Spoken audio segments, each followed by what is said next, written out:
Yeah, I'm here. Can you hear me, Stu?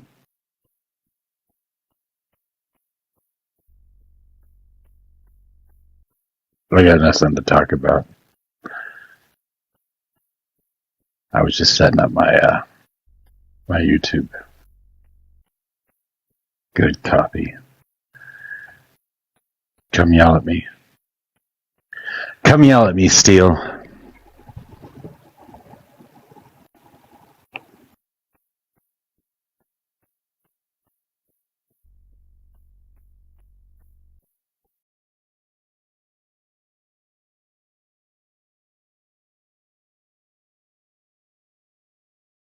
I want to yell at you. Like, I'm more pissed off what I heard from, like, MAGA this morning. What did MAGA say this morning? Some big fucking creators, we're like, well, they unalive kids over there, so, like, I mean, it's gonna happen, so it's whatever if we do it, you know? And it's just like, dude, that is the most fucked up ideology I've ever heard in my fucking life. Are you talking about Iran? Yeah. Yeah, they're like, just, they unalive, well, or even, like, Palestine and shit, you know what I mean? Yeah. Collateral damage in war, you don't really have a choice. Kids are going to get unalived. Yeah. That's what they keep saying. Like, oh, it's going to happen. And they unalive kids anyway. So, I mean, is it really that big of a deal? And it's like, dude, that's so fucked up. Yeah, I agree. It's pretty hard. It's a pretty hard thing to defend in any way, shape, or form. But I'm kind of surprised that they're defending it rather than just denying that it happened in the first place. No shit, right? Yeah, we've gone past the point of denying it. Now we're just going to defend it, and eventually, like, we'll be shamed for even bringing it up. And that's eventually what happened. I got muted and blocked on all my little alts and shit because I kept cooking them in the comments. Like, it's been happening a lot. GW went in and got yelled at and muted and whatever, and Montana's and a lot of conservatives, a lot of real conservatives, I guess, are getting muted on conservative lives. Because if you don't support Trump anymore, then you're just not good. Right, Brendan? No. Denying reality isn't really our gig. That's the blue team's gig. No, you're pretty good at denying reality.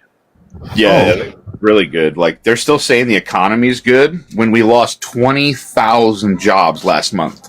The projected was we were supposed to gain 80,000, but we lost 20,000 during the peak of construction season. July is the peak of construction season. We should be putting on jobs during July, not losing 20,000 jobs in the non-farm sectors. Like, no, it's not how that's supposed to work. What sectors lost jobs? Non-farm sectors. Any non-farm jobs, yeah. So these could be seasonal jobs. They could be low-skilled type jobs. No specificity with regards to where those losses occurred. Oh, but they were projected to gain 80,000 jobs. Where were they supposed to gain 80? And then how did we lose 20? How are you off by 100,000 jobs in your projections? Well, they're projections. But gaining 100 to losing 23, I mean, that's a pretty far stretch. Obviously, the projections and the way they're figuring them out is not working too well, right? Clearly not. Yeah, but you think maybe that's a Trump administration thing, or do you think... You're saying that maybe he padded the numbers? I wouldn't put it past him, but I'm not sure because they also adjusted the numbers down for the last 2 months, like 100,000 a month. Yeah, there's all kinds of ways to pad the numbers. I've recently become acquainted with a tactic where individuals who are attempting to show that they're doing a good job will simply hire a lot of government employees this way, saying that we added X amount of jobs to the economy, when in fact all they've done is contributed to the bloat in the government. Yeah, but now we're pivoting away from, like you're saying, now you're trying to equivocate, well, they do this thing over here, so instead of me admitting that these numbers are fluffed up, you're trying to manufacture some consent here by saying, well, the other side does it too. I want you to say, Quite the opposite. That's bad. And if we do it, it's bad. Quite the opposite, actually. What I was trying to do is illustrate to you that sometimes those loss of jobs isn't necessarily a bad thing, especially if those loss of jobs exist within the government sector, right? Like if we fired 20,000 bureaucrats or 20,000 bureaucrats lost their job, or something to that effect, then that would be a completely different set of circumstances than if they were lost in food service, right? What do those bureaucrats do? Any number of things. Sift through soil to find worms. I mean, there's all kinds of ridiculous jobs. Cybersecurity, national intelligence.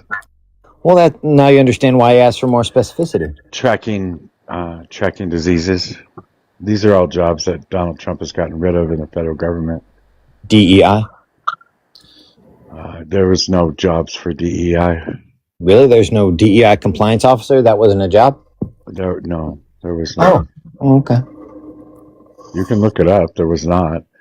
Okay. The DEI policies in the federal government were simply how they had people fill out resumes and paperwork, and that was it. And that would be done by the people that were writing the code. And the people that were writing the code did a whole lot of code. They were not specifically designated toward DEI. Because when he implemented his anti-DEI bullshit, all he did was go make them change a whole bunch of policies or a whole bunch of software to make sure that the specific things weren't included in the documentation. That's it. You want me to look it up, Steele? I'd be happy to. I think it's pretty wild. I guess you could say getting rid of government jobs, but that was like a last year thing. That was so 2025. 2026, we have no jobs to get rid of in the federal government. Now it's just losing jobs overall.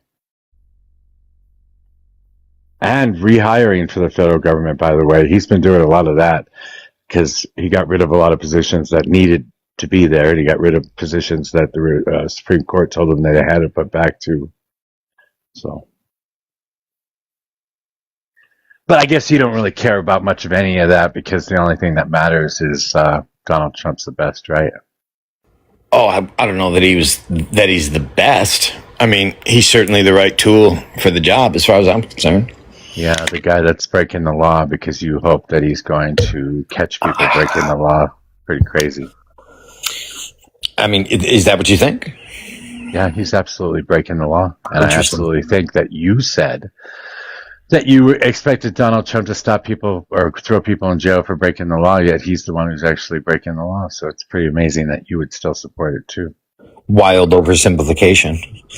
My promise with regards to his utility was things like treason. I want to see indictments for that kind of thing, not simply for whatever it is you're alleging that he did. Yeah, but nobody's committed treason, so you can't expect that to happen. Yeah, but it happened right out in the open. People like Brendan will absolutely say there was corruption in the last administration and in other administrations, but somehow this administration is completely exempt from any corruption suddenly because it's what he likes. And like that's the problem is like you have no integrity to hold like corruption from one side or the other. Except you're wrong, Steele. You're up here talking shit. And you admit that this government's doing a bunch of corruption. No, actually, I have objected several times to his use of cryptocurrency. So you can go fuck yourself. Wow. Okay. It's just No, it's the same tactics you use every time. You don't speak to the things that I say. You don't even speak to the things I'm saying right now. You just make a straw man and then slap my name on it. It's fucking stupid. I expected more from you, Steele. So you support or don't support him buying into businesses? I have objected to his cryptocurrency several times, yes. Okay, cryptocurrency, who gives a fuck about that? I care more about like the government buying into because it violates the emoluments clause, Steele. Yeah, it's bad. How about government buying into business? There you go. Okay with government buying into business? Is there some other position you'd like me to dismantle? Yeah, or are you okay with government buying into business? He was talking while you interrupted to ask him the question. Well, yeah, because he made a statement that was factually incorrect. So I corrected it. I don't know that that's true or not, but you did Have I ever interrupt him. objected You to his did use interrupt of him. You did cryptocurrency? fucking interrupt him Oh, you're to correct. ask him to give you the answer that he Girls, was let me just know when I giving can you. talk. Well, and Galt's got a good question. Is promoting Marxism treason? He doesn't promote it. You're lying. Wait, Oh, he who doesn't promotes- do socialist things. If I could Donald speak, Trump is not let doing me know when I socialist can things talk. right now. Let me know when I can talk. Well, you it's seem to Sunday be and talking. I'm You going seem to to be gospel. talking just. You seem to be Okay, talking I'm going to just gospel fine. in 2 hours, so don't get me all fired up. So, let Fuck me tell you what. Jesus and God is dead. I am Spanish, Mexican. I voted for Trump, and I'll tell you why. And I'm first and foremost, I was born in America, USA, so I have a right to be up here, and I have a right to Are voice you my that concern. dipshit from LA that said he knew the mayor or some shit when the fucking raids were going on? I don't remember. Yeah, I I kind of remember your voice. no wait. Hi, that's listen. Hi, how are you? I am That's well. Okay. You're Can I crazy. speak? Stop trying to dismantle what I'm doing. You're not doing If the it. mayor of LA will not see me 4 It is times, you. What a fucking What? dipshit. God, you're a what? No, I'm trying to fight for your rights. We got the right to fight, To party? Now listen to me. God damn it. Stop. I just woke up. Go to Yeah. church, dude. That's a hell of a way to wake up. It's 1 o'clock. Wait, 4 o'clock Eastern time. He just woke up. Somebody was out late last night. He's West Coast, LA. It's still what, noon? On the I West Bay? am a national treasure. I go every night till 4 in the morning, 5, 6 in the morning. TikTok is my hobby. And people are listening to me. You know why? Because I'm Gen X, 58, but I look fine as fuck, number one. I have intelligence. I got the whole ball of wax. I'm going to TikTok convention that I'm running in San Diego, August 14th. Join us. It's 3 alpha males. You are a blonde bimbo who just ran into the room and goes, look, I'm pretty. Look at all these things that are great about me. Guess what? Look, I'm so gorgeous. Guess and what? you're a wedding. Can you please Guess stop? what? Can you grow Guess the what? fuck up? Can I talk to you, please? Dude, ain't nobody give a fuck about what you've I done. have or anything. intelligence. I have intelligence and looks. You have to have one or the other. Dude, you telling us that immediately fucking just notches down what you think you have, because nobody who has intelligence or looks runs into a room and says, I have intelligence and looks. I'm an entertainer also. Add that in. And guess what? There's lots What of do you shitty think- entertainers. You're probably a shitty entertainer because, I mean, if you were a great entertainer, I mean, I know lots of great You ever heard of entertainers Pauly that have Shore? a lot more than 10,000 Have you heard of Pauly followers. Shore? Pauly Shore. Maybe You're you going to haven't equate yourself to Pauly Shore. the Comedy Store off Sunset Boulevard. You're not in West Coast, so keep your little, your Albuquerque music to yourself wherever you live. Just because you rubbed shoulders in a fucking club called the Comedy Store with somebody who was I famous performed doesn't at make one. you shit. Listen, at 1 o'clock I did a show. It's a walk-in. I did a show at 1 o'clock. How about that? They were laughing because when I went over there, I stepped over a hobo. Would that make me homophobic? Hello. Now listen. See, I got to chuckle.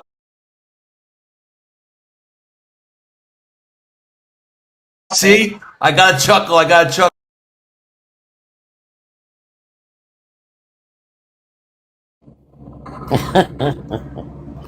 God. Mojo, did you hear about what Trump did? He sent a What did he do now? ship with tanks, or not tanks, containers and equipment, and he put it in Greenland. He went there and put the stuff in Greenland. A ship with What? containers? Yep. He's dropped off a container ship in Greenland. What's in it? Well, they're to prepare for drilling for oil. I mean, I don't Like- know if that's actually why. Minerals? But they're there. It was an oil company, the one that Dick Cheney used to run. Halliburton? Halliburton. Yeah, That's but I wild. think it's not Halliburton. It's one of their subsidiaries or something like that. KBR, Kellogg Brown and Root. Okay. That's pretty wild. I did read that they were supposed to do something, but it was later in the year, a couple months away. So I don't know why he put that stuff there now. It's disturbing to me. Did he make an announcement about it? Nope. No, and I haven't seen anything on the news about it. I just read the one article. Something every day. Yep. So let me get this straight. A shipping container dropped off some equipment, and the purpose of the equipment is to develop oil. Is that about the size of it? I believe. I'm not 100% certain. Fuck's sake. All right. What's the name of this article? I'd like to read it. Hold on, let me go look. Okay. And just to be clear, while she's looking that up, we do have interest and military bases in Greenland. I don't think last time I checked that there's any agreement with Greenland or Denmark to develop natural resources. Nope. Not that I know of either. Okay. It was The Guardian. The Guardian. The I Guardian. appreciate you, Mojo. I got to drop and go do some errands, man. Later. Have a good day, sir. Thanks for coming up. Steele has been attending the Mojo School of Contrarianism. W Mojo. Yeah, whatever. Hey, And Brendan. you have been attending the school of Jewish victimization. No, what he's doing, he's got a subscription to Reader's Digest, and he reads. It pays to enrich your word power. No, but Is that a line from? he does spend some time on pennies to try and figure out what it's like to be a victim of I don't know, Zionism or anti-Semitism, one of the two or both. Is that a line from GW? I don't know, but what I Sounds said. like it. No, I just made that up all on my own. How are you, Easy? I'm doing all right. Well, what's up, Stargazer? Good. He's as big of an asshole as he always was. That one guy was weird. What are you talking about? No, the guy- Yeah, he used to come in here like right around the time that they were running the National Guard through LA. He was insisting that he knew the mayor of LA, that he goes out to lunch with her and stuff, and that the windows that were smashed at some hotel were done by a couple specific people. I remember these conversations. That guy, he's completely weird and drunk. Yeah, he wasn't putting sentences together real well. Yeah. What are you talking about? The guy that was just up there, the guy that said, Oh, Michael? Yeah. pretty strange dude. Yeah. So, Brendan, did you find anything out? I didn't find the actual article, but it does say this. The Guardian published an article on July 9th, 2026 titled, quote, "Licensed to Drill. How a Trump-linked Texas oil company is elbowing its way into Greenland." The article discusses Greenland's energy plans to transport 300 shipping containers of drilling equipment to Greenland's eastern coast, despite lacking active exploration permits. So I suppose that's what you're talking about. Yes. All righty. That is the article I will read. Stand by. Pretty wild. Your president does whatever he wants, whenever he wants, and nobody says a damn thing. And you find excuses for everything. It's all part of Before I the get to deep this state. article, I would just like to point out that what you just said is factually incorrect. He doesn't do whatever he does. He's countered quite often. And then you said no one says anything about it. And I would point out the fact that you No are, one in fact, does anything saying about it. something No about one it. does anything about it. Well, I don't know if you realize this. The electorate elected him president of the United States. So that comes with certain powers, you know? Right. Well, Right. Violating our Constitution and other things, that's just okay with you. Well, if you mean that he is open to interpretation of how the framers had intended certain things to go, then yes, You know what? for you to Brendan, say hold on. that he's If Trump violating was the as, Constitution. if Trump was as smart as you are, I would be okay with it. But he's not. He doesn't. Wait, no, don't say that. Don't. Is he smarter? Don't say that. Not Trump. Trump's not smart at all. Yeah, but don't give Trump? Donovan kudos. That's terrible. So didn't they? You Did could they say learn a that- thing or two from Stargazer, Mojo. Wasn't there an announcement about the East Wing that they've shut they- it down? Yep, they're not going to let it build it. He's good. Guess what? He's going to do it anyway.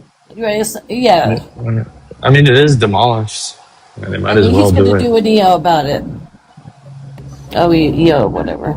Yeah, but that would be directly going against the court and like what, Right. breaking the Constitution, right? Yeah. Like I said, He doesn't I care. don't know. He's not a constitutionalist. But like, I just wanted to test Brendan's sort of brush off of what Stargazer said, because you said, oh, the electorate, he elected him, so he can, in essence, push the envelope. Does that apply to calling private universities and law firms and telling them what they can and cannot do? Were you talking about the specific behavior that he was objecting to? No, I'm talking about, for example, the law firm Paul Weiss. He called down to the White House and said, look you're going to do this, or you're not going to practice law in the federal courts. We're not going to let you in the federal court. So in other words, Paul Weiss law firm, your livelihood, you can't go into court. So I'm just wondering what your perception of that is. It always makes me smile that, Tennis, you are so willing to come up on these panels and advocate for the law firm of Dewey, Cheatham, and Howe. Thanks for that. Dewey, Cheatham, and Howe? Would that be what the fuck is that? Well, that means that lawyers generally don't enjoy a very good reputation in this country, and that reputation is earned. What, lawyers? Is that what you're saying? Lawyers Correct. don't enjoy a good reputation? Correct. Generally, all law firms? Is that your broad, sweeping statement? Yeah. Yeah, they Well, have when a you low need one, I sentiment. hope you find a good one. For what specifically? This should be good. Oh, I don't know. Most people do need lawyers in their lives. In the So if you just want to say they're all bad, fine. But anyway, that you're sidestepping the point is that, he doesn't have the right to call private enterprises into the Oval Office and say, hey, you're going to do things my way or the highway. Well, you were kind of vague, right? Like if you're talking about bringing universities. No, I wasn't. I thought I was pretty specific. Some type of consequences. You could say that Harvard and some of the other universities that were allowing anti-Semitic violence on their campuses simply because they wanted to allow the Palestinian element to get their point across. And that's fine. I mean, free speech is important in this country, but allowing and in fact facilitating violence towards those minorities is unacceptable. And that's one of the let's break this down. Whose job made. is it to police that? Is that the president's job? Well, It's he was not. very creative in regard to telling them that they would not enjoy federal funding if they didn't enforce their own policies. That's a violation of free speech, and that's just a violation. It's not his job. It's not his province to police that.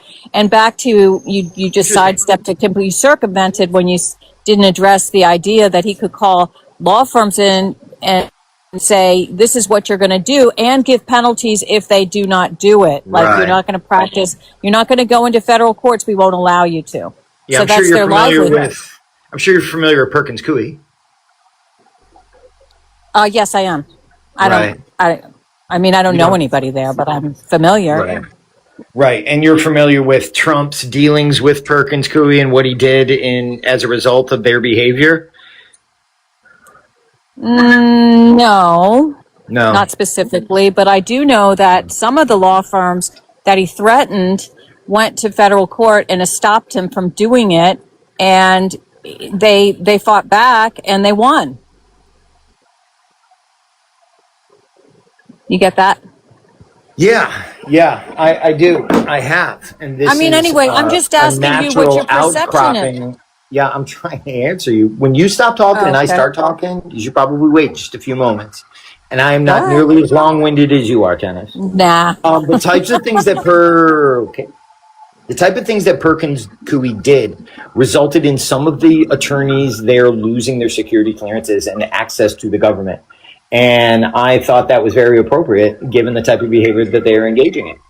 But Also, still, when you look, that's long-winded. You, Oh yeah. you're not, So you're you not, think that's appropriate, but he doesn't, it's not his province to police the behavior of law firms and penalize them for that.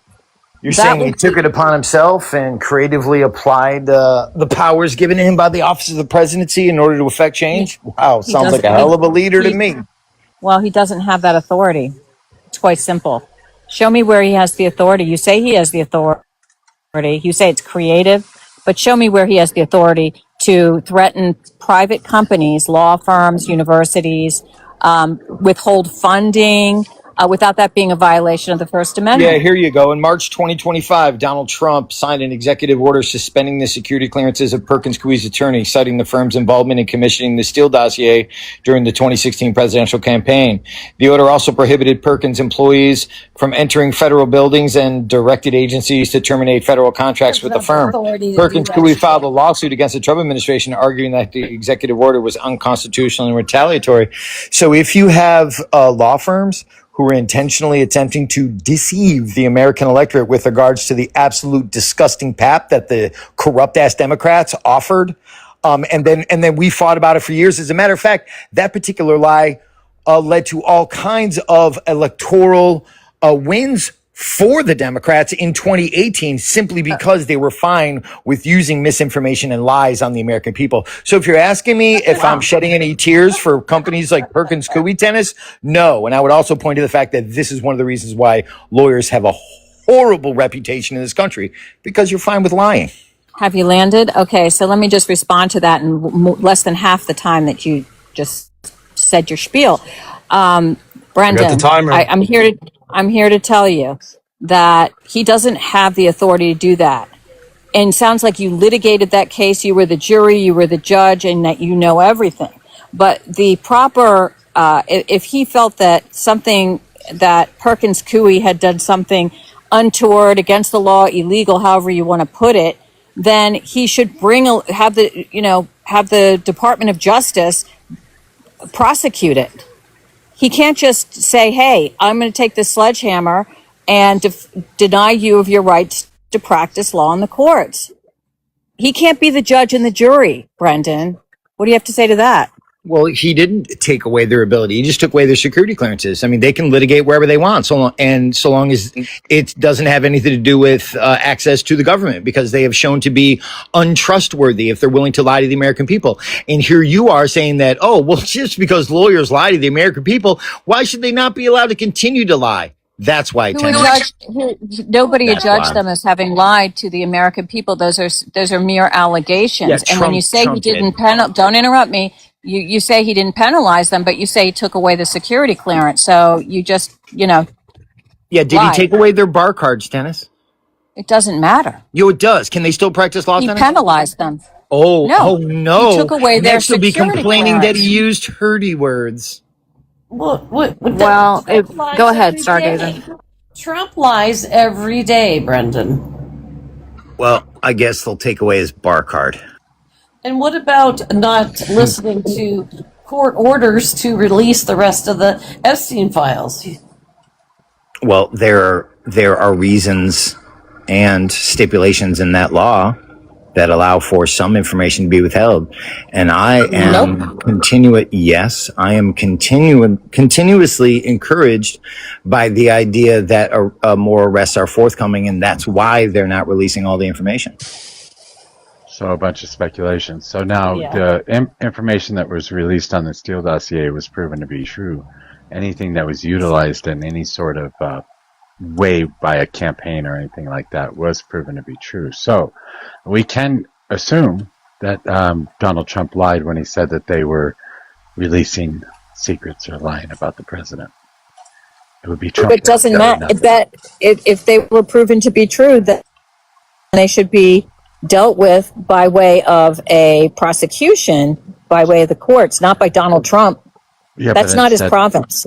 Yeah, but instead Donald Trump chose to get rid of their security clearance and not allow them to do that. Which was illegal. Yeah, Donald Trump is illegal of crimes, or has been convicted of Well, crimes, and is a criminal, and has done crimes, and he's trying to protect himself from being punished for those crimes he's done. Right. 'Cause well, he's already the thing that makes it illegal is retaliation. But I mean, outside of that, yeah, I mean, the executive department does You have the mean from authority to Trump? determine Do you mean from Trump? what It's illegal for Trump to retaliate? Is that what you're saying? if yeah. I'm just saying that overall, like removing security clearance, this does fall under the executive, like security No, clearances. and no, it things like doesn't. that. It's a penalization. It's a Who penalty that okay, he you're not doesn't. okay. He Maybe you doesn't weren't have the listening. right. He doesn't have the right to issue Who a gives security punishment. clearances? Who gives security clearances? The federal Who government. gives? Yeah, who Which in the federal branch? government? Is there a process to do this, or does one person Process. just get to decide? There's a process probably within the executive branch. This is why Okay, what we were who asking. So who does it? So you tell me who does it then, because it's not the president. Oh, somebody underneath the president, Okay, right? somebody Under so the his direct president- control. No, not under his good direct Really? control at all. Yeah, really, because his son-in-law Kushner didn't receive security clearance, and Elon Musk didn't receive security clearance. So if it were under the control and purview of the President of the United States of America, both of those people would have received security clearances. Not necessarily. Yes, Department of necessarily. Defense. Well, did he? Okay, did he? Are you saying this because he outright said to the public that, "Hey, I want to give these guys security clearance," and so they don't have it? Therefore, you're saying he could not have given it? I'm saying that he tried to give them security clearances and failed in that process. Where do you So see it's that? it's not the president that actually controls this. Where do I see that? Kushner. They tried to give Kushner security clearances when he was working in the executive branch. He was disallowed the security clearance, and Elon Musk was supposed to get a security clearance before he ran Doge, and he was disallowed of that as well. So I'm not sure what the fuck you're missing here. I don't know if that's true. You'd have He's to. just It's talking out his absolutely ass. fucking true. You'd have to show me that. Yeah, he wanted them to Yeah, get I it. just told you what they That's were. that's not how it Well, works. you're just saying stuff. What, Yeah. what you have to do is you have to fact check them in real time. Like the other day, they said that they said the DoD bombed a hospital. It come to find They out said the that? bomb was they said that, but turns out the bomb was close No, to the there hospital. There were hospitals that were bombed. I'm sorry that they missed with that particular missile and just happened to hit Are like you? half a. I'm sorry that they missed with that particular missile and just happened to hit half a block away. But there were other hospitals and children's facilities that were bombed directly. Yeah, it was an especially caustic piece of propaganda because they said it wasn't just a regular hospital, easy. It was a hospital that had cancer. kids with cancer. It was. Oh my God, the tears! Exactly what The it was. tears. And, and the bomb hit. You are. The bomb They hit less the than half- hospital. The bomb hit less than half a Oh, mile they away. hit close to the hospital. At first, The it was bomb they hit hit the less than hospital. half a mile Then I away. had to fact check them. It Yeah, turns out again, it was the, close the to bomb hospital. hit less than half a mile away, and the whole place was had to be evacuated. These are kids that were going through treatments at the current time that had to be evacuated because the U.S. military is bombing near hospitals. Yeah, but the point Okay, is, sure. Mojo, is that your But acolyte that's, came in yeah, here it's and said different they from bombed the hospital. hospital to near hospital. Yeah, there was Yeah. nothing that they fucking hit. They were trying to hit the damn hospital. The problem. The windows They all were out. trying to. Whoa. Yes. You think There was that nothing, if they there were was trying nothing to, then near they the would have hit it? There was no. That is not true at all. As a matter of fact, we miss Really? shit all the we miss shit all the time. If that's Wait, the case, would you then how stop? are There you was trying to nothing- say that if he there was wanted to give nothing- security because clearance, there was then he would have nothing near gotten the fucking hospital, you dipshit. Okay, listen. There was nothing Listen. near the hospital, you dipshit. Nothing else Listen. near the hospital. That fucking bomb landed in an empty field. Okay, so So you think they're bombing a field? this is what they bombed, and what you're A saying field. about the They whole bombed a and field. what? Yes, I Such a understand that. You don't have to dumbass. God, you repeat. are a moron. Listen, if Yeah, you're you're a saying the moron. thing about, so how is it the case that you can apply this logic to this, but not the security clearance? What the fuck are you talking Totally about? different. That's totally different. Well, you're talking about security clearance. He wanted it. They don't have it. Therefore, whatever. He can't give it. And Yeah, you said absolutely nothing there, by the way. Brandon, for you to say this, well, it's work. This is your claim, buddy. You said absolutely nothing there. What was your claim about security clearances I don't and know. like You Donald tell me. Trump I don't know. You tell and me. Kushner? You Well, tell you me. said that he wanted Kushner to have a security clearance, and they don't have it. Why did he? Therefore, he's Why not did he able to want? do it. Why did he want Kushner to have a security clearance? That's Why is your he a claim. diplomat? That's Why actually Why? did? your claim. Why I did? don't even Why did? think, I don't know. Why? Why? This is your claim, Okay. not mine. Well, then go look it up. Why does Okay, Kushner? Why is don't make claims Kushner? then. I made the Can you claim. just I shut up told for a you what it second, was. Easy? Okay. So why is Kushner negotiating with respect to Iran? I mean, what credentials does he have? He can't even Like have a fucking security clearance for Christ's sake. He's Jewish. and Witkoff She too. said she's Same. Jewish. Well, what does that have to do with it? I'll figure it out. What the heck?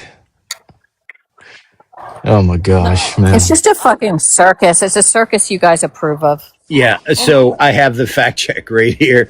Jared Kushner's, the president's son-in-law and senior advisor, initially faced delays in obtaining a permanent security clearance due to concerns over foreign contacts and financial interests. In February 2028, his interim clearance was downgraded from top secret to secret amid these issues, despite recommendations against granting him a February top secret clearance. 2028. Wait, So he wait. does You have just one? said. Wait, you just Oh, said. I'm Wait, sorry. I wait. meant 2018. I meant 2018. Sorry about that. The fuck? Let's see. His clearance was downgraded from top secret to secret over these issues, despite recommendations against granting him a top secret clearance. President Trump personally directed that Kushner receive it, overriding career officials' returns. So, just to be clear, Wait, hold on. But he never got it. initially he was granted a top secret. It was downgraded to secret. It says here that Trump gave it to him anyway. So, at the very least, no. It doesn't say Trump gave it to him. That's not what it says at all. No, that's not at all what you just read. I can't believe you just read that shit. No, it didn't. said President Trump personally directed that Kushner receive it, overriding career did he officials' receive it? concerns. Did he receive it? Fuck's sake. Stand by. Well, and that's another going against the rules. Bullshit. Rules don't matter to them. No, And it's the- my and the it's way my Brendan- understanding that he didn't actually get the security clearance, and it's my understanding that he I don't wasn't think allowed so to either. sit into certain Oval Office meetings because of this. That was my understanding of it. Jared Kushner granted permanent security clearance. This is from your favorite Mojo, NPR. An article from May 23rd, 2018. Womp womp. Okay, that was after that. I obviously didn't read that then. I apologize. No, you're right, Donovan. You should There was fact check these guys. there was a. Wait, hold on. Everything else about that was correct, but there was in the interim in that process they did deny him clearance at all, even after Trump said that he was supposed to get it. So there was an entire process that happened to give it to him after that. Right. I'd say I agree with you, Brendan. You should fact check these guys. Yeah, I think you should. I think you should fact check everything I say. I want to comment on when you were talking about the bombing and the hospital, and Brendan said, "Oh, they were kids getting cancer treatment." How fucking evil is he? God, how do you live with yourself? They don't care. No, they don't. Soulless. They're soulless. That's why they can't wake the fuck up and realize what's going Wait, on. what? Did you just call me soulless? Yes. What I the heard fuck would yesterday- possess you to say that? Listen, I heard He takes it yesterday. as a compliment. You're I heard evil. yesterday you guys respond to somebody that was like bringing up like things like this as like virtue signalers. So, I mean, if that's how you're going to treat other people that are virtue signaling, I'm just going to say you're virtue signaling. I don't care what you say. Don't give a shit to me, Easy. This is your standard. Wow, though. that was profound, Easy. Yeah, right. Well, you're just a virtue signaler. Right. Because I tried to be virtuous. So it's a compliment. So I would still like to hear a supporting position as to why I am in fact soulless. That'd be nice. When you said, "Oh, the kids are getting cancer treatments and they got bombed nearby," that was evil. That was a freaking evil statement. No, you missed the entire point. The entire point is that the pinch leftists that came up and tried to say that we were intentionally bombing hospitals was wrong. And they were attempting to create a narrative that would paint a picture that the United States military was intentionally bombing hospitals, specifically hospitals with kids with cancer in it, and I debunked it. So I don't understand what your objection is exactly. Could you be more Well, to clear? note that Didn't they pinch have the to? pinch leftist is his new All right, phrase, happy phrase. stop. Okay, fine, stop. Whatever, it doesn't matter. Yeah. I have to go back to correct you now, Donovan, because Kushner never actually received the SEI level clearance, meaning that he was cut off from the nation's most sensitive intelligence departments, and he was not allowed to sit in on a lot of Oval Office meetings, just like I said, even though Donald Uh-oh. Trump had insisted that he received it. So Well, why would you fucking look it up and then lie about it? are you talking about a skiff? I read from you directly from an NPR article. There's It's different levels crazy. of clearances. You guys know this, Yeah, right? the SCI is the one that he was supposed to be getting. That's the one Donald Trump told them to give to him, and they did not give it to him, and he never ended up receiving it. Period. Well, yeah, So no. why? I don't know why the fuck you would lie, Donovan. Listen. You look Prior up to the you information telling, and you fucking leave How out the the fuck? I pertinent just told you information. I read hold on, directly Brendan. from an You NPR left out article. you left out the pertinent information that proved me to be correct. What the fuck? Okay, no. Prior to you asking Brendan to look this up, he literally said that they downgraded his what is it called? They did downgrade Security it. clearance. They did Yeah, so downgrade it, and then they that's the thing upgraded that at was the in top. Then question. they upgraded. No, it was not the thing in question. I said he was not allowed to sit in Oval Office meetings, even though Donald Trump insisted that he was going to be able to. And so I said the president doesn't have control over these things ultimately, and Yeah, he but did not receive. He did not receive the SCI clearance that Donald Trump had said that he needed to receive, which yeah, meant but I didn't hear he had to Brendan sit say out of any of Oval. that. I understand. That's because he left the shit out that actually proved me right. Well, no, I heard him say that he was denied and it was downgraded. So this would be like what you're saying. So it's still true. Yes. But I also heard He also you say left that out he he didn't also get left out the security simple clearance, fact. period. Yes, he never got the sensitive compartmented information, the SCI clearance, which is what Donald Trump demanded that he get. That's my whole purpose, was to show you that Donald Trump isn't the ultimate arbiter of who gets security clearance. That was the purpose of why I said what I said. And then I made the statement about Kushner. He looked it up. He said that I was wrong. I looked it up and realized that he left out a large fucking portion of the goddamn information, that he never did actually receive the SCI level clearance. Uh-huh. So these lawyers ultimately, did they actually have their security clearance removed? Oh, Jesus. And if That's they what did, he said. are He we saying that threatened it them wasn't with it. Trump that did it? It was like some administrative process because Trump can't do this. He couldn't even get it No, for they Kushner. had to go. They had to go into federal court and move for an injunction. You're not listening to what I'm saying. Is I'm what saying happened. that was I did listen to this. what you Okay, were repeat saying. what I said. The lawyers. I You mind don't want to answering what I repeat what said you then? said because it's so much drivel. What the lawyers had to do is they had to go into Drivel. federal court and move for an injunction to stop him from threatening them and from removing their security clearances. So they didn't have their security And you can clearance just removed? look that up. Did they have it removed? Yes or no? Not after. Well, there were But they other did at threats as some well, point? but besides Easy, I'm sure you But they haven't did read any have of this their stuff. security Can you clearance Shut up. please removed? stop interrupting me? Yeah, stop. Oh, she's doing not that. answering. Just stop fucking doing that, or you completely remove yourself from the fucking room. Yeah. So what Trump did was he threatened several law firms with several things. He said that you have to take cases that I approve of, like pro bono cases. So since you haven't read any of that, you don't know anything about it. There were All I'm several asking threats. He you, wanted them to. No, I don't want your questions. If you want to go you don't and want my read about questions. this, okay, you can do.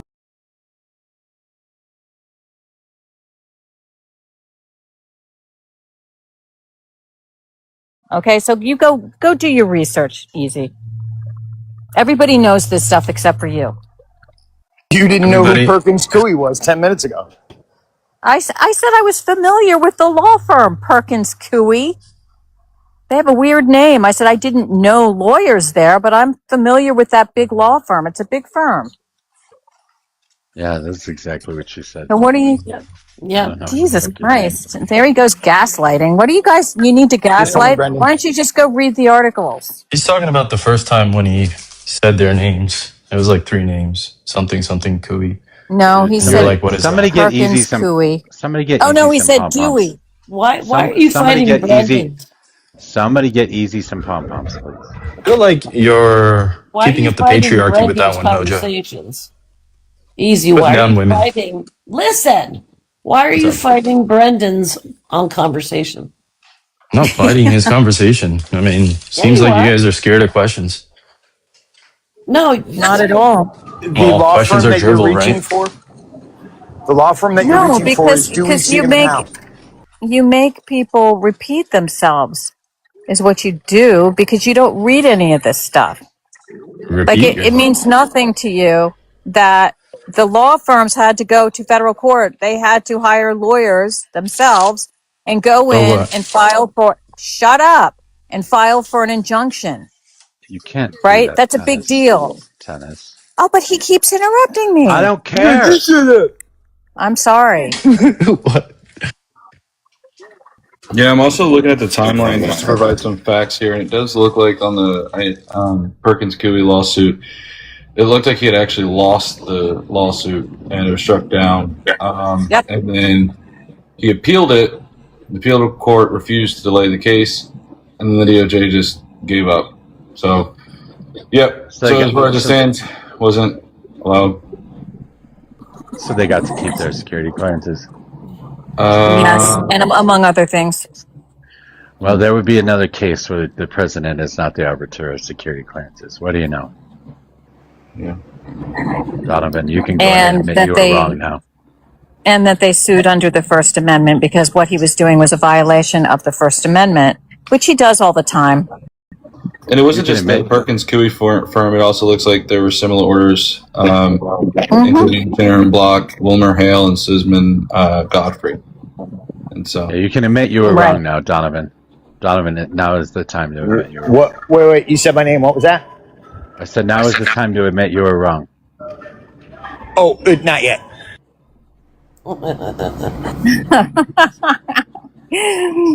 All they have to do, they just don't I read tell this you stuff, why. and when it's I out tell you there, why. I'm sorry, I No, was that's not speaking. it at all, Chucklehead. And when I was the reason sorry- is and when- because I'm when currently in this the stuff is supermarket because out my there- little one is sick, so I'm away from my secondary device. Well, I'm sorry to I know hear if that you your little have one is Vince sick. come up here and read whatever, I can do the same thing, but I need a secondary device and I can't be in public. So give me a few minutes to get back to my device and I'll confirm. What's wrong with your son? Chucklehead. What's wrong with your son, Brandon? He rather than go to the beach with me today, he's ill. So I am grabbing Gatorade to keep him hydrated. I hope he feels better. Me too. He has to be able to Thanks. miss the beach, right? He likes the beach. I mean, our kid likes the beach. He loves the beach. Aw. He doesn't have that parasite, does he? No, he doesn't eat lettuce. Claire has actually been really keen on making sure that no vegetables come in from Mexico too. I think there's recently an issue with Mexican vegetables. Right. I've been local farmers markets. That's the only place I'm shopping. I still hate the fact that all these things occur on vegetables, but not because of the vegetables themselves, but because the shit, quite literal shit, they put on the vegetables. Right. You never hear about potato chips, cookies, and cake being bad for you. Oh wait, That's terrible. That's the best stuff. right. My Donuts. favorite. Just eat donuts. They don't ever get anybody sick. Chocolate No cream dust. sticks. Chocolate cream sticks are my favorite.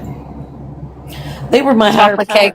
When I first here's an went to interesting fact. AA, Here's an interesting fact I just found.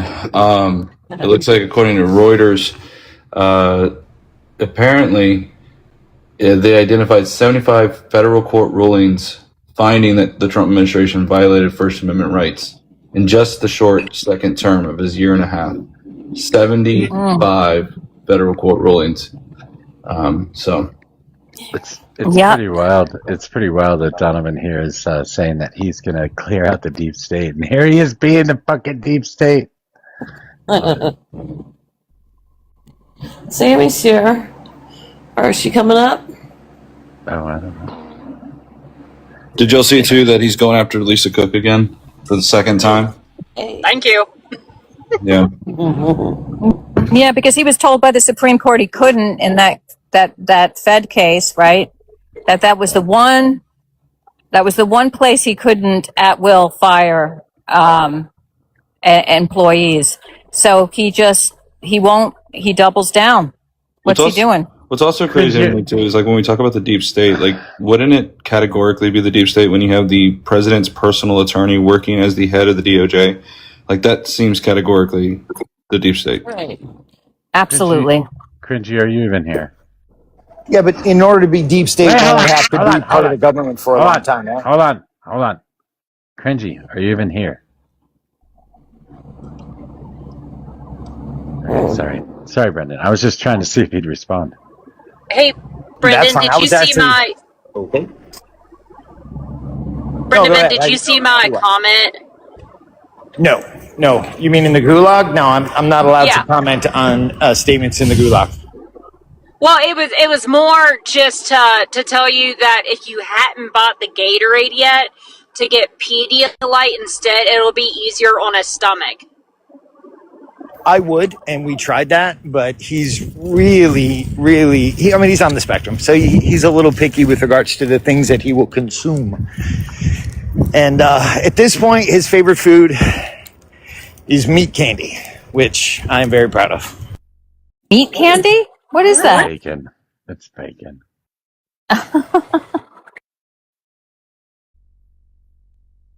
Mojo is correct. Sorry, what'd you say it was, Mojo? I missed it. I said Mojo is correct. There you go, Mojo. You asked me to tell you that you were correct. It's bacon. That's his meat candy is bacon. Every time he sounds like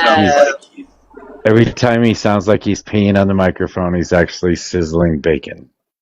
Meat candy, as he puts it.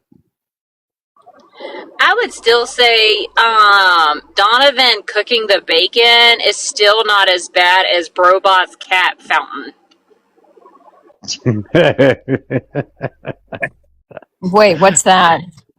He's got a watering dish for his cats, whatever, that is a little fountain, and it sounds like he's peeing. Oh. Yeah, like it is spot on. That's exactly what it sounds like he's doing. So he probably is, but we just assume it's the cat water fountain at this point. Yeah, that could be true too.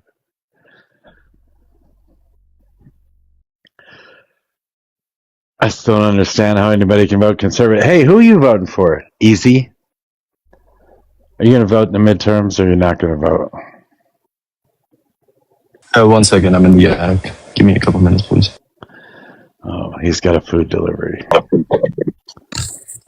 That was the most polite I've ever heard, Easy. I think that we're going to see 3 candidates in 28. I think we're going to see Republicans at least. It's either going to be Rubio, Vance, or the wild card is going to be Don Jr. or one of the Don kids. Really? I think it's going to be his daughter, or I think it's going to be a woman. Well, the thing is that like Tulsi Gabbard.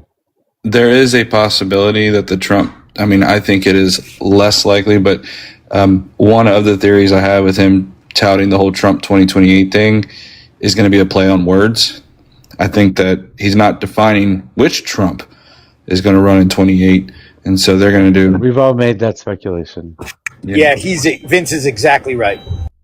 Yeah, we've all made that speculation once again, and I think it's Ivanka. We agree. I saw a TikTok today with a guy who claims he's from the future, and by November, we will no longer exist because of WW3. I think I've heard that 5 times since I started TikTok. I heard a rumor back in 1999 that we were going to all collapse in 2000. I mean, I think, was it Prince said party like it's 1999? Vince, are you off the fucking moderate liberal train yet? Wait. Did no one catch that? She just said he's from the future, and by November, no one's going to be here. So how did that guy from the future have a future? I have if no one's going to be there. I just was being entertaining. Oh, I see. I apologize. I didn't mean to step on your joke. Okay. Did you lose your moderate stance yet, Vince? Lose my what? Moderate stance. On what? I just want to know if you're ever going to move to the DSA. Nah, listen, all right. I stepped into a bee's nest yesterday. A hot bee's nest, all right. I stepped in that in the heart. No. Oh, was that on Jen A's live? Yeah, Yeah. I stirred the nest a little bit more than I probably should have. But no, I mean, like I said, I mean, I most of my criticism ties back to the primary, but now that we're out of the primary season, now it's just a matter of rallying around one individual. That's the TLDR of the entire thing. But my criticism gets dogpiled on like crazy, even though I had to say like a million times, I'm like, look, guys, I'm still going to vote. Like, well, I can't vote for him, but I would still say go out and vote for him, you know, if you're in Michigan. But yeah, apparently that was not. Well, who are you fighting for the presidency? Oh, for the presidency? Newsom or some shit? Oh, so for the presidency, right now I don't have a solid opinion on it. I mean, obviously I voted for Kamala Harris, but I don't.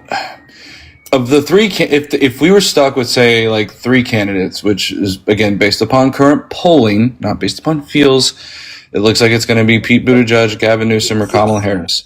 Pete and AOC would be a great ticket. I think AOC got the latest poll. She's been running right behind Pete. Let me see if I can find the recent poll.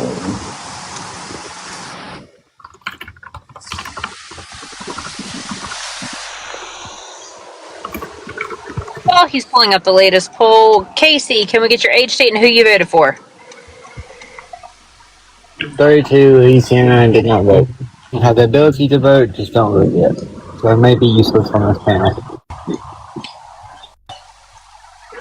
Normally, I would say yes. Why didn't you vote?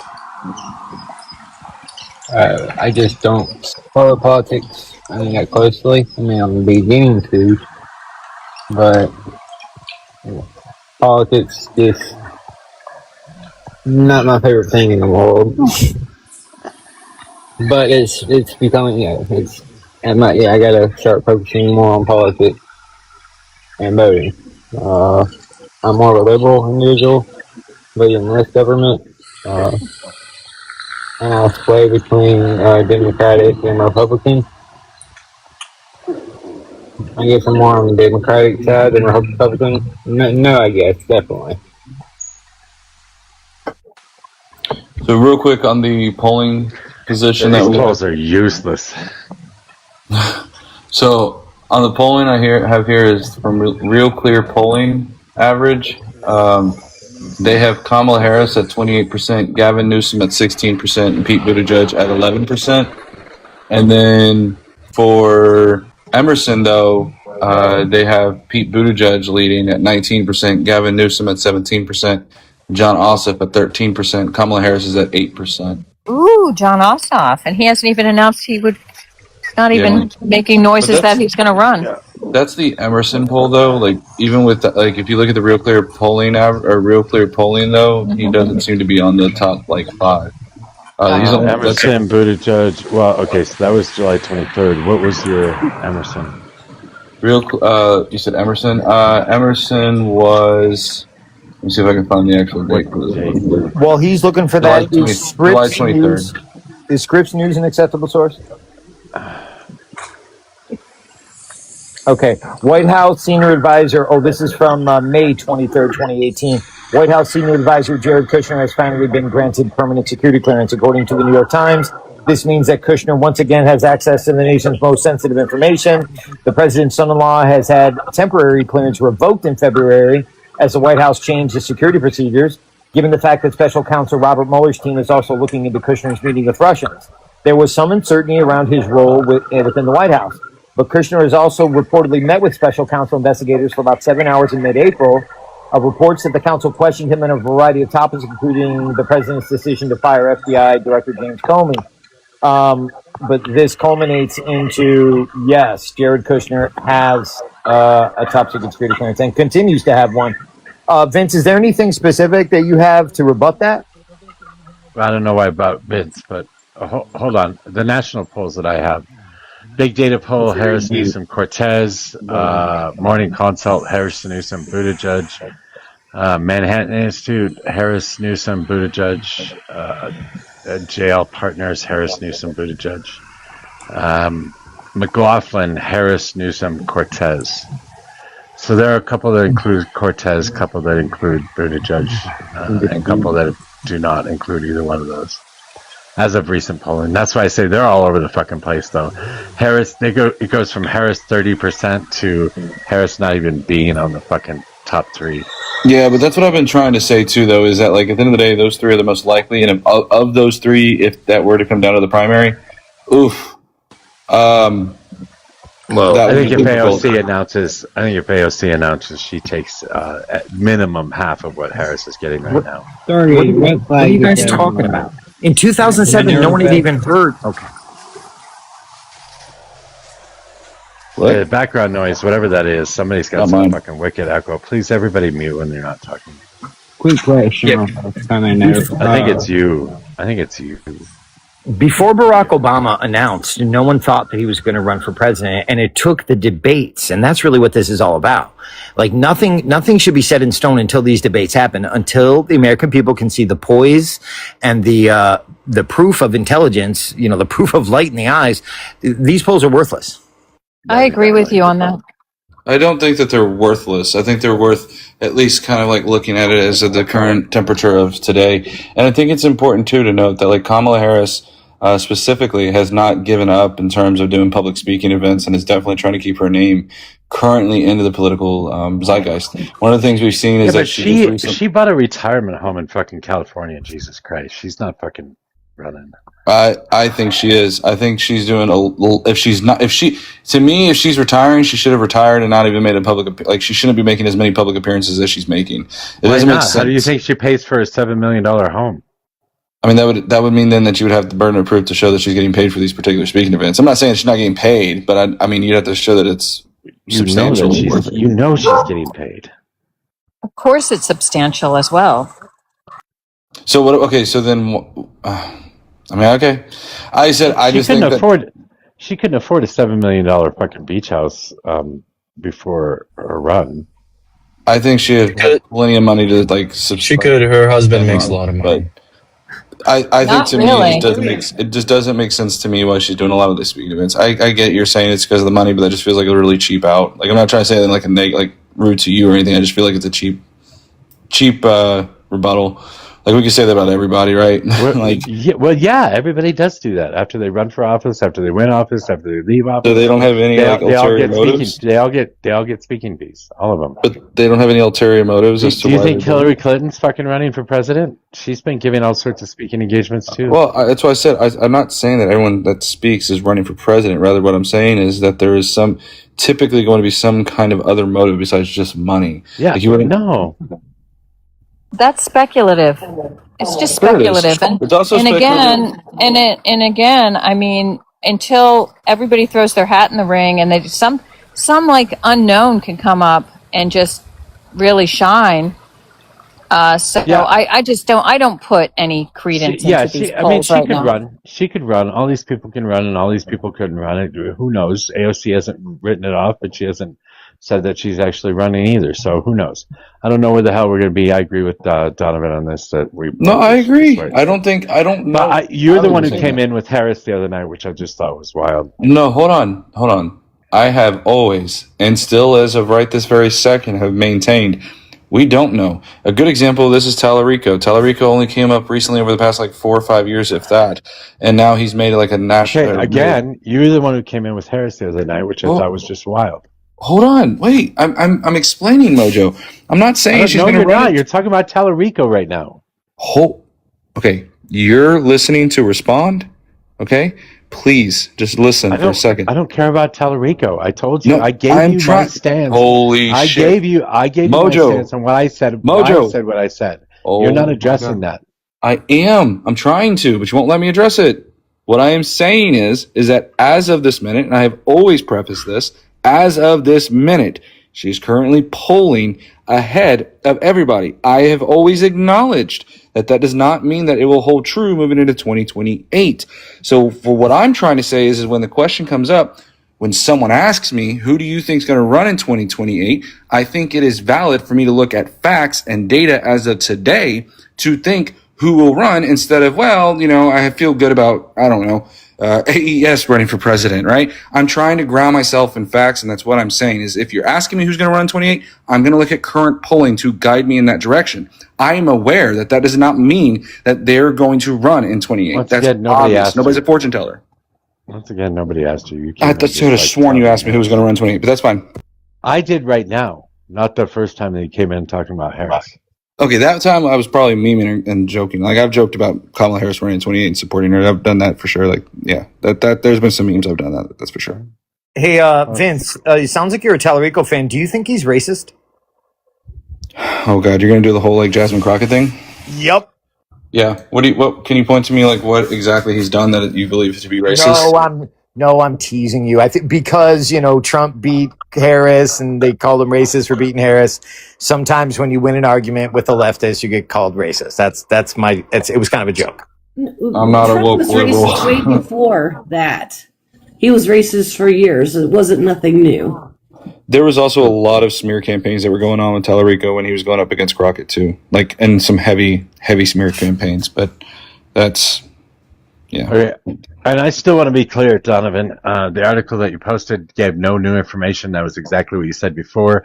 You still have not talked about the SCI level clearance that would give him the top secret position to actually serve as somebody that sits in the Oval Office. So I'm sorry, you didn't clarify your position, and you're still all right about it. I'll keep looking. Stand by. SCI level Would that clear? SCI level clearance is what you're looking for. And then the question I have, Mojo, is does that SCI clearance continue to the second term if he ever got it? It should, I would think. I mean, he was voted out of the White House. I mean, don't they have to start over? I don't know. No, I think when you get a clearance, I think, unless you've done something wrong, I think when you get a clearance, it gets renewed on a regular basis. They probably review it every certain period of time, but you can keep it for the rest of your life, I think, once you get that clearance. Yeah, I don't see anything about being revoked in the second term, or even granted, rather, in the second It's term. you, Vance. I kicked that other dude. It's fucking you, Vince. No. Yes, you. No. My dog just shook her collar. The guy that was in here before had the will sheet and win. No, you have it. No, I don't. Where would I get wind, Mojo? I'm in my freaking office with no AC. It's not wind. Yeah, my dog just got up and shook her collar. It's not your dog. It's not your dog. It's not wind. It's not your dog. It's not wind. It's then this what fucking is it? Weird. I'm trying to fucking tell you. Jesus Christ, shut up. It's this weird fucking echo that I don't know. It sounds like when I'm talking over you, I'm getting feedback from you that sounds like it's going through a fucking like toilet paper tube or some shit. Man, I don't know what you're talking about, but I'll mute up. Okay. Anyway. Sometimes when people talk, because their mic is open and somebody else is talking, it might come through. Is that what you mean? Yeah, probably. Well, it's obviously something that he's got a speaker going in the room. Oh, okay. So I do not have a speaker. I'm on my phone. I'm on my phone in an office that's like quiet, and my dog's laying down. That's it. I have no fan, no nothing. It's a quiet office. Do you have your headset on? No, I have my phone sitting here right now. Then you have your volume up so that I can fucking hear it through the microphone. Okay. Okay. I promise you, the other guy had the win, but that's fine. Apple It's or not wind. Samsung? How many fucking times do I have to tell you it doesn't sound like wind? We're not debating about like echoes, Mojo. Come on now. What are we doing? I know, so stop saying it's not. You don't have wind. I didn't ever said it sounded like wind.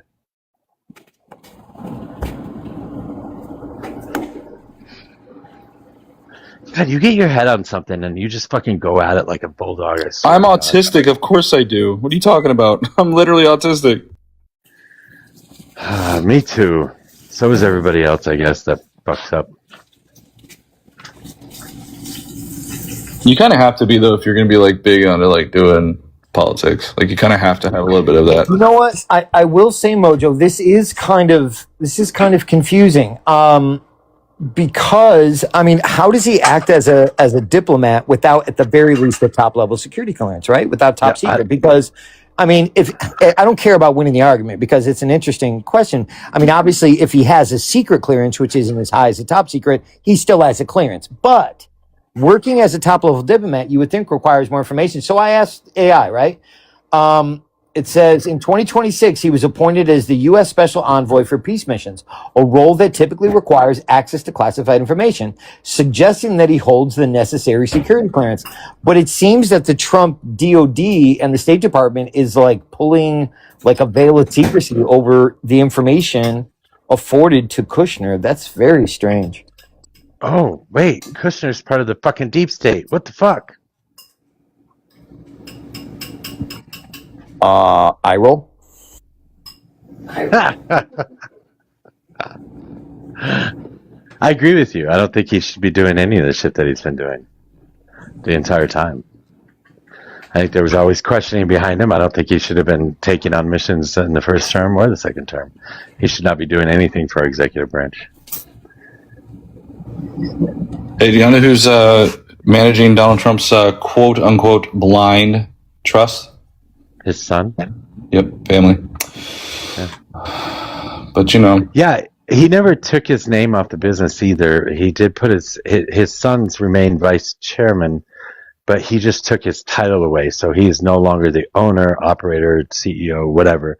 He just took a title away. His picture is still on the website at the top of the list, but it doesn't have a title now. Fucking weird. Yeah, they all share the name, Mojo. I think it's a little weird that his father's the ambassador of France. Kushner's, yeah, that's pretty fucking weird too. After being weird. pardoned. You mean the felon that was pardoned? Yeah. Yep. Did you say of France or to France? I think I said of, but I think you would be correct in saying to. Gotcha. Yeah, that's good. Semantics. Autism. No, specificity. Autism. Prepositions are important. Accuracy. Exactly. Thank you, Tennis. You can't agree Or with that. pronouns and Like adverbs the and whole world adjectives. the whole world is going to come to a crashing halt if you agree with him again. I swear to God. If you want real deep state stuff, go look at Freedom 250 versus America 250. That's where I think you can find a lot. Like it is through and through that kind of stuff. Also, important to note that they're doing the new Hunger Games. Patriot Games or something like that over the next week, where each one athlete or something or some athletes from different states will come together and host a big old like Olympic style kind of game or something apparently. And guess who's hosting it? Freedom 250, not America 250. The Trump-aligned nonprofit Freedom 250. So, fun fact. And they're having a NASCAR race in Washington, D.C. That too, right? Isn't that coming up? I think it's coming up. Yeah, I think something to that effect. Yeah. Wait, how did they do that? There's no track in DC. They're making one On the public streets? right downtown. Like they do in Las Like- Vegas. Yeah, but that's usually for like Formula One, not for NASCAR. Yeah, I know. It's really bizarre. Here it is, Freedom 250 Grand Prix of Washington, D.C. It is slated actually for a couple of weeks. Freedom 250 Grand Prix of Washington, D.C. will take place August 25th to the 23rd. Celebrate our nation's 250th birthday with the speed and innovation of IndyCar. Again, this is being hosted by Freedom 250, not America 250. The course will go through... it's going to go down Pennsylvania Ave to 3rd Street. It's going to basically cover all the big different Actually, no, it's going through the Smithsonian Air and Space Museum, National Gallery of Art, National Archives. Oh my God. Yeah, it's like a couple of different roads I'm going through. So yep, Okay, that's so gonna it's not NASCAR, it's Formula One. yeah, it's Formula One. It's Grand Prix. Well, Oh, sorry. it's not Formula One. It's Indy cars. So Indy cars are shaped like Formula One cars, but they're slightly different. I can't get into all the semantics, but it's an Indy car race. Yeah, I was just worried about the NASCAR because the NASCAR things are like basically stock cars. And those things crash all the time. Oh, I misspoke. Sorry. That's all right. That NASCAR is kind of quite a bit more dangerous than Formula One. I would think they don't go as fast, but they tend to crash a little bit more. Oh, NASCAR, what? look at that! Look at the 2026 partnerships with Freedom 250. All the people who are funneling their money through this Freedom 250. You got people like Boeing, AWS, U.S. Border Patrol. What the fuck? The federal government is supporting a Donald Trump event? No. Yeah, don't actually, tell believe it or me. not, it literally says U.S. Border Patrol is a partner with the Freedom 250 Grand Prix, which is insane. And again, remember, Freedom 250 is Freedom 250. Oh, wait, look at this one. Dell Technologies, federal platinum partner or something like that. FCN Inc. Technologies. So, do we think that any of the immigrant drivers that drive for IndyCar and Formula One, do you think they're going to get picked up by Border Patrol and deported? Oh, that Like, would be do fucked we think up. that that's why they're partners? That would be fucked up. That would Oh, be Mojo, totally fucked Air up. National Guard is also partnering with Freedom 250's Grand Prix. So This is just a way for him to funnel fucking government funds to his private organization. What? Okay, I'm sorry.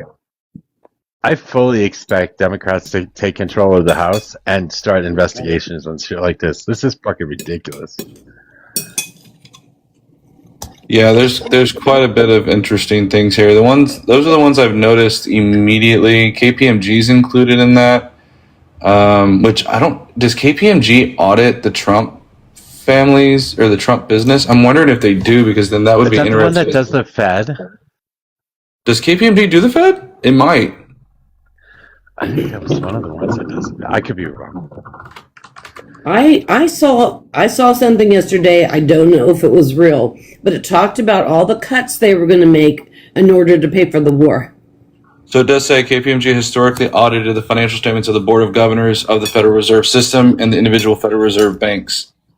So That's wild. they're partnering with that. Yeah, they need to look into this shit. This to me is like easy prime. Like, again, we talk about the deep state. Hello, this is the deep state, literally playing right here. Deep state, white out in the open for everyone to see, and just go, they're just in amazement. He's the best president we ever had. Oh yeah. Which industrial complex are we talking about here? Donald Trump's industrial complex. Hold on, can we just acknowledge Jim's slogan that he put for us down in the gulag? Freedom isn't free, it takes funds from CBP.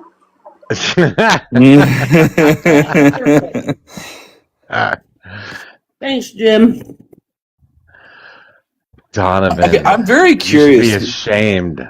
Mojo, I don't think I have ever. I know this is like I feel like this is stating the obvious, but like I don't think I've ever seen so many private organizations either give gifts to the president and or donate to the president's private cause. Right, whether it's the helipad, whether it's the East Wing, whether it's these events like with Freedom 250 and stuff. I don't think I've ever seen corporate corporate or companies coming. Yeah, like the donations coming out are like left and right, like that. I don't think I've ever seen that in any presidential history. Yeah, and from other countries too. Well, the guy that put on that WWE thing is in the hole for $90 million. Yeah, I saw that. Yep. How about that? Did you guys read about that guy? I think he's from Britain, and he invested in. He was really on the in the black in terms of his finances. And he was like, I'm making this up. He's like living in a broom closet. And he invested somehow in Trump's crypto. And then he got really rich. I just read about this yesterday. Did you say his The closet? Times. Is this like real genius type stuff going on right now? The guy living in the closet winning the lotto? No, he was dirt poor, is what I meant to say. Oh, okay. Dirt Hey, poor, can y'all and tap the also, can y'all tap yeah. the can y'all tap the screen, do the heart me, share the live out, please. Get the panel, help me with my gift goals, all that nifty stuff, please, and thank you. Go ahead.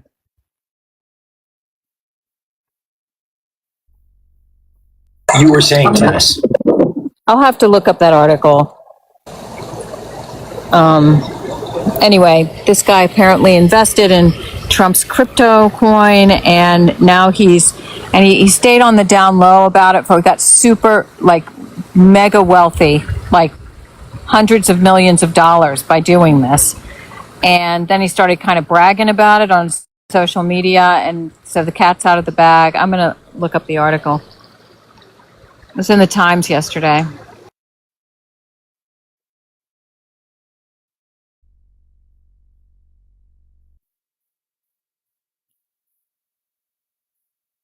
Yeah, I was gonna say something. What was I gonna say? Shit. You were saying something about I should be ashamed of myself.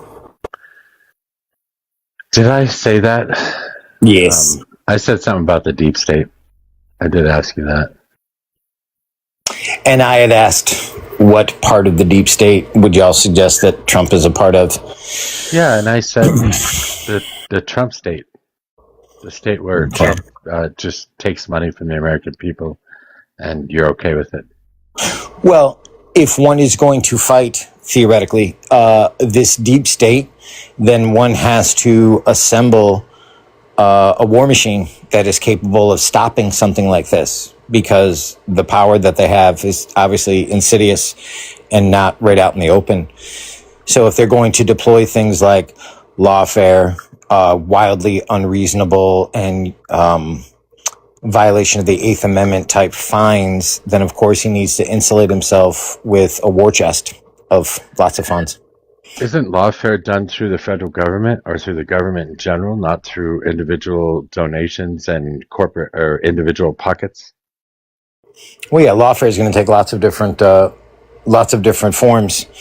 You know, So you think it's okay? federal charges. Yeah. You think it's okay for Donald Trump, the President of the United States of America, to sue the United States of America? You think that's okay? Well, that was a creative attempt to get compensation for political prisoners. I thought it was very clever. I know you think it's clever, but that's not what I'm asking. I'm asking actually after he leaves office, because all these funds that he's setting up right now, these are all things that he's going to take with him when he leaves. This is taxpayer dollars going directly to his pocket, not going to the government, but going to his pocket. So are you suggesting that he's going to continue the fight after he leaves office? Oh, absolutely. That's why he set up the Board of Peace. What the fuck? You're so fucking crazy. God, Okay. you are so disgustingly like on the dude's cock. It's fucking gross. Ugh, gross. No, I just see the utility that Trump possibly has. I mean, obviously, if he doesn't do what I think he should do, that would be foolish. Not just because obviously I want him to accomplish the political aims that I voted for him for, but if he leaves the deep state in any position to continue to attack him, they will not allow him to live. So if he has any self-preservation, he will do the work that I endorsed him for. And that's about it. That's the only utility I see in Trump. I can't stand it. Yeah, I'm a They will little. not allow him to live. Yes, Brendan, that's right. That is correct. Yes. you think that and if somebody will unalive him? Well, So wait, is it? This feels like you're absolving Trump of any responsibility. Then you, what I'm hearing, and please, I want you to correct me if I'm wrong on this. Is it almost sounds like what you're saying is that he has to take part of the deep state to for self-preservation. no, absolutely not. No, Okay. Oh no, it's not okay, self-preservation. It's continue the attack after he gets booted off of office, out of office. So he is justifying Donald Trump taking taxpayer funds, putting in his own goddamn bank account because he's going to continue the fight after he gets his ass thrown out of fucking office. You don't think that's unethical for him to like siphon? Like, I'm not talking to you, Mojo. More so talking to Brendan. But like, you don't think that's unethical then for the president of the United States, who holds immense power, to take what could be argued as bribes from corporations? And, you're talking about with regards to Trump coin specifically. oh, I could go down the list. I don't know how far you want me to go down. I've got the list ready to go from my previous 2 debates. I can go down the list if you like. Whether it's personal stocks or crypto or I know that I know that establishing a quid pro quo is very difficult. And prior to having cryptocurrency, that politicians would routinely say, create art that was then sold for ridiculous amounts of money. They would do speaking engagements for ridiculous sums of money. And these were essentially bribes that happened out in the open. And some of you may have objected to those types of movements in the past, but we're just seeing an extension, a technological extension of the same type of behavior that Washington's been engaging in for decades. So, Brendan, did you think that was corruption or a quid pro quo? Well, I said it's very hard to establish a quid pro quo. So that doesn't answer the question. Do you think what took place with Hunter Biden was a quid pro quo? With regards to his art? Sure. Yeah, I don't think anyone is buying Hunter Biden's paintings because he's an accomplished artist. So if that's a quid pro quo,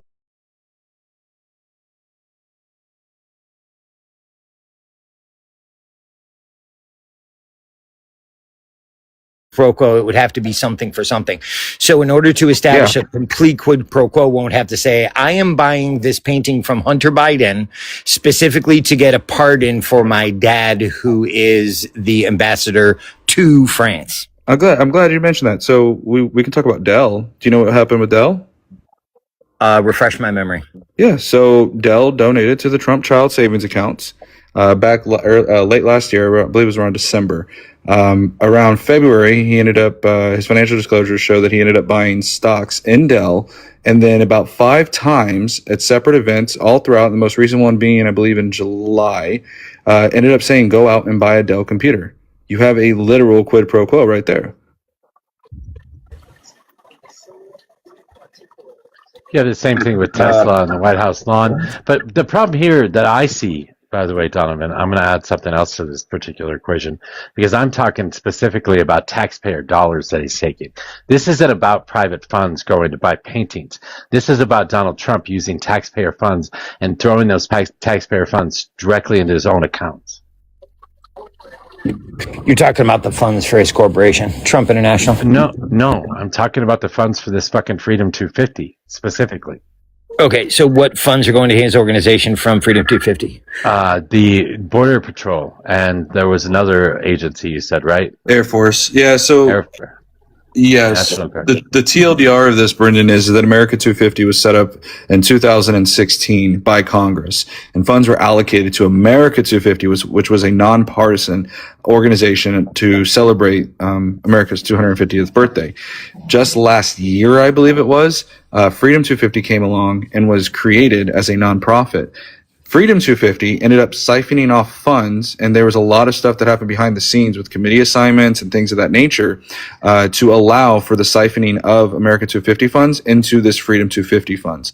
And what it does is it allows corporate donors to donate to Freedom 250 without any kind of governmental oversight as to where those funds are going, any kind of conversations that may take place. There's no governmental oversight in terms of those donations. It's just people being able to siphon that money. Now, I'd have to look at the Trump connection to that to be more clear on that, but essentially it was created as a Trump-aligned organization. Yeah, and what I'm specifically talking about right now is Border Patrol. So having Border Patrol sponsor this event that's going on and giving that money, Border Patrol giving that money to the Freedom 250 is putting money directly in the pocket of Donald Trump from the federal government. Are these for stickers? Are these for stickers? I don't know that it matters, but either way, this is money that's going from taxpayers to Donald Trump's pocket. Well, yeah, what I mean specifically with regards to stickers is, I don't know how many races you've been to, but Yeah, they Race put cars shit on usually the have side of the stickers. cars. Yeah. That's fine. I get it. It doesn't really matter what it's for. Okay, so how does Trump get money for stickers on stock cars? Because the Border Patrol is actually putting the money into Freedom 250, which is Donald Trump's organization. This is federal tax dollars for the Border Patrol putting money into Donald Trump's pocket through Freedom 250. Are you okay with that? Well, I mean, if you're asking me whether or not we should audit Freedom 250, I asked you a pretty simple question. Don't ask me what if you're asking me. Well, I haven't heard. Well, I'm asking for specificity because I haven't heard of quid pro quo. I haven't heard what This isn't the quid pro something is. quo. that I'm they're asking you about taxpayer dollars going directly into Donald Trump's pocket. He's stealing the money. This is not a quid pro quo thing. Okay. Again, you haven't established that he's stealing anything. What you've established from is taxpayers. There is no circumstance where the president of the United States of America should be receiving taxpayer funds in his personal accounts. That should never happen except for the $400,000 a year salary that he gets. That's it. And Mojo, that's why. I was going to say that the even more clear example besides Freedom 250 and America 250 is the Trump lawsuit. I mean, I think that's the most clear. I was going to bring that up. I mean, I sound like a well, he broken already blew that off. That's why I'm specifically talking about this. Reparations for political prisoners. What I'm trying to say is that, Mojo, you haven't established that it's theft. You haven't established that it goes directly into his bank accounts because he runs a limited liability corporation called Trump International. So again, that money does not go directly into his Trump International. bank This is account. Freedom 250. Okay, so is Trump International or is Freedom 250 a wholly owned subsidiary of Trump International? No, it's Donald Trump's organization to fucking gather funds for specific things. And it is... What the fuck? Why? And Mojo, I know that he was forced to give up that slush fund, but I think it's well to note that that was something that he attempted to do. And I'm just curious if Brendan thought that was okay. He already blew it off. He already mentioned it. That's why I wasn't talking about it. He blew it off? Yeah, before I even said anything about it. He said, well, if you're talking about the lawsuit, that was a creative way of blah, blah, blah, blah, blah. He said that at the very beginning of this conversation. Here we go. Freedom 250 is a nonpartisan organization leading the celebration of America's 250th birthday, working with the White House Task Force, 250 federal agencies, and the America 250 Commission to deliver presidential level events. While President Donald Trump has been active involved in these celebrations, including hosting the UFC Freedom 250 at the White House, there is no public information indicating that Freedom 250 is a subsidiary of Trump International. I didn't say it was a subsidiary. What the fuck? I said it's just It's also a Google owned by AI Donald Trump. overview. That was clearly a Google AI overview, which is fine. But I would encourage you, Donovan, when you have the time, to go through, when you get the time, go look at the National Resources Committee, ranking member Jared Huffman, his article about the Freedom 250, America 250. It is quite a beefy, it's like 50 some odd pages worth, it is about 41 pages, and it goes over all the different evidence that has been done. Different kinds it says right here, he serves as the figurehead and hosts many events, but Freedom 250 is not listed as his personal property or a corporate holding of Trump International.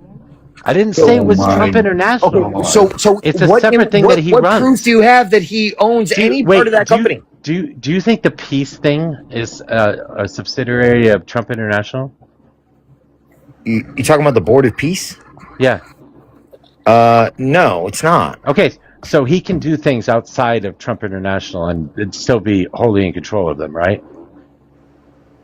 What the fuck? So wait, you're saying that anything he's involved in, he owns and controls 100%, like some kind of... That is not at all what I said. What the fuck is wrong with you? I'm saying that it doesn't have to be part of Trump International for it to be part of Trump's fucking wallet. Right, but you said he owned it, Mojo. What information do you have that he owns it?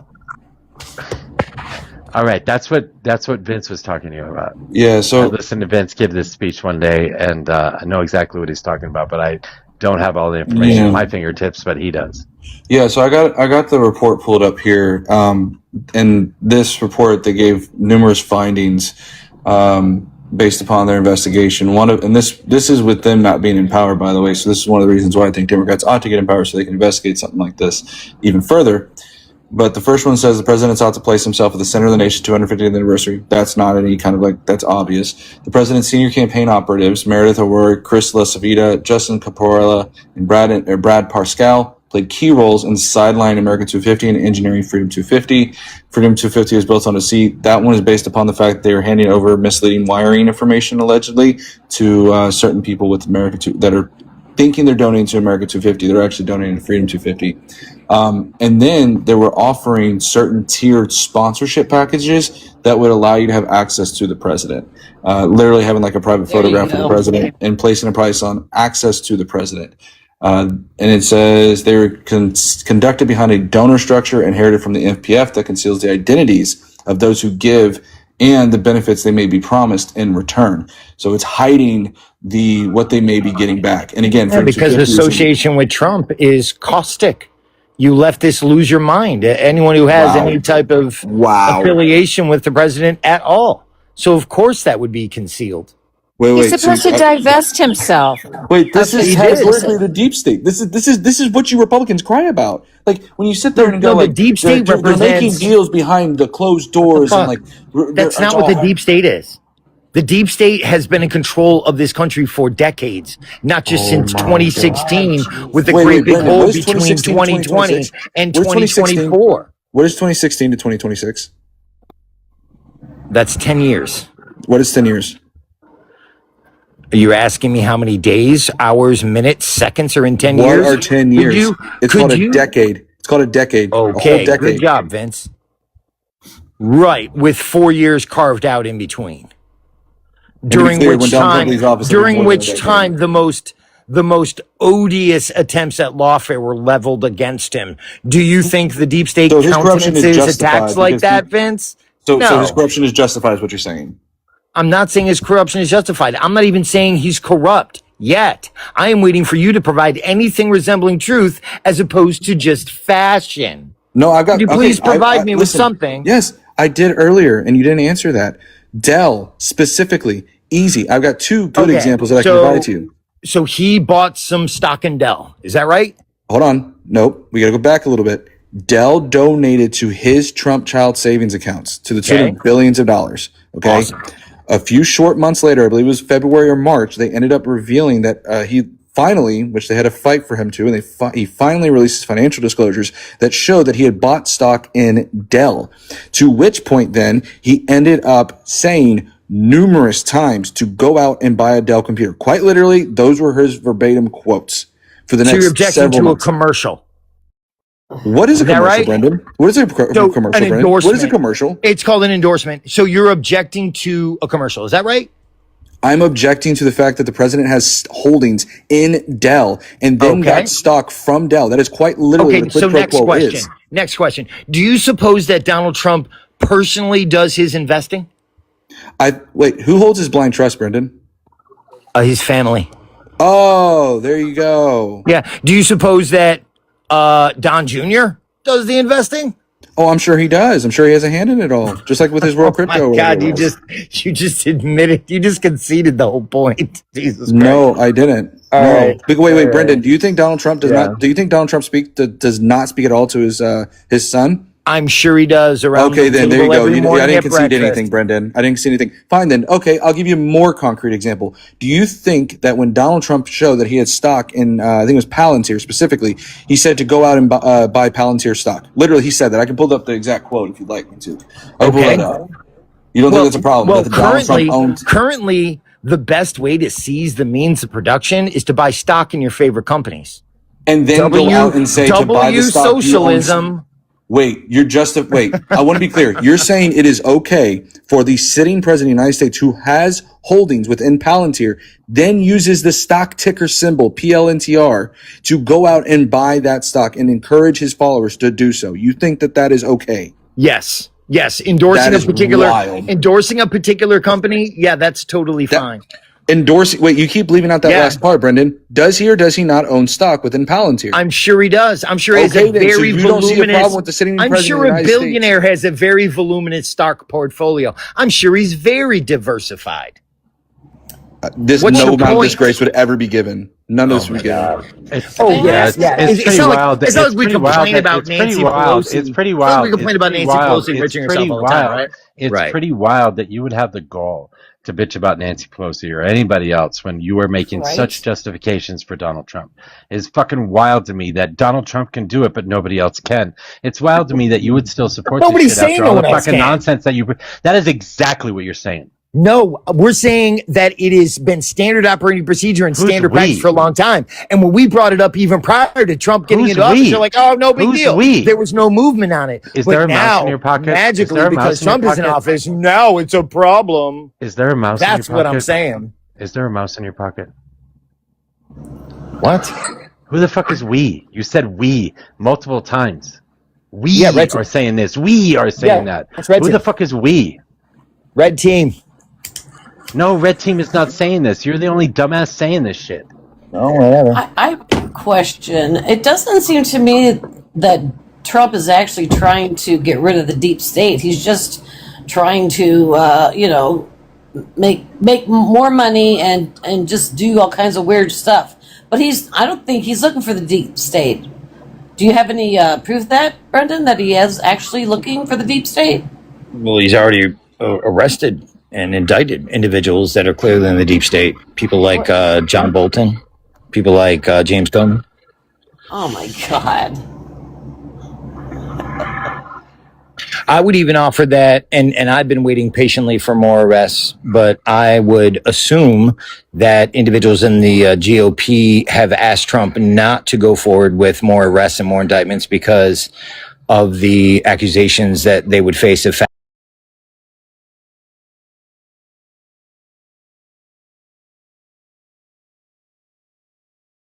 It's so wild to hear. It's Oh, he's already gone after James and Comey and Don Letitia Lemon. James. Comey. Who else has he gone after, guys? Don Lemon. So he's gone after Don Lemon, Lisa Cook, Letitia James, James Comey. He's gone after Mark Kelly and those. Mark Kelly. That was. Yeah, Mark Kelly was one of them.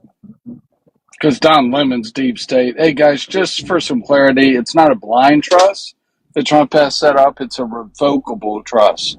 So a blind trust wouldn't be allowed to be executed and managed by your direct family members. Kind of defeats the purpose of being blind. Second of all, I would say the biggest evidence of the quid pro quo and the fraud, waste, and abuse in this current administration would be the pay-for-play schema tied directly to the presidential pardons that for the first time in a long time are actually also waiving unpaid restitution for the fraudsters that he's pardoning to the tune of $1.3 billion in this second administration. Well, and this is the first time that a corporation has ever been pardoned too, right? Yep, $300 million for fines related to fraud. So I love the idea that he's building a deep state to get rid of the deep state, as ludicrous as that fucking sounds. Well, come on. Donovan said he has to. He has to do it. That's the only way you can tear down the deep state. He has to. Well, it works out fine if you actually are like at the level where you believe in the deep state and that it actually exists. But sure. So, yeah, this is the most blatant quid pro quo in Trump's administration this time around. It's bypassing the office of the attorney, of the pardon attorney, to go direct to the president and get the pardons. And keep in mind, too, Brendan also admitted that he said that the Hunter Biden painting thing amounted to a quid pro quo, but he won't say that this is amounting to a quid pro quo, where Donald Trump literally has stock in this. What says, I said was you cannot establish the quid pro quos because you would need to know what it was being bought for. But should I be surprised that you didn't actually get my quote right yet again? Oh, wait. So I need to establish what's being bought for, right? Yeah, that's what quid pro quo means. Wait. Earlier you said it was a commercial for Dell. Sounds like Dell bought a commercial, did they not? Correct. So if they bought a commercial, then it's exactly meeting your definition of a quid pro quo. That is what you are alleging, but you would need to. No, that's not what I'm exactly alleging. That's what you're alleging, they sir. were buying. That's what you're alleging. No. You're saying a quid pro quo is that you First are of all, buying I didn't bring something. up Dell. You brought up Dell. I did bring up So Dell that's to not your that's not me definition, alleging. Brendan. And what I brought up specifically was the mechanisms that corruption, the forms that they have often taken, and then Okay. gave examples. Okay, So give me an Brendan, example, let me Brendan. ask. Yeah. Hold on. Brendan, I so just you have to did. be able to Speaking tie engagements the quid pro quo and right? art. You have to be able to tie the quid pro quo. So if you Right. can, would you say that an application for a presidential pardon, specifically mentioning the amount of donations to the campaign that his family has made, and then that his wife just attended $1 million $1 million per plate presidential dinner, would be tied directly to a pardon for the first time ever, writing off $64 million in restitution for the victims of the fraud? Specifically, which company are we talking about? We're talking about individuals. So No, individuals the name have of the been company pardoned. that you're alleging got the pardon, or the name of the individual that you're saying got the pardon. So you can look at the Department of Justice. No. Office of the Attorney No. of the Listen, pardon. Yeah, I I'm asked a telling you where very to find all this specific information. question. Listen, I'm not going to participate in your fan fucking fiction. I asked you a very direct question. What was the name of the company or individual that you were electing bought a pardon from Trump? Go. I'm teleporting right now, but I'll be happy to get it okay. for you. But if you'd like to source it for yourself, Well, no, I can the wait. the DOJ No, that's Office of the Pardon Attorney has a clemency database where you can Mhm. see the full applications and the presidential pardons. Yeah, you see, again, even if you're, because your position that you're taking is that Trump is some kind of deep state, but I can't help but notice that most of your objections allude to funds, allude to specifically money, where what we are objecting to, the kind of, big league deep state thing that we're talking about, is like Anthony Fauci getting a pardon for unaliving millions of people. Oh, I So thought you meant. you I guys thought can you meant. complain Oh my about gosh. Trump I getting a thought you million here and a meant. million there, but your team is killing people all over the planet. That's my bad. Fauci I it thought did you not meant is not that all. responsible for unaliving. Oh, don't let him pivot you away from this, Dennis. I thought you were talking Well, about no, it's a all the matter of people that scale, the is what it is. $1.3 billion of restitution for the victims he's waived through his pardons. I didn't realize your deep state went after these people and convicted them of fraud. And he's just dismantling the deep state by freeing them from the evil deep state's restitution. Nope. What I was bringing up specifically, and I mentioned this before, you weren't up here yet, though, every person. I've been listening. But that it's important that Trump build a war chest in order to provide himself insulation from further attacks.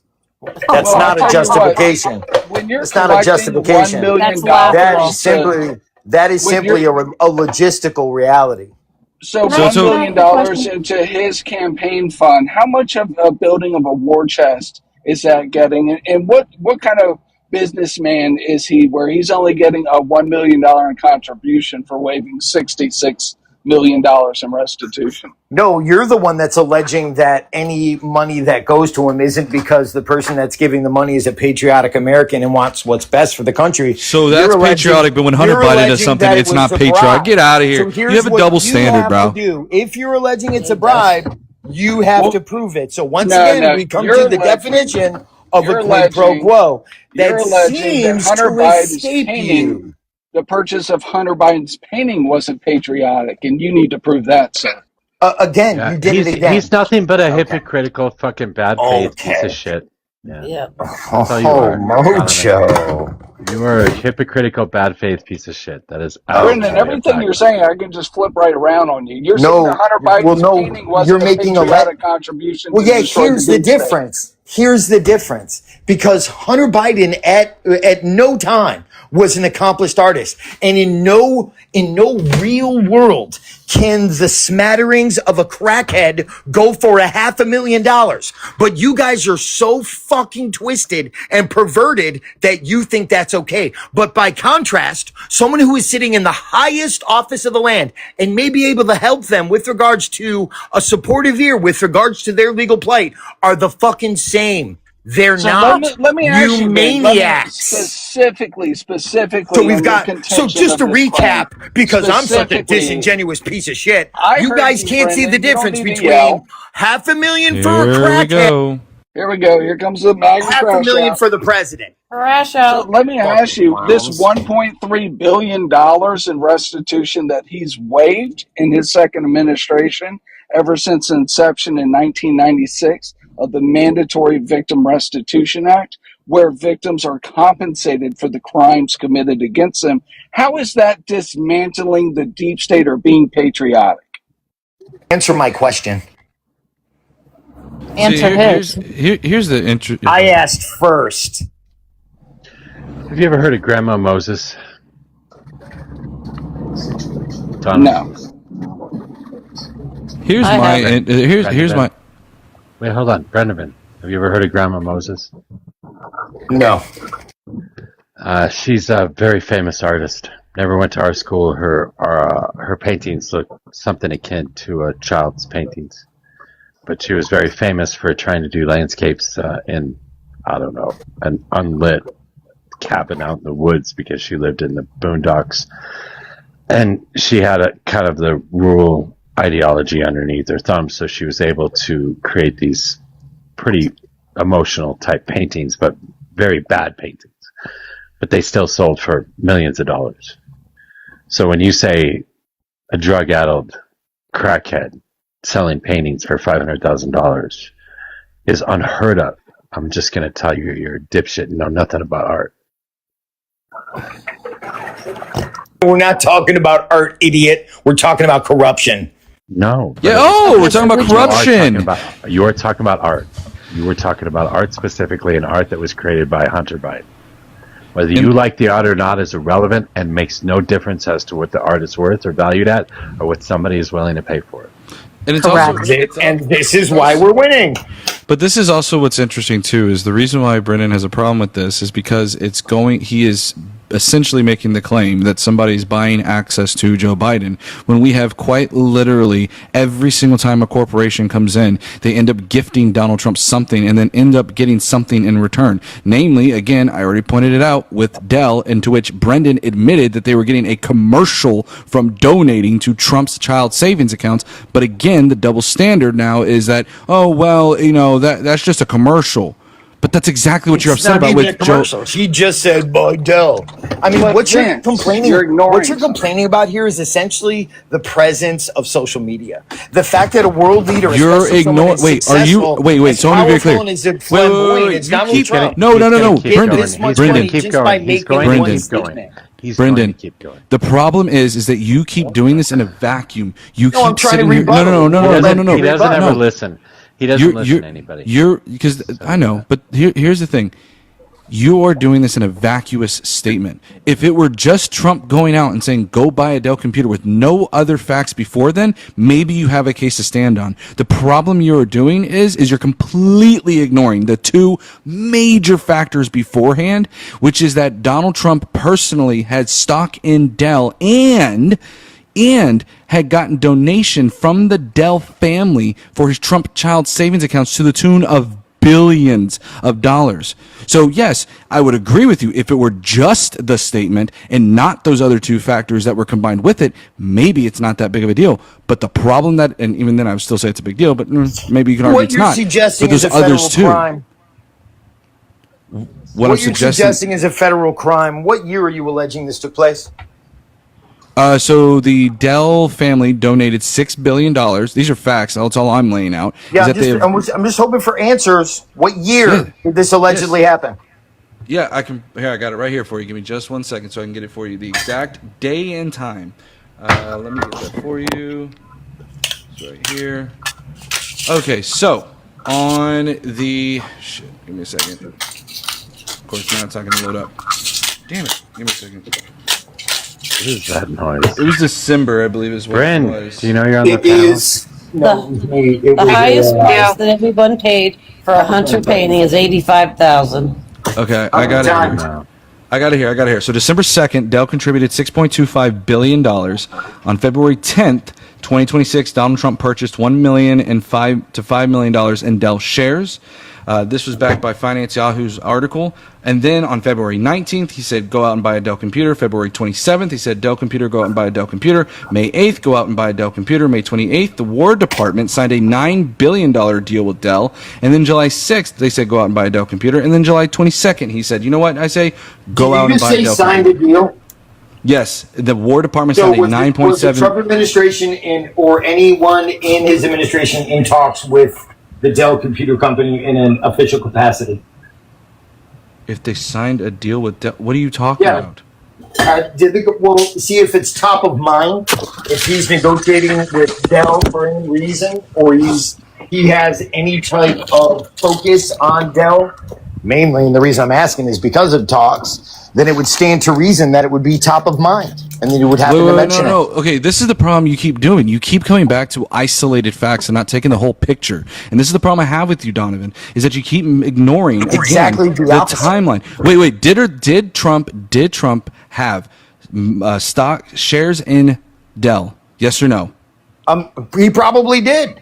No, not probably. I'm not saying no. But that's not the point. No, that is the point, Donovan. That is the point. Because if you think that Donald Trump, while he is the president, is managing his own stocks in real time, that's ridiculous. You understand you buy the dip, right? I think it's stocks ridiculous. Fluctuate up and down. So you hire a professional, hopefully a fiduciary, who's going to pay attention to those ebbs and flows and make money simply because an individual within his organization, and this is an organization of thousands, are buying stock on his behalf does not mean that he is making these deals.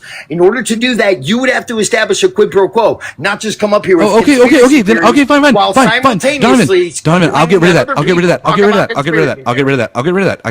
It's not a problem. I can get rid of that. Wait, I can get rid of that, Donovan. All right.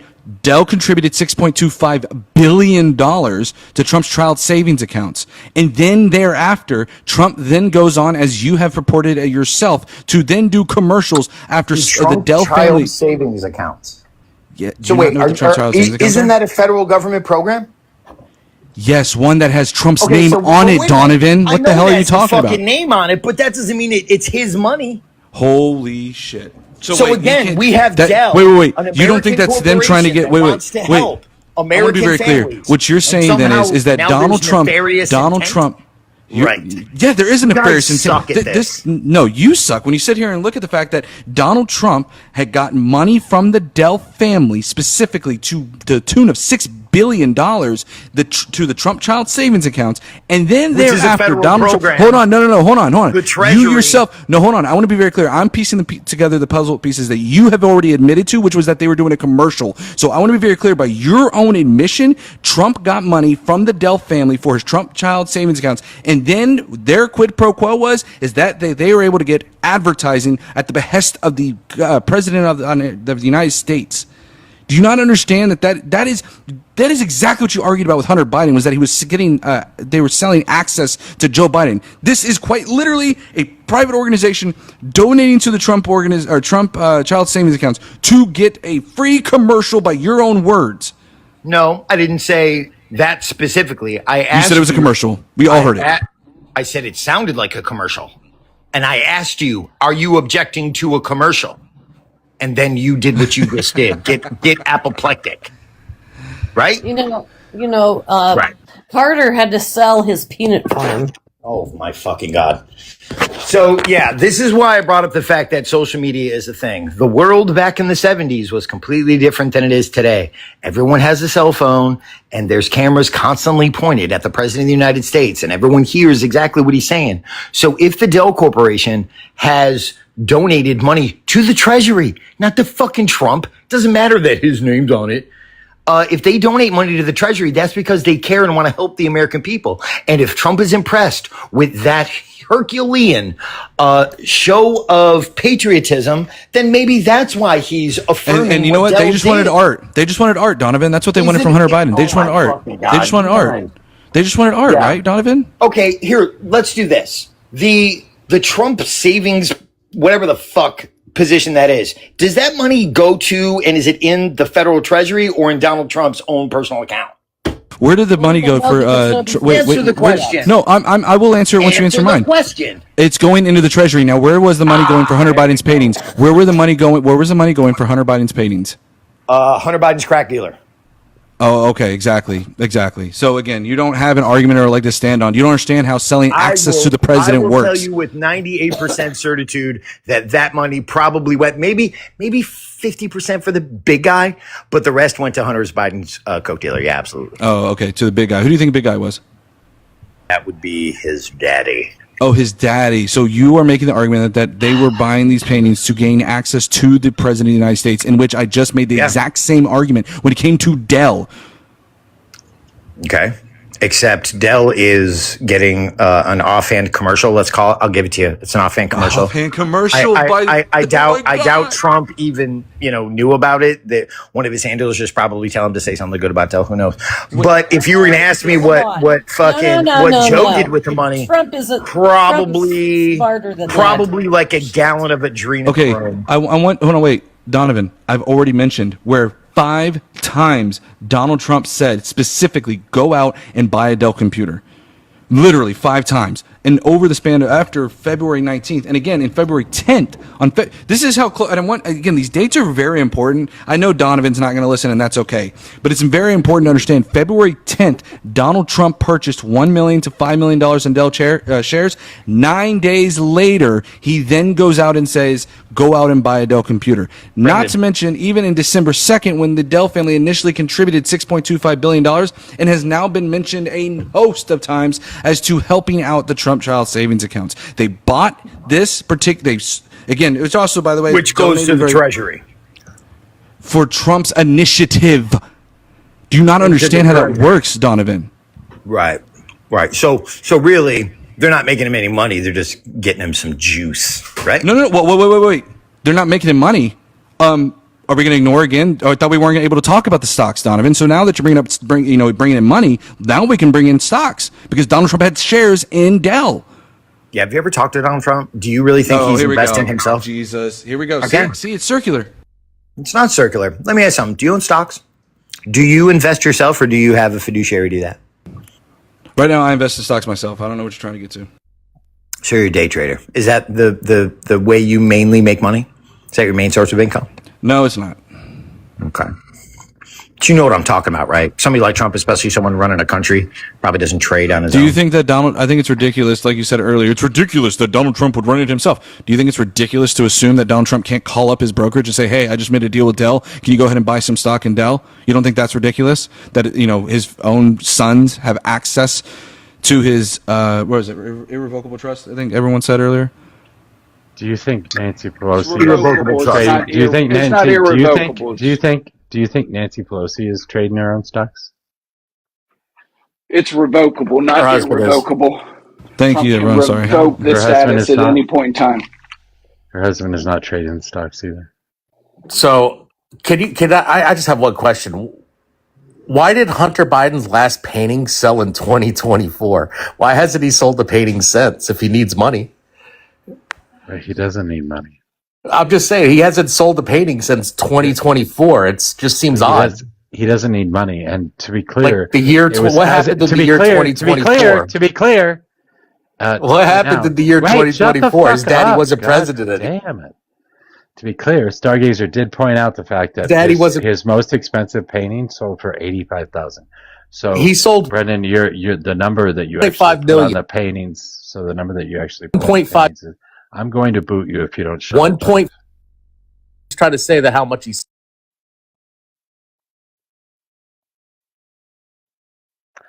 I can't stand people talking over me. I can't stand people that jump in a room and just start talking over everybody. That's so annoying. It is. You can be a rational adult human being and have a conversation. You're welcome to come back up, but until then, fuck straight the hell off.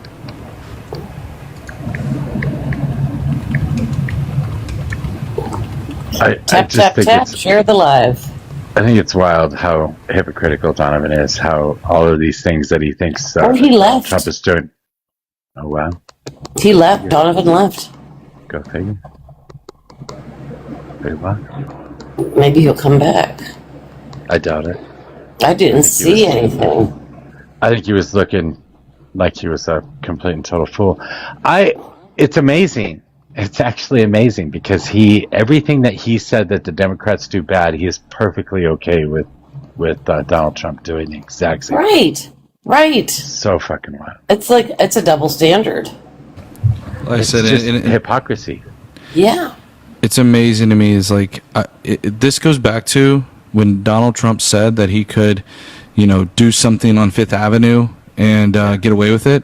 I mean, I think it's amazing to me. I think the Dell one is, I think J6 is the strongest example of corruption, but they wave that off. So then you go, well, let's look at Dell. Okay, well, you don't like the stock thing. Okay, well, here's Dell doing this. Well, it's a commercial that was bought after Dell donate, and it's just amazing the way that they've been backwards, left, right, and center, and they just don't want to address it. And it's like there is no evidence. Like literally, they would come up with an excuse if Donald Trump were to do something as heinous as that. They would say, "Well, that's not really Trump. Look at the back. That doesn't really look like Trump. Oh, well, it's a little bit blurry. Oh, well, it's a little bit that's actually not like Donald Trump wouldn't do that. Like, come on, don't be unreasonable. Like, it's insane the levels to which we can't just be like, yeah, that's pretty corrupt. And using their own standards. Can I say something, Vince? Bryn had come up and she wanted to say something to Brendan, but she didn't get a chance because you guys were talking so much. I am sorry. I told her to just interrupt, and she said she didn't want to be rude. Right? No, don't do that, Mojo. Don't do that, Mojo. Listen, I'm not trying to get canceled. No, you know, I'm already Vince, canceled. you have What some are you great talking- arguments and stuff, and but sometimes need to let somebody else get over their life. I do. This was this topic I have now debated at least 3 times. This would be probably the 3rd or 4th time. This week? Well, over the past 3 weeks. 2, I say 2 professionally, and what I mean by that is like one that I just didn't debate with last night, and then the one that I did up in Dallas a couple of weeks ago at Gridco. Wow. So, yeah, that's why I literally when I was just talking with Brendan, I was literally using those same debate notes that I had used then. They're good notes, though. I mean, they're good to use, but that's why. Okay, who cares? Anyway, sorry. Wait, yeah, who cares? Stargazer, did she tell you what she wanted to say? No, she didn't. Bryn, come back up and say what you wanted to say. Please do, because I don't want to be labeled. I'll put it in my back pocket for the next time he's on. To be clear, Vince, I'm already canceled. So you're on a panel that's been canceled, and you will be affected by that because you are now on a panel. You are one of the followers of Mojo's, and Mojo is an asshole. So we're the deep state. Oh, hey, by the way, it looks like July 21st from the New York Post. Hunter Biden is still trying to charge $54,000 for his paintings, and the huge price includes a video call with him. And it looks like he's now got a new website for his paintings. So, oh, nice. Doesn't look like he Okay, stopped. everybody, tap the screen, share the live out as much as you can. Gift the hosts and gift the panelists if you feel like it. I will tell you that good paintings are not the reason that people buy paintings. They're Especially not for any serious amount of money. Yeah, it also looks like thanks for leaving, Dad, you jerk. Wow, a dad leaving? I bet he went to go get milk. Anyways. Oh, Jeff's back. He ain't ever coming. Yeah, Jeff, I just need you to be an adult, man. Just have a conversation. Yeah, no problem. Go ahead and say what you want to say. So there was someone who purchased 2 paintings from Hunter Biden for $100,000, Elizabeth Nigeria. And she was appointed by Joe Biden a position. Isn't that weird? That's Trump does the same thing. What's the difference? In 2022, she was given a position by Joe Biden. So she bought. What's the difference? She buys $100,000 worth of Biden's paintings and then gets a job from Joe Biden. Is that suspicious? Trump Are we does kidding? The same thing. Is that suspicious? Wait, what do you want? What about Jeanine Pirro? Can you explain to me like Jeanine Pirro or the fact that we had all these other Fox News personalities? So what about isms is what you want to use? No, you no, don't no, want no, to no, talk no, about no, what no, I brought up. You no, want to use no, what about isms? No. What about Jeanine Pirro? I want to know if what about we're holding the same. You want to know what about her? I want to make sure that we're holding the same standard. You want to know what about her? Answer my question first, and then we can talk about her. Stop talking. Stop talking. You were talking about Elizabeth Hirsch Naftali. She did buy 2 paintings from Hunter Biden for $50,000 apiece, and then she was appointed to an unpaid It was position. $100,000 for the 2 And then paintings. she was appointed to an unpaid position on the Commission for the Preservation of American Heritage Abroad. It was an unpaid position that she Correct. got, and it was for promoting American You understand? You heritage make abroad. money with positions of power. Like she sorry. took a Oh, position of power This was that she this could was a use this for was an financial unpaid benefit. position. By the way, on top of this, she is also a major Democratic donor and a philanthropist. Absolutely. She directly She has been donated to donating Joe to the Biden and then he Yes, she appointed has been her. donating to the Democratic Party for the last She 20 fucking directly years. donated to Joe Biden over She has been donating to the $13,000. Democratic Party for the so last Hunter I don't 20 understand. years. So she gave money to his son. She donated directly to Joe Biden. Then Joe Biden gives her a commission. I don't understand. She donated So- to the so you're Democratic saying Wait, that's not stop quid pro- talking, Jeff. quo Jeff, pro. you need to stop. You need to stop. Look, I Stop. can't help that you're I'm a going dumb to boot fucking you again. idiot. I'm gonna boot You're a you dumb again. fucking moron, and you Yeah, don't you understand are a dipshit, anything. and you can't you have want a to blame conversation. people You can't when you be a have zero fucking adult. evidence. What is wrong with when you? we have Fucking dipshits. God damn, Trump what does is the wrong with same people? thing. I don't understand. Plus, what he did wasn't. I mean, that's not deep state. there's also whataboutism. That's pretty wild. So $50,000 paintings. She's been donating to the Democratic Party for the last 20 fucking years. Major donor, not just a little donor, a major donor. She's been working in party politics for at least as long, and she got an unpaid position after she donated or bought those paintings. That's so weird. Which Yeah. again, What- if that's the case, I mean, again, I can point to a million positions within the Trump administration where they Right. personally, like, I mean, and the probably most glaring one of that all would be Trump's personal defense attorney now being the attorney general. Right? Like, bro, this is so exhausting debating some of these MAGA. Like, it's He got insane. caught in a corner. He can't get Right. himself out of. That's so why he he just left. starts yelling over everybody. No, I booted him, but he Oh, just you started did? yelling Okay. over. Yeah, he just started yelling over everybody. Gets himself trapped, and then he just starts yelling. Right. And I mean, again, it goes back to Hunter Biden is still selling these. And the reason why I ask about that is because I think I'm starting to get to a point, like, I want to make sure we're on the same page and that we're going to hold the same standard before I just sit here and start engaging with something. So that's why I asked him about that, because I want to make sure, hey, are we on the same playing field? Because it's funny. It's, by the way, a little cheap debate tactic you can use is when they do that whole shit about, like, whataboutism. It's what I did with Brendan and I tried to do with him. Flip it around on them. Okay, so you think that's corruption? Yeah, I do.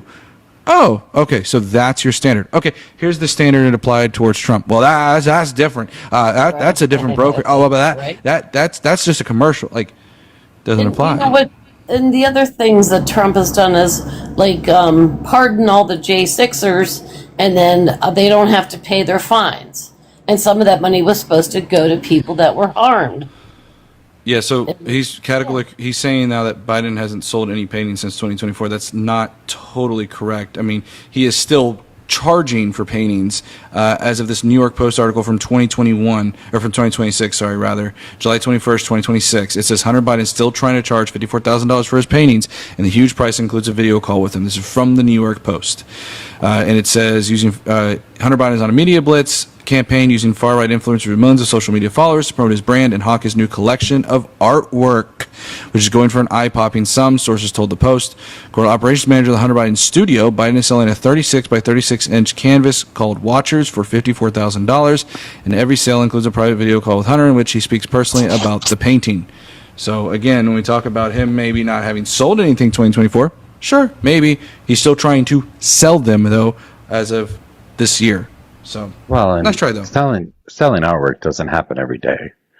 When you end up doing large collections, things that are meant to go together, things that are meant to hang together in galleries, and it takes some time to put together a bunch of paintings that you can hang up in a gallery that all have the same theme in some way, shape, or form.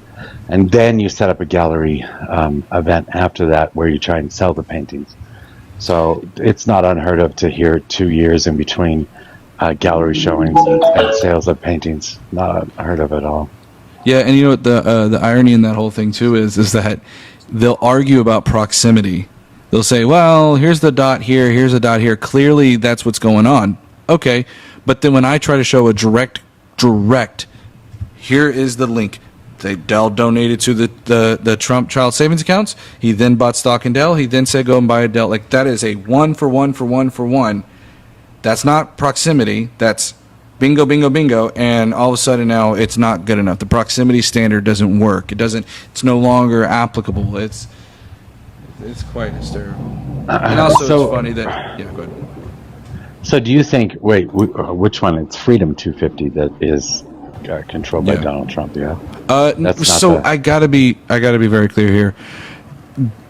I don't know if they had conclusively said that Trump was running Freedom 250 or America 250. This is me being as fair as I can possibly be.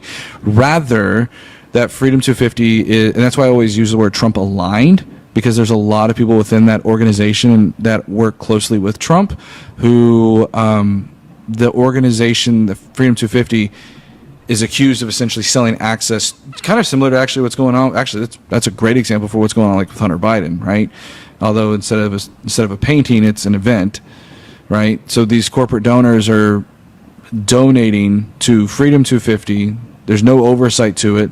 They may not even know what comes with that sale. And one of those, it's an NGO then, though. It's not a essentially, yeah. Yeah. Okay, so what Donald Trump is doing is taking government funds, though, through the Air National Guard and through the Border Patrol, and donating those funds to Freedom 250, which is a non-governmental organization, to actually produce or be some sort of the production of the event that's going on in D.C. In so many ways, I wouldn't say Trump himself, if I'm being pedantic a little bit, but I mean, he's over CBP and the military. These are taxpayer dollars going to an NGO that Trump has access to in some way, shape, or form, or that the organization has access to Trump anyway. Yeah, exactly. And didn't he sell things to be able to come to his inauguration? And I thought he was selling things like, I don't know. He got busted for trying to hawk some of his own fucking gear at a Navy event to, like a graduation ceremony or something. Yeah, they set up a booth in there with Trump stuff at the booth inside of a graduation ceremony or something like that, which is wholly against the law and wholly against the regulations of the Navy. But he also made $200,000 off of the Lee Greenwood Bible, aka the Trump Bible. Yeah, and the one that Go Army has. Yeah. He made $3 billion since he became president. Oh, the crypto dinner! I forgot about that. There was the crypto dinner where they ended up like having a bunch of the crypto bros coming down to Florida and just like wearing masks and shit. Yeah, that's what Brendan was talking about earlier when he said crypto. Oh, okay. Because we have bitched about that a lot. Yeah, that's what I'm saying. Though, like, I thought about that the other day when like I saw the Don Lemon appeal come up. I'm like, dude, I had completely forgotten about the Don Lemon stuff. Like, the news moves so quickly in this administration that like you blink and there's a whole new thing and you'll forget about it like tomorrow. Yeah, you know, he's doing something wrong. He's doing 10 things wrong every fucking day. Yeah, we're all inundated by it, and it's I don't know. It's just become like part of the course. It's alternate reality, and there's I just don't understand. They double down no matter what. I mean, he could literally go shoot somebody in the middle of Fifth Avenue, and they would justify it. Man, I'm pretty sure he said that. Yeah. He also said he loves the uneducated too, which is kind of funny. Loves the uneducated. Oh, right, because when. Go ahead. No. I was just gonna do this. Oh, thank you. I laughed so hard when I saw that. You gotta. I hope Brendan comes back. Please come back, Donovan. Oh, he was going to the beach, though. Yeah, he was going to the beach. He was going to get some stuff for his son. So leave a sick son at home alone and go to the beach. What if he gets a fever or something? I don't know. Do you know he's alone? Oh yeah, I don't. Good point. I don't know either, but I'm watching Cleveland get killed by the White Sox. Is that soccer, football? on it. Oh Baseball. my god! I can't Baseball. believe he did that. He just sat there and said that. Mojo. He's I know just what it playing is. around. I know who the White Sox are. I know you do. I can understand if like they said like the Blue Jays or something, but like the White Sox is kind of hard to think that it's like anything other than baseball. Wait, why the Blue Jays? There's no Blue Jays football team. Don't you triggering you know me what? so I badly think right now, Mojo? there is a team that has baseball and football. Which one is it? Baseball and football? I mean, there's a whole bunch of Cardinals. baseball football teams. It's the Yeah, Cardinals. is that it? Oh, Cardinals. Yeah, the Cardinals. Yeah.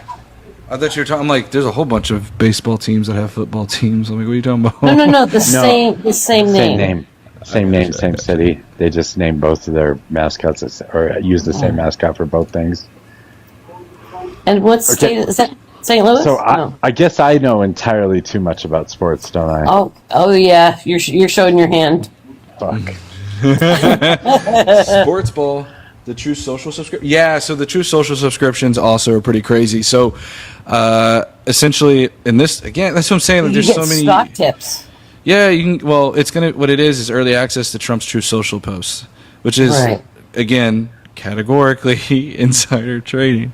Oh, it's just right. Because if you pay, then you get tips seconds before everybody else, so you can make more money.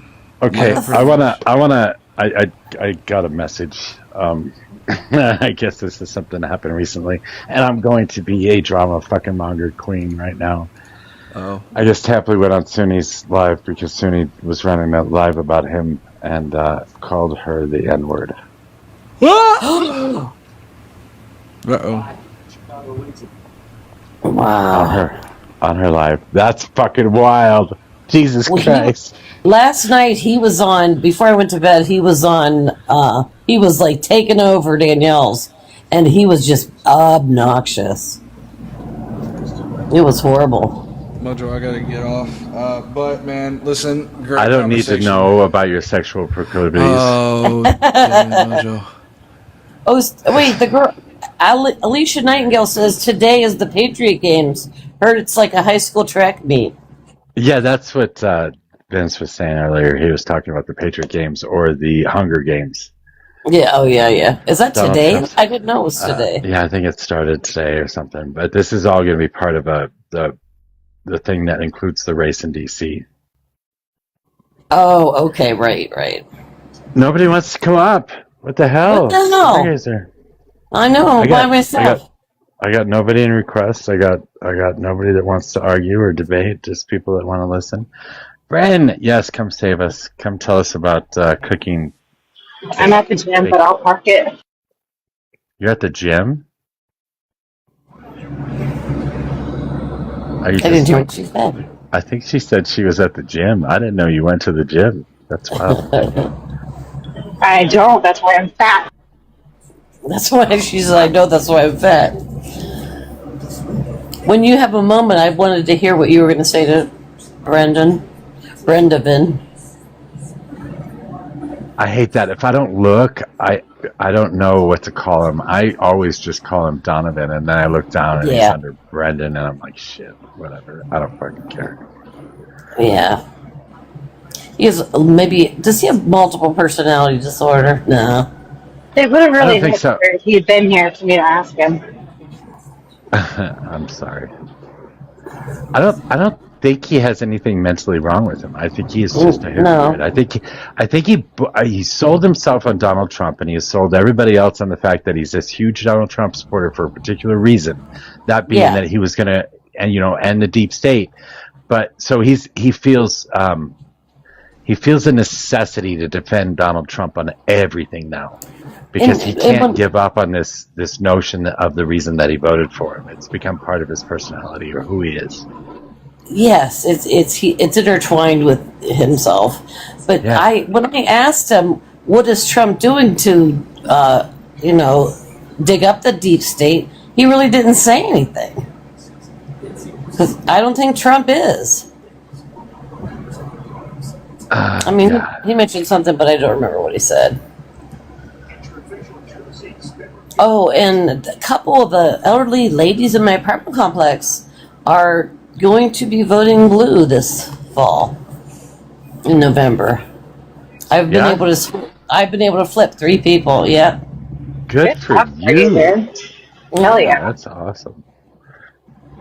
That's super awesome. I mean, I was a lot more gentle with them than I am on here. But I just give them the facts. Like when I was telling, I took a lady to the grocery store today. She doesn't have a car.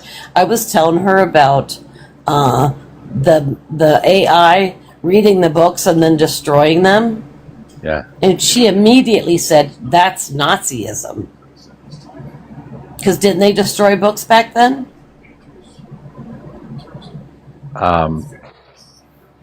Yeah. They did. They absolutely did. They destroyed a lot of books, as a matter of fact. Yeah. A lot of burning of books. Right. So, if it looks like a duck and quacks like a duck, it's a duck. Yeah. So are you going to take a break or something, or? No. I mean, there's still Okay, 73 stay people up. listening. Somebody will come in here. We got fucking Derek. Derek. Hello there, mate. Oh, duh. So you flip 3, I flip 6. You gotta work harder. You gotta get 3 more. Oh, I will.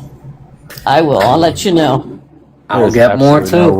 There's absolutely no way you convince somebody to become a Republican.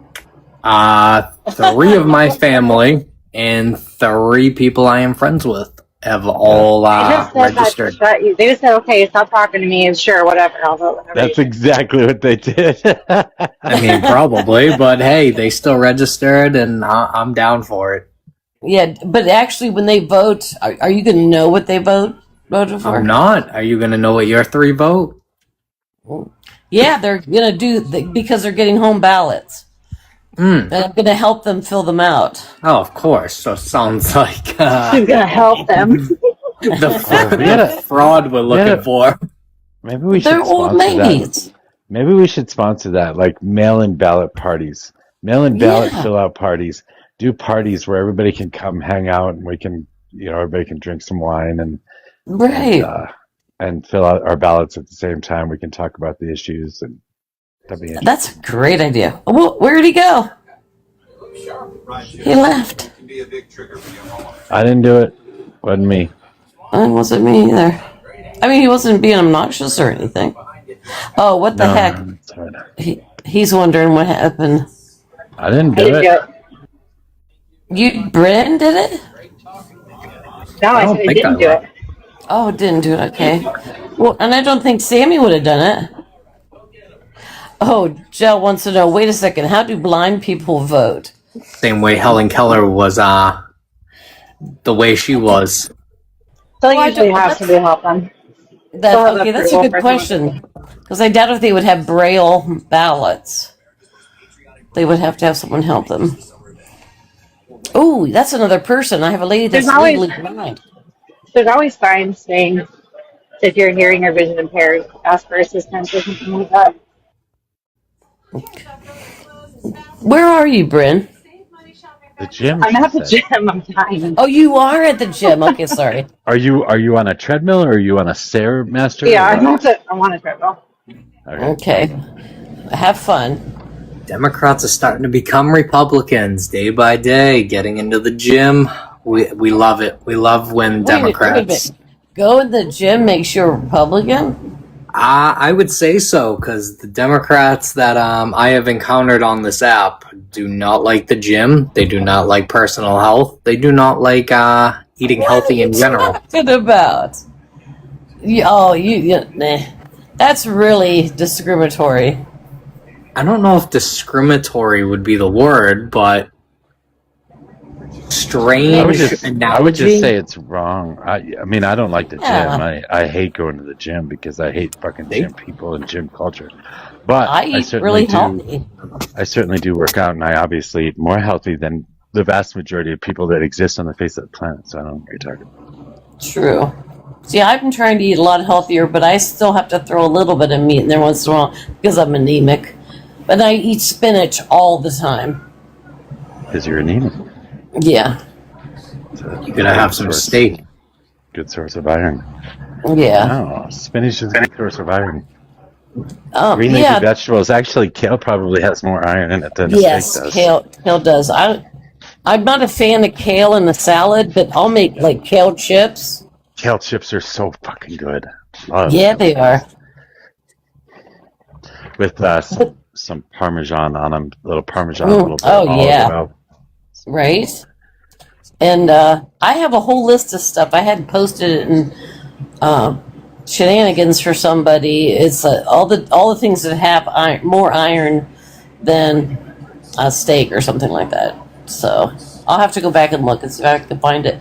There were all kinds of I think certain grains and seeds. Yeah, probably Some of them ancient have- grains, flaxseed. Yeah, that was one of them. Yeah. Chia? Yep. I don't Another know. one. That's another one you put in smoothies and stuff. I love chia and smoothies. Yeah, Chia seeds are good. my daughter puts them in her daughter's food, my granddaughter's food. She's really healthy. See, you're just wrong about everything, Yeah. Derek. I think you guys are just No, crazy. hold on a but minute. My daughter's a Republican. see, point proven. What are you talking about? Like the South and the Midwest? Like, have you seen the American Heart Association map? The darker red means like they have more heart disease in that region. That shit's lit up like a fucking Christmas tree in the South. I would imagine so. Look at well, I mean, we have great food down here. Gray food. Well, yeah, fried. Yeah, fried food down there. Fried Oreos. That's what Yeah, wasn't that invented? Fried Oreos, fried ice cream, and that shit invented in fucking Texas. Something like that. Yeah. I think we should all have learned by now not to speak in platitudes, generalizations.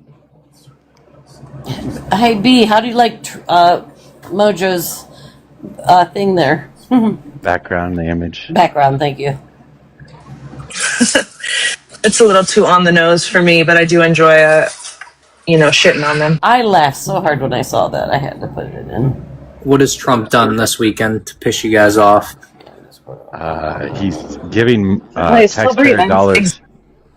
He's giving taxpayer dollars to the Freedom 250 Foundation, which is an NGO owned and controlled by Republicans that get access to Donald Trump, and he's using funds from the Border Patrol and from the Air National Guard to actually sponsor the event that's going on in D.C. right now, and giving it to an NGO that he is basically influenced by or has influence over. That's what he's done.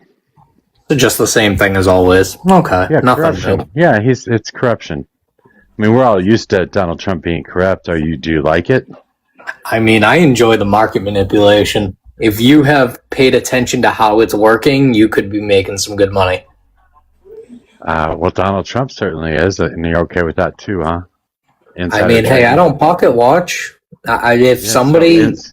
But you do, though, right? Because haven't you bitched about Nancy Pelosi?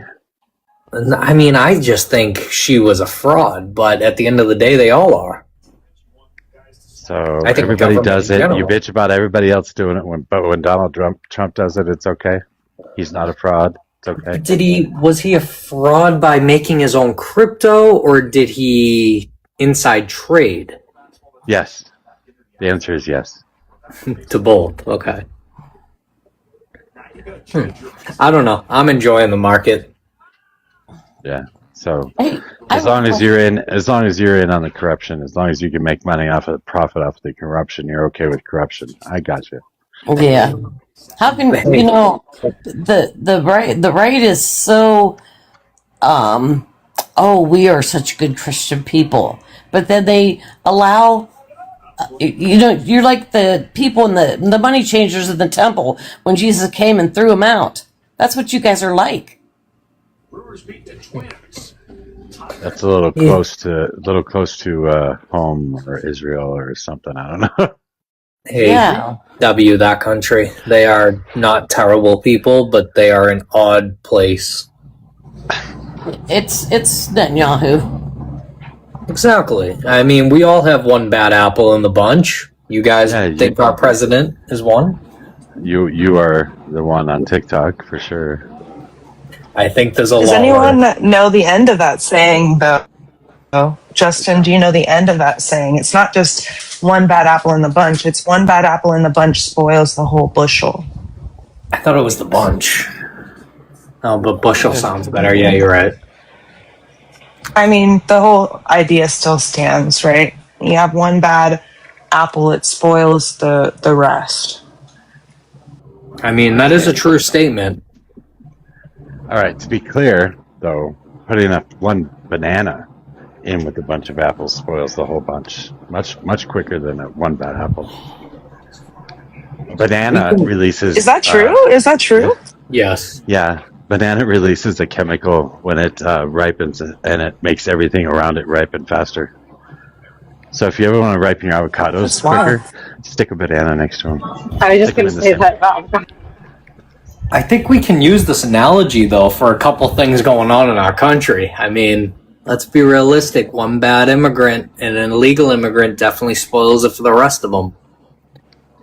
I was going to use men as the example, but that one also. Same with women. We're back. You know, no, because the banana men. Women are so powerful that when they get together, their cycles match up, sync up. Their cycles sync up. I can't deny that. I mean, I just think at the end of the day, you can use that analogy for every single thing in life. You guys don't really like talking about it, but immigration, one bad person ruins it for the rest of them. One American citizen. No, that's not true. I mean, for you, it does, because you can't see beyond it. I can see beyond it. I mean, for me, it doesn't ruin everyone, because we know there are bad people in the world. That doesn't mean we should condemn everyone just because, that's discriminatory. Was that good use of that word just now? No, that was good. Could we flip flop that and use it for the ICE agency? One bad ICE agent. Derek, stop trying to take fruit analogies and apply them to complex human systems. Like, you can't just say one bad immigrant makes it worse for all immigrants. No, because then in this country, I could say you make it worse for all cis white men, because now I can think all cis white men are also functionally illiterate or retarded. Sorry, ridiculous. Whoa! Drop down for 5. I'm coming in on that one. You can't ableism and then continue. You're the problem, Derek. You are literally the problem. You can't see past the same analogy, right? You're saying one bad immigrant makes it bad for all immigrants without thinking about the fact that most crime is committed by white men in the United States, but nobody goes around saying one bad white guy makes it bad for everybody, right? We all have to look at the nuance when it's a white guy, but when it's an immigrant, there's no nuance left. If you're a Muslim, you're bad. Come on. No. I think we can all agree that the analogy can either work in your ideology or you're just being disingenuous. No, it's not It's the point, Derek. Ideology does not work all the time, right? The problem with ideology is that it is fixed, right? That it doesn't have the ability to have flexibility and think outside the box, understand nuance. It is demanding out of somebody that they believe a certain type of way, and that's the problem, right? So that's why the Republican Party is so bad at governing. They're just shit at it because they try to use ideology instead of using flexible thinking to actually solve problems. You gotta let me speak if you want to actually have the conversation. So in that same analogy and logic, one bad ICE agent shouldn't want you to dismantle the whole ICE facility, correct? In the ICE agency, is that correct? One bad cop, they're not all ACAB, correct? Well, yeah, I don't stand for like the completely taking away the police force. The thing with ICE is it's not one bad apple. It's one bad system. The entire system is feeding tons and tons and tons of bad apples in every sector of it, right? How many people have they killed? How many people have they gotten wrong that to the point that DHS no longer has any credibility with federal courts? It's not one bad apple. It's the entire system. The entire function of ICE isn't working. I don't believe in not having police officers. I'm not an ACAB person. I think police officers are necessary. I think the difference is how we train police officers, how we integrate them into communities, how we make them use people who are part of the communities that they are policing. I think there are significant differences we can make to not having a highly militarized police force, right? There are all sorts of things that we can look at in terms of reform. I don't think that we should completely get rid of police. I don't think that's smart. But ICE, I mean, you guys don't even have federal judges looking at you with any sort of seriousness anymore because they lied so many times, because they've killed multiple people without any real reason. Well, how many people? Oops, sorry. How many people does ICE go after a day? Probably at least 100 to 1,000, give or take. Correct? You would imagine. And it should be done with precision, and it should be done with real care. I don't think ICE agents need to be carrying guns and be militarized. I think they should be in suits and ties. I think they should look like IRS agents. This is a civil problem, not a criminal one. No, I mean, I can probably get behind you with that, but if they've only unalived, 6, 7 people out of how many they deal with every day, that problem is not real. Like, there's no problem there, though. No, That's yes, there is. 0.001%. Yes, there is. No, there's not. One single person should be illegally killed by federal law enforcement. I agree. Lake and Not Riley shouldn't have one. been killed by an illegal immigrant. I agree. But you're just no. I don't think anybody should be killed illegally. Period. Whether it's by an American who lives in America, or whether it's by a native from America, or whether it's an immigrant from America, right? Bad behavior should be treated as such, not as a reason to go after the group that person is part of. It just seems like your ideology and what you think. I'm not ideological. I'm not ideological. I am just talking about what the law is and the logical patterns that goes with. I'm saying if a white guy commits a crime, he should get prosecuted by the law. If a black guy commits a crime, he should get prosecuted by the law. And we shouldn't start saying all white people are bad people and all black people are bad people. Do you see the difference? Your ideology is telling you that one bad instance makes an entire group bad. My thinking is telling me, no, that doesn't make sense. There are laws, they should follow laws. It doesn't mean that person represents all people who look like them. That's just logic. That's just using law and order and reason, Jarek. Law and order and reason. Law and order and reason along with logic. So, as you just said, we should be following that. They should not be in our country if they are illegally, right? Oh By your own definition. Look, if they came here illegally, they should be treated under civil law. If they have been here for a long time, there should be a path to citizenship. If they haven't broken any laws except coming over here, crossing over a line that hurts nobody, there's no harm in that crime or in that or going against that civil law.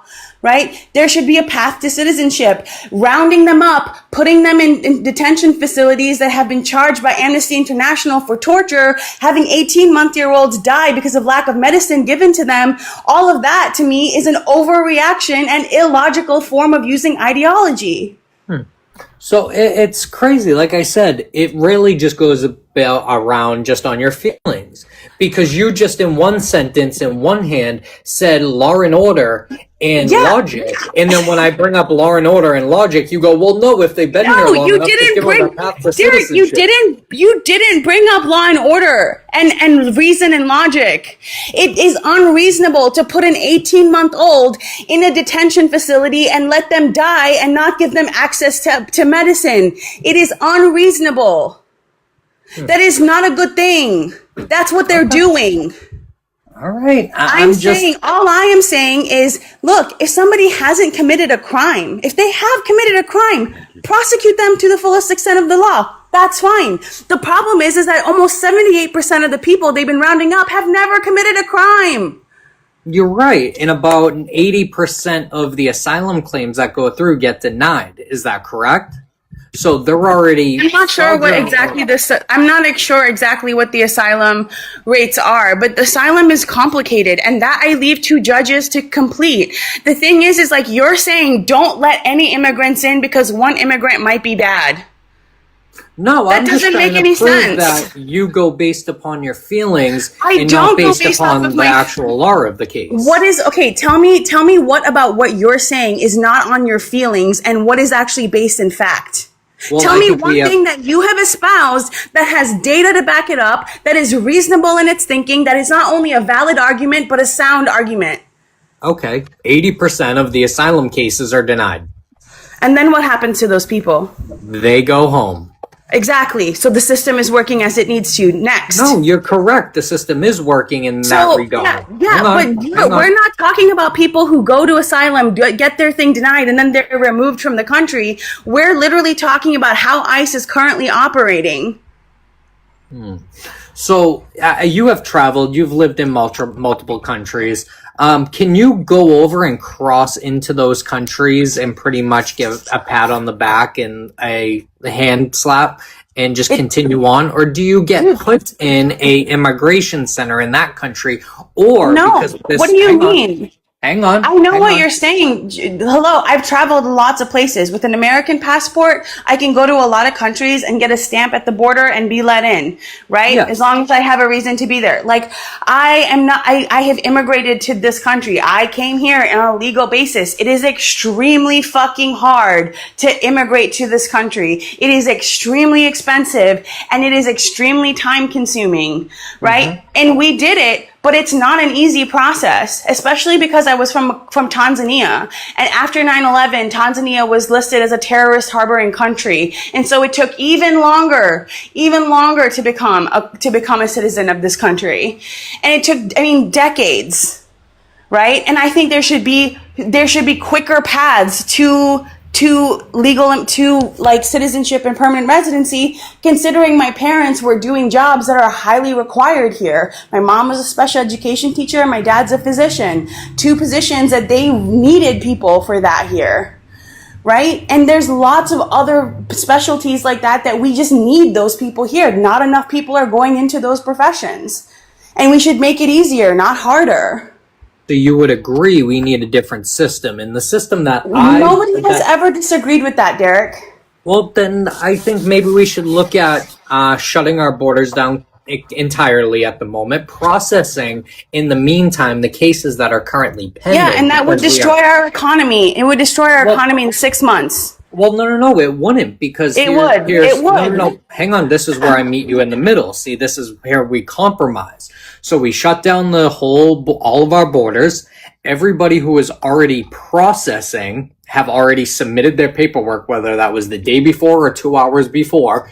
They are allowed to get processed. In that time, we also hire more judges, because at that time you can get double the caseload done. All right, awesome.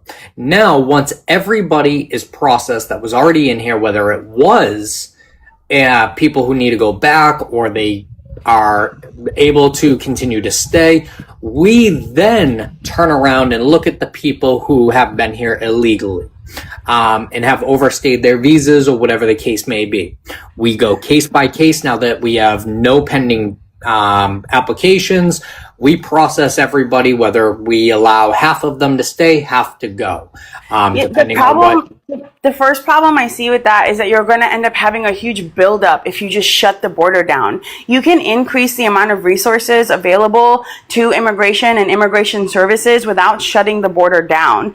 Because the reality is we need to have people coming in and out, right? People immigrating and emigrating, right? Because there are specific positions that need to be filled. There are specific people that are already in the process of coming over here. Like, shutting it down would cause cause backlog that would just bring us to a whole other problem anyway. You can do all of those other things you're saying. I would like to increase the amount of judges. I would like to increase the amount of lawyers. I would like to make it easier for people to go to law school if they want to become immigration lawyers, right? I would like them to get some of it paid by the federal government, or if they work in a certain immigration center for an X amount of time, they can have their loans forgiven. Something like that to help increase the amount of people working in that field and reduce the amount of militarization of immigration law enforcement, and use that money to go back into processing, into USCIS, like administrative staff. And so you can have more people going through that,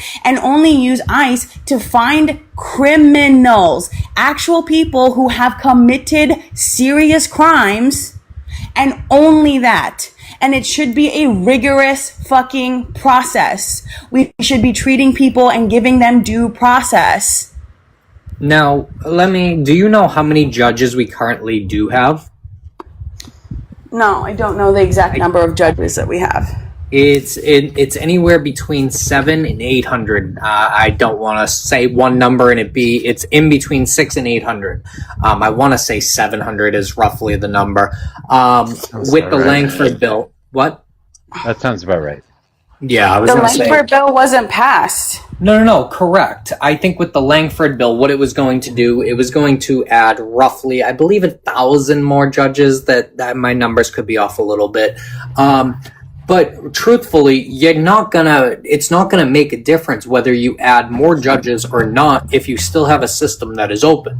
Because when you can reduce the system, fine. You can reduce the system maybe, but you can't completely stop it. Like our economy is very much reliant on immigration. And even seasonal immigration is really, really important for a lot of major industries, right? And our agriculture industry right now is suffering so fucking much. Our big agricultural farms in California and the Midwest are suffering. They are suffering from the lack of labor, and they are now downsizing because of that. And that's a big fucking problem. Some of these people come in seasonally to work and then leave again. That stuff needs to still be available because we need them. Nobody is coming and taking those jobs. Americans do not want those jobs.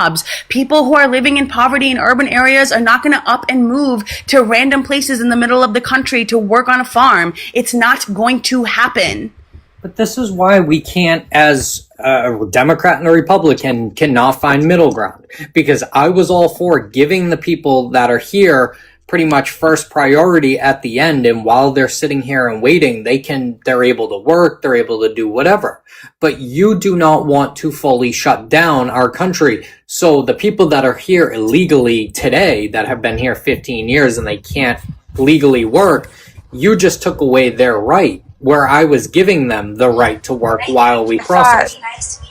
I thought constitutionally, and correct me if I'm wrong, Mojo or HR, that we had asylum baked into our law. It is. Yeah. After World War II, and after we turned away a bunch of Jewish people coming from Europe, it's baked into the law. We have asylum laws because we saw we very, very viscerally understood what the consequences of not having an asylum process were.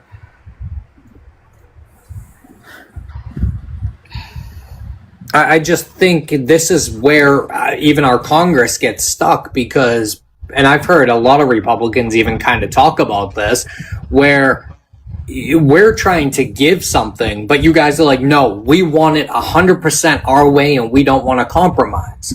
I just tried to offer one of the... You just said you 100% wanted the border closed. Yes, but I also, the people said that. But the people that are here currently and already processed their visa or their applications, whether that was a minute ago. But they're here. If they're here legally, we should just continue to allow them to go through the process. ICE, which is what this conversation started with, is arresting people who are doing the process legally. But that's a ridiculous waste of fucking money, if you ask me. But there's different definitions of what you're going to classify as legally. But they're here going to their immigration hearings and then being arrested at their hearings. Obviously, we know they're here. They're coming to court. Yes, and they shouldn't be arrested, especially if they haven't done anything wrong. But if you you have to understand, Derek, you're being played. You're being manipulated. They are coming and arresting these people just to boost their numbers and get people who are foaming at the mouth to get rid of immigrants because they are afraid, right? To make them believe that Trump is doing something. He's not actually doing anything to reach some sort of real goal with immigration. He is just doing things to make people believe that he is. He only cares about the facade. That's why he spends money on gold plating shit all over DC, because he doesn't care about whether or not the thing is actually rotting on the inside. He just cares about what it looks like. You're over here saying that Trump is just doing it, or we're afraid, or they're putting it on. Sorry, hold on. I gotta go. My mom is calling me. All right. It's just this conversation at the end of the day. Obama did this. You guys love the talking point of Biden deported more people than Trump so far. I mean, so every president truthfully does this. I mean, this has been going back since how many decades now? Reagan even had to do fucking mass amnesty. And we're still immigrants come to the U.S. We are a country of immigrants. We don't exist without immigrants. Correct, but nobody wants to fix the issue. Let's be realistic. Democrats don't want to fix it. There's no issue to fix. There's no issue to fix. You guys have, essentially manufactured an issue that was not there. And then you created the solution. This is what Republicans do. They manufacture an issue and they create a solution. I haven't. Right? It's the same thing with trans people. They manufactured the issue and now they have the solution to it. Now we're going to go into that, or should we? Okay. No. That's not what I mean. I'm just saying it's an example. It's an example of how Republicans manufacture an issue that did not exist, and then they provide a solution to that issue. Well, no, because it's deceptive. Immigration is an issue, because if that was the case, then everything I just said about Biden, Obama, and everybody in the past would not make this a problem. I think Hillary Clinton on the House floor has talked about this. Everybody in Congress has talked about immigration, and they have talked about how we need to handle it. They have talked about ways in which we need to handle it. So if you're telling me it is not a problem, then are you saying every single person in Congress and people you have voted for, I can guarantee, are lying? So they're all liars. No, I think that what's happening now under the Trump regime is absolutely different than, I didn't get to finish, is absolutely different than anything that has happened prior. What has happened prior, B? I mean, Obama deported what? Did they send him to CCOT before? Is CCOT a new thing? Because I feel like CCOT's a new thing, right? I mean, it deporting could be a people new thing. to El Salvador, to a concentration camp, essentially, is absolutely sadistic and insane. And I don't think that Obama or Biden did that. But you're telling me it's not an issue. But in that same breath, you're saying, well, it's only because you deported them here. So if he, hang on, hang on. I'll let you go. If you're saying, so if he didn't deport them to CCOT, then it wouldn't be as big of an issue. But because he did that, then he's just playing in our face. But everybody in Congress for the past fucking 40, 50, 60 years, even more than that, they were all lying. But at the same time, they were all telling the truth. See where the logic just doesn't align? I guess maybe it doesn't align for you is because I don't actually think that immigration is an issue, and I think that all borders should be open. I think in order to have a border, you must maintain it through violence. And so I don't really believe in a border at all. When it comes to Trump, yes, I will say that Trump was and is the issue to make it this sadistic, to put videos on the White House website, to make people feel like they are living and having to wear a yellow patch, so to speak, reference to Nazi times, to put people in a concentration camp, to film every ICE encounter and gloat about it and make it like they're criminals when people a lot of them aren't even criminals. A lot of them aren't even, undocumented. A lot of them have green cards or are documented citizens, and they're getting roped in this. There is not enough things happening that are stopping ICE agents from just absolutely being sadistic. There are over 24 cases of ICE officers raping people. I mean, this is not the same. I'm sorry, it's just not. So I don't want to get into anything else just yet, but can you pull me up the source of the 2,000 cases against ICE? Because that's... No, I said 24. I said 24. I swear you said 2,000, but can you pull up the 24 for me? I mean, because truthfully, and I'm not going to be the one to not believe women, and I'm not going to go down that route. But no, because here's the thing. So if they have, let's say, quote unquote, self-deported and deported, I mean, the number is, I think, 3.6 million, and they have 24 people who have made quote unquote claims. Could I say there's a couple that may be true? 100%. Do I think the rest of them could be falsifying it in hopes to help their cases when they fight them? Probably. I mean, we see this day in and day out with our big time balkanize. People. Get us the fuck away from you guys. I want to balkanize this country. I want to be the This fuck is what away I from mean. whatever the fuck you are. This is why- I want to be the this is fuck why- away from whatever the fuck you are. Steven, you got back on. This is why nobody likes to talk to you, Derek, because you've had the same conversation 5,000 times by now. You've been given the same information over and over and over again, and you say the same dumbass shit every fucking day. So that's why nobody likes talking to you. Damn. All Okay, right. one thing, we all one little know nuance. that you're full of shit. One little nuance, though, as far as the claim that. Oh, okay. The claim about the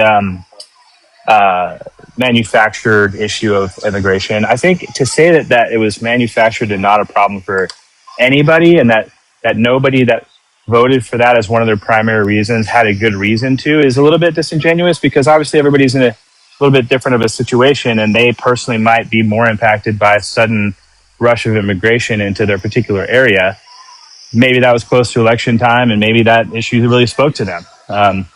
Obviously we saw in New York City and Chicago when immigrants were being bussed into there and they had this huge influx, more than they thought, then all of their housing policies and their food policies that they had to provide to those immigrants cost hundreds and hundreds of millions of dollars because of the shock to the system, which is why I bring that up a lot when I'm talking about immigration, is the shock to the system. And I think there's a few of you that don't believe that that's something that we even need to consider.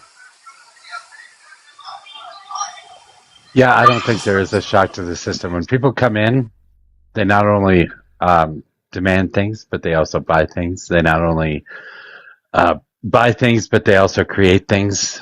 They fit into the society relatively well, especially considering the fact that undocumented immigrants do not get federal aid, access to federal aid, so they either work or they don't eat.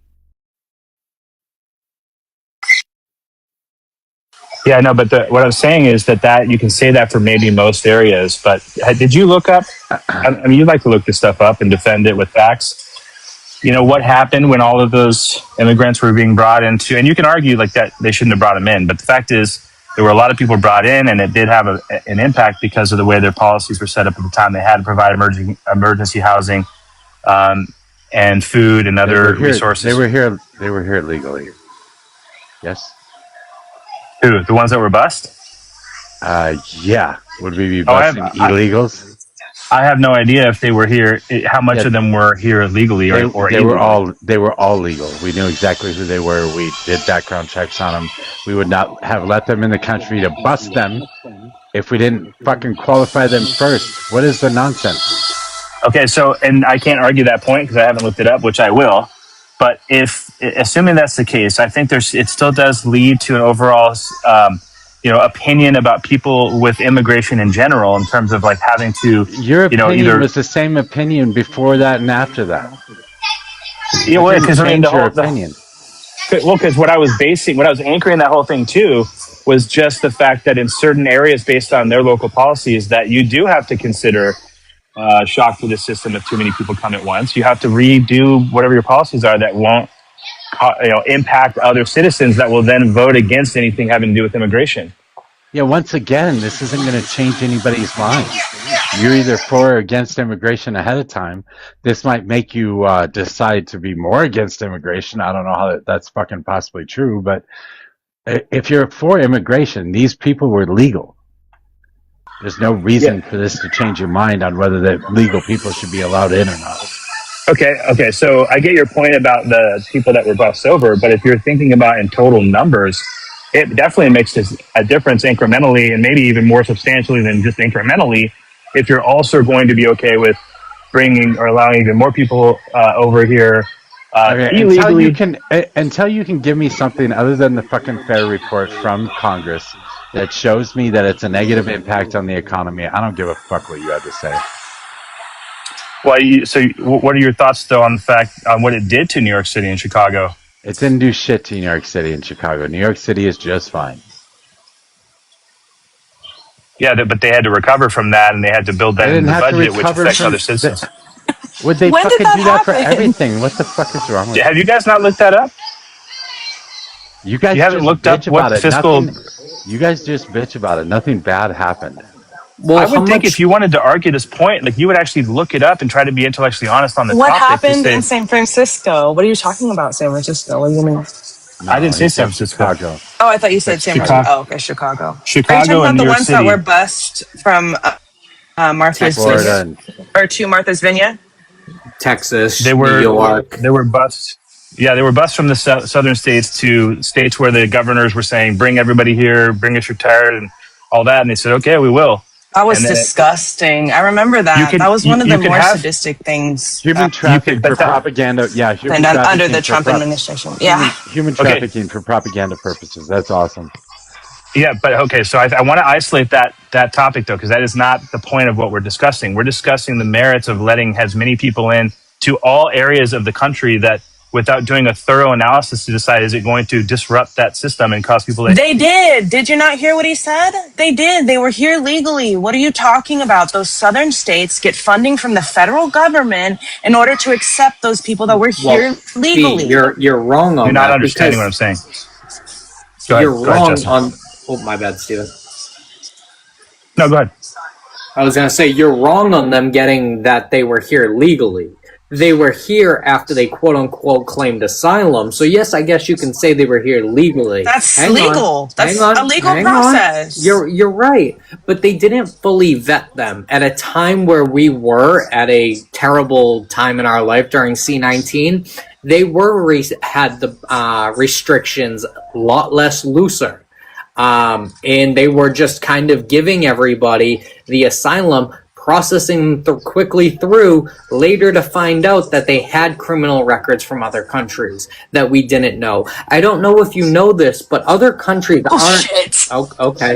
Other countries... Just prove that. You can stop the nonsense and prove it. Okay.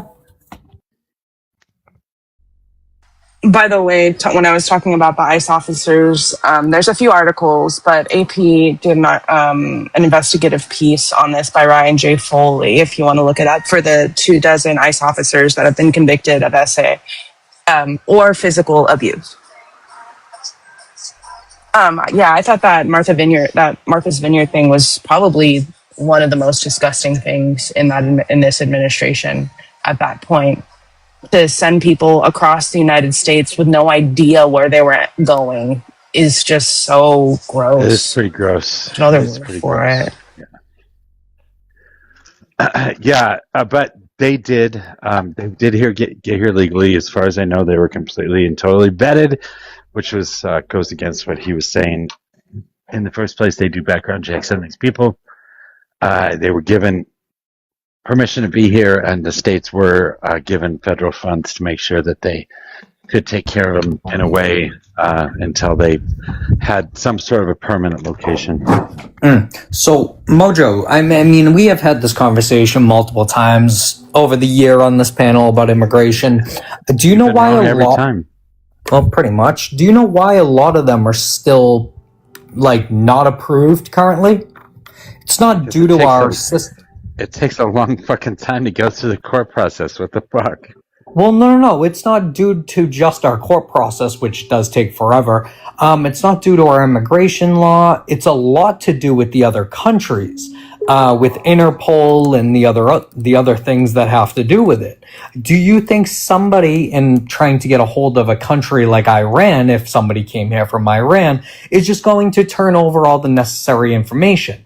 That is a big part of why our immigration is backed up.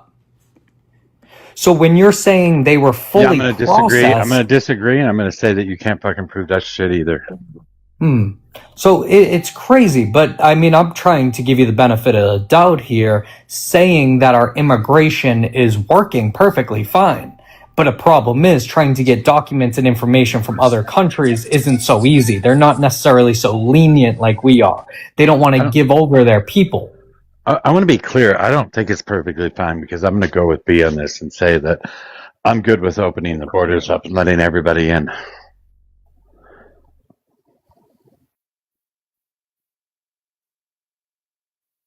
I'm trying to get that information, so if I'm quiet, that's why. That's why. I'll save you time. It doesn't exist because what you just said isn't real. So you mentioned Like, I don't know. there's a study. I don't know what Fox News pundit fucking fed this shit to you, but it's not real. But Oh, never mind. Actually, I think I know what I know what study you're talking about. You have a problem, Stephen. You simply have a problem with the economics of the whole thing. And I don't understand how you could possibly have a problem with that. When you bring in demand and you add the supply at the same time that you add the demand, you're not going to hurt an economy.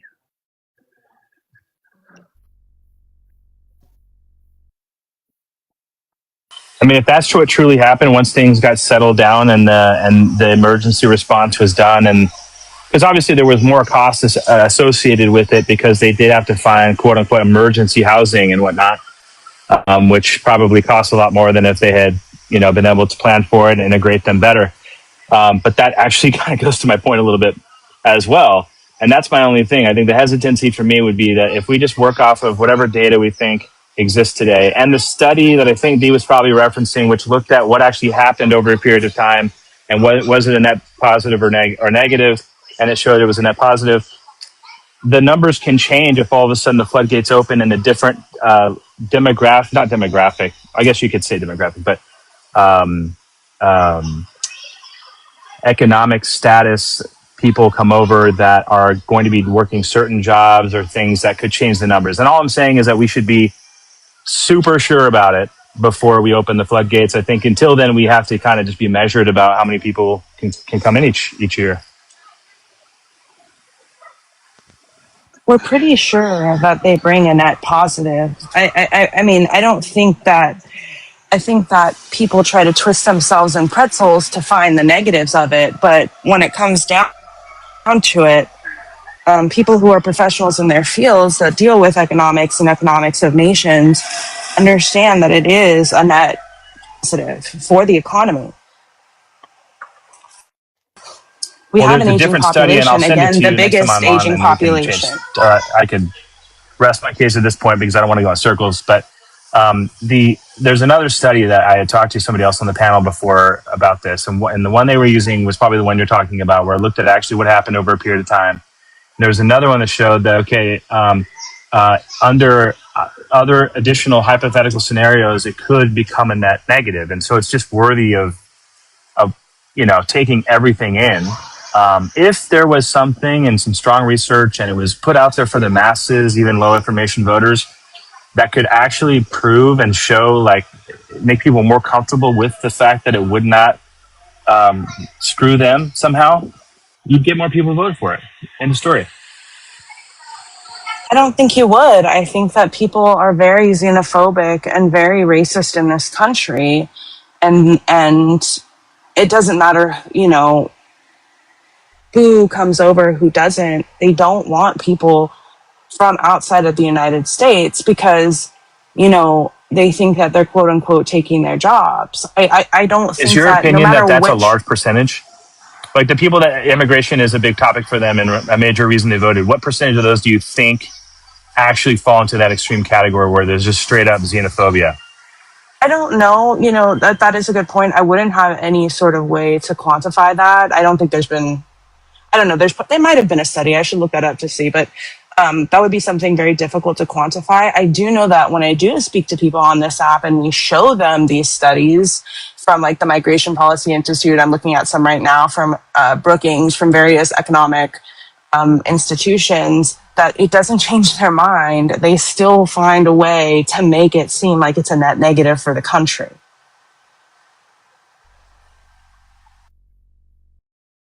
So would Yes. you be Yeah. Go ahead. would you be okay if the article says the U.S. didn't have enough asylum officers to do credible fear interviews for every single person crossing the border, given the huge influx of border crossers starting with the C-19 pan at the end of the first administration? So that doesn't mean they're criminals. well, As a no, matter no, of that fact, correct, but that right there is one instance of why these asylum cases, 80%, get thrown out, get denied. That is one reason. I'm trying to find the other reason that I gave. Well, we were specifically talking about Martha's Vineyard, if you remember. We were specifically talking about Martha's Vineyard. You said that they didn't have time to be vetted and that there were criminals in there.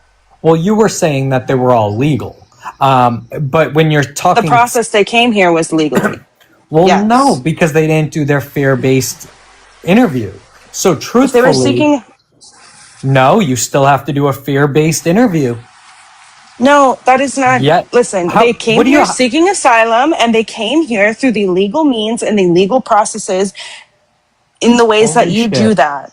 You speak, and I'm not going to be rude, but you speak on feelings. How do you claim asylum? No, I speak on fact. I don't just... Okay, so please provide to me how you claim asylum. Do you have to do a fear-based interview? I'm sure that you do.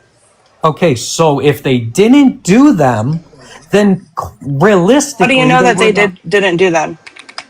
Because we didn't have enough asylum officers. No, you said that for the entire border. You did not say that for Martha's Vineyard. Again, be very specific. Do not make... No. Do not shift the goalpost. You said for the entire border just now. Our original argument was specifically for Martha's Vineyard. If you want to shift the goalpost, we can talk to about something different. So if you're telling me and HR says you don't always have to do a fear-based interview. Oh, that's weird, because that's not what our immigration says.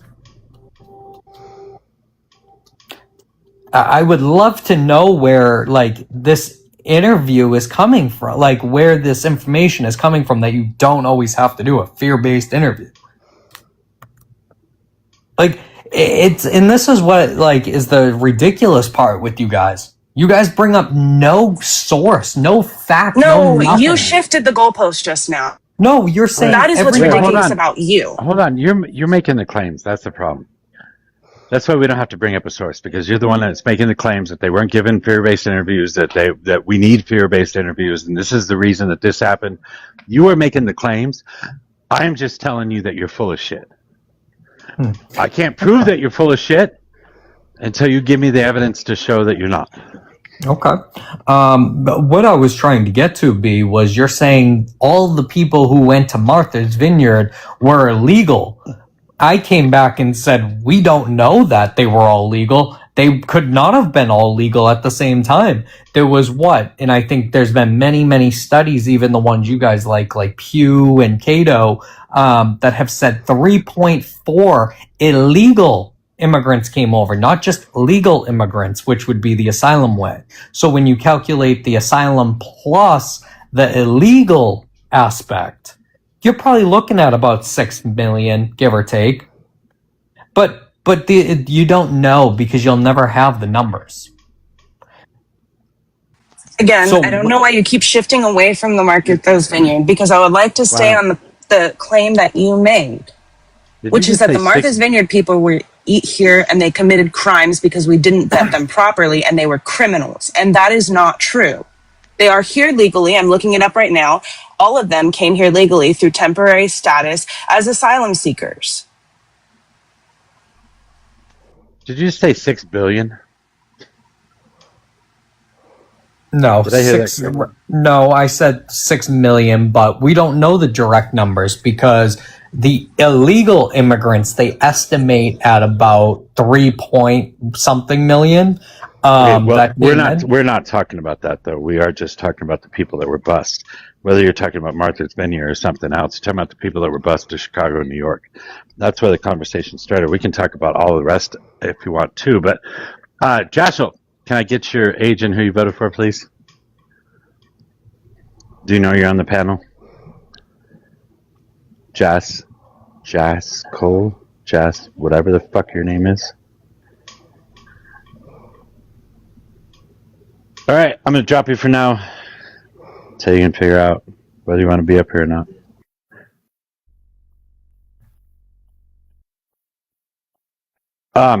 The people that were bused were legal. We're here legally, and whether they have credible fear interviews or not is kind of irrelevant to the process because you can't really send them back. Because if you send somebody back that does have a credible fear basis, then they end up dying when you send them back. Then you end up being responsible for their death. Do you really want to do that too? So if they all came over, claimed asylum, that was truly the way to do it back in 2020 up until like 2024.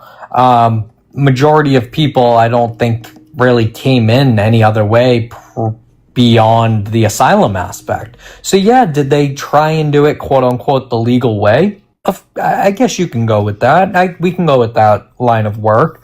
But when it's not going with anything. It's exactly how it happened. You're the one being emotional right now. It's not fitting your narrative because they did it the legal way and you're upset that it doesn't fit your narrative. I'm saying, with no emotion behind it, that is just literally how it happened. Okay. So if you're trying to sit here and tell me that they did it the legal way, awesome, great. I'm glad they did it the legal way. I applaud them.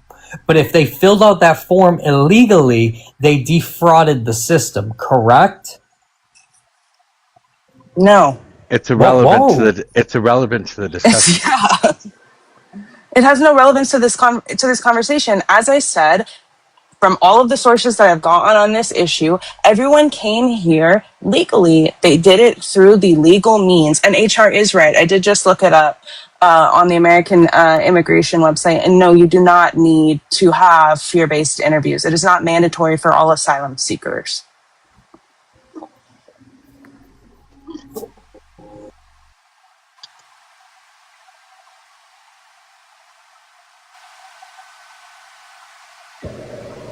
So, I mean, again, like, remember what I said about creating a problem?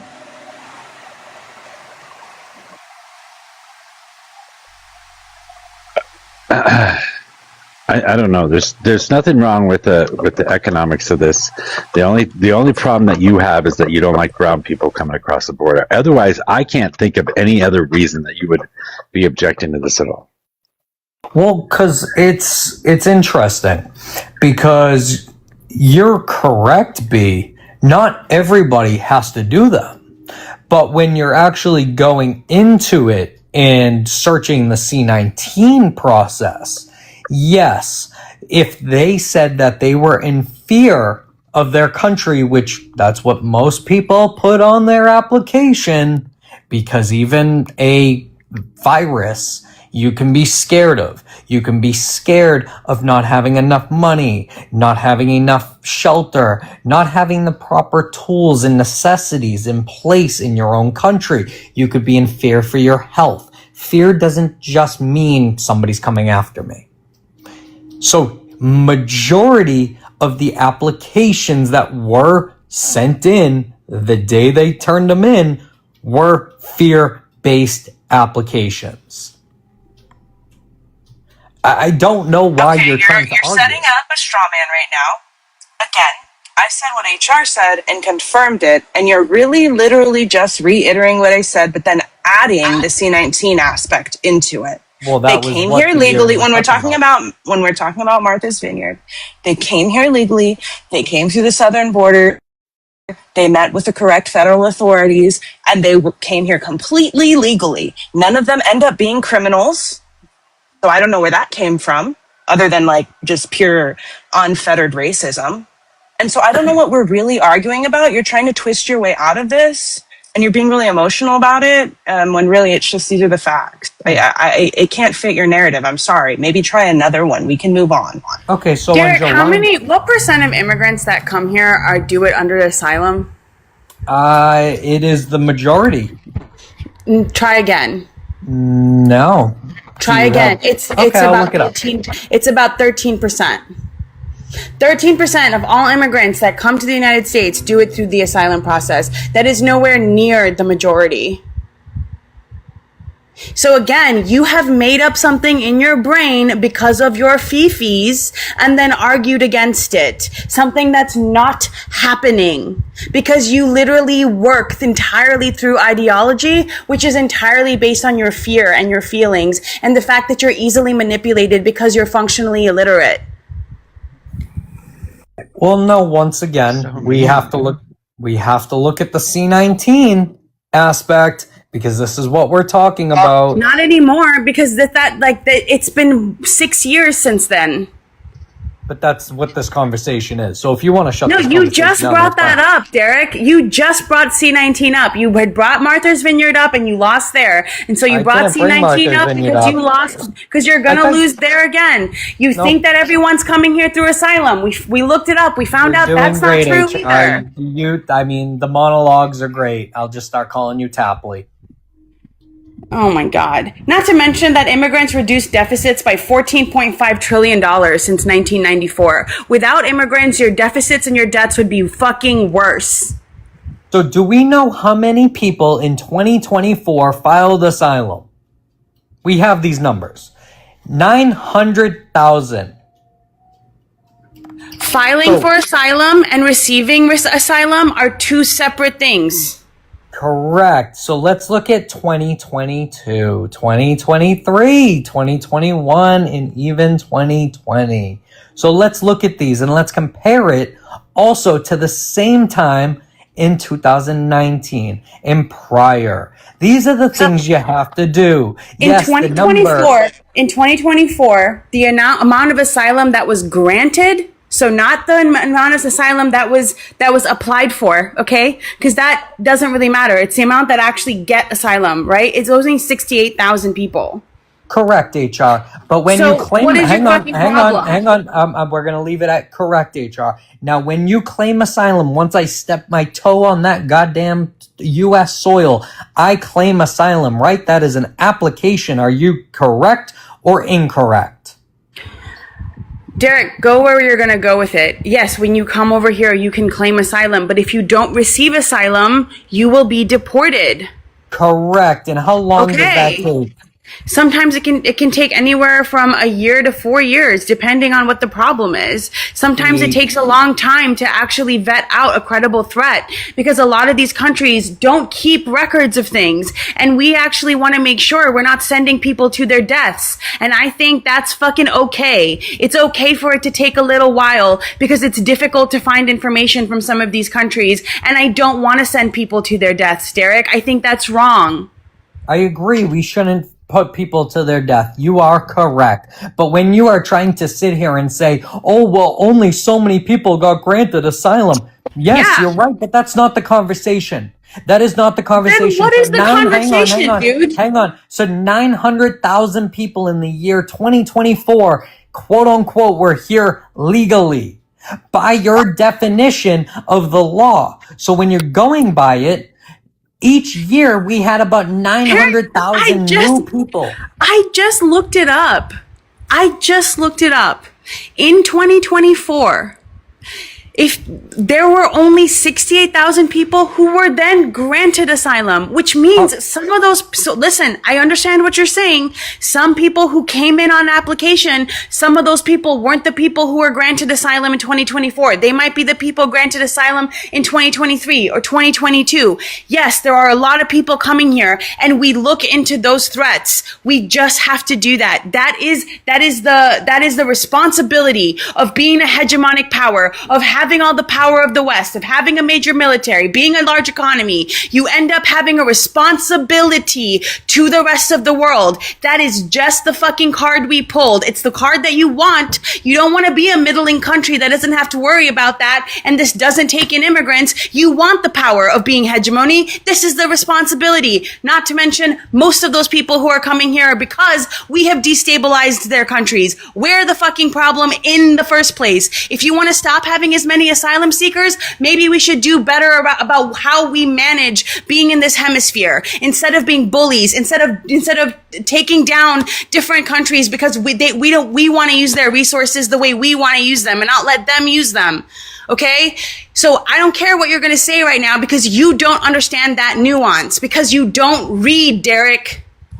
I mean, I read. I'm just proving your point null and void. You're telling me, and we're going to keep going back to this until we can actually come to an agreement. No, we're actually never going to come to an agreement, Derek, because you're not smart enough to understand the point I'm making.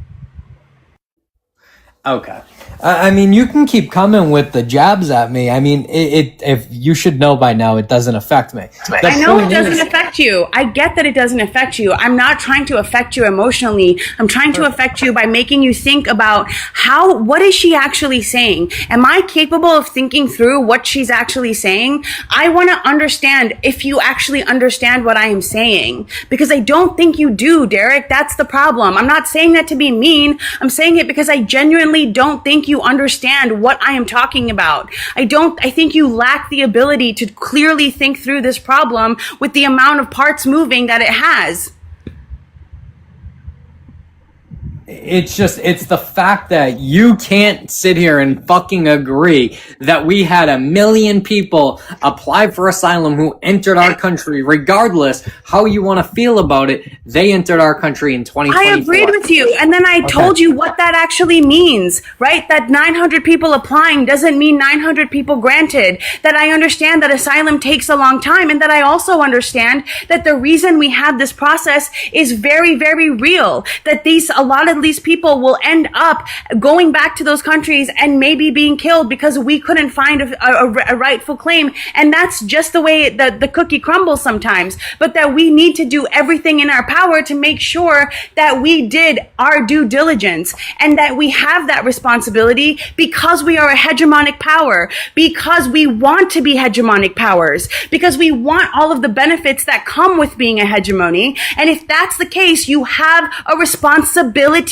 to the other people, especially because through that hegemony power, we have used imperialism to take down some of these countries that are now falling apart and need our help, because we did that. Don't you understand that? Do you understand what that means? Yes, I can understand that, but what I do not... Okay, then. Hang on. So what I do not agree with is letting 1 million people every year come over here, come into our country, claim asylum, and this is just quick Google AI, it takes anywhere from several months to over 6 years for them to be deported. You keep repeating that. Do you understand why that is? I agree with you. 900 people came in, Derek. I agree there. I know that is true. I am trying to get you to understand why.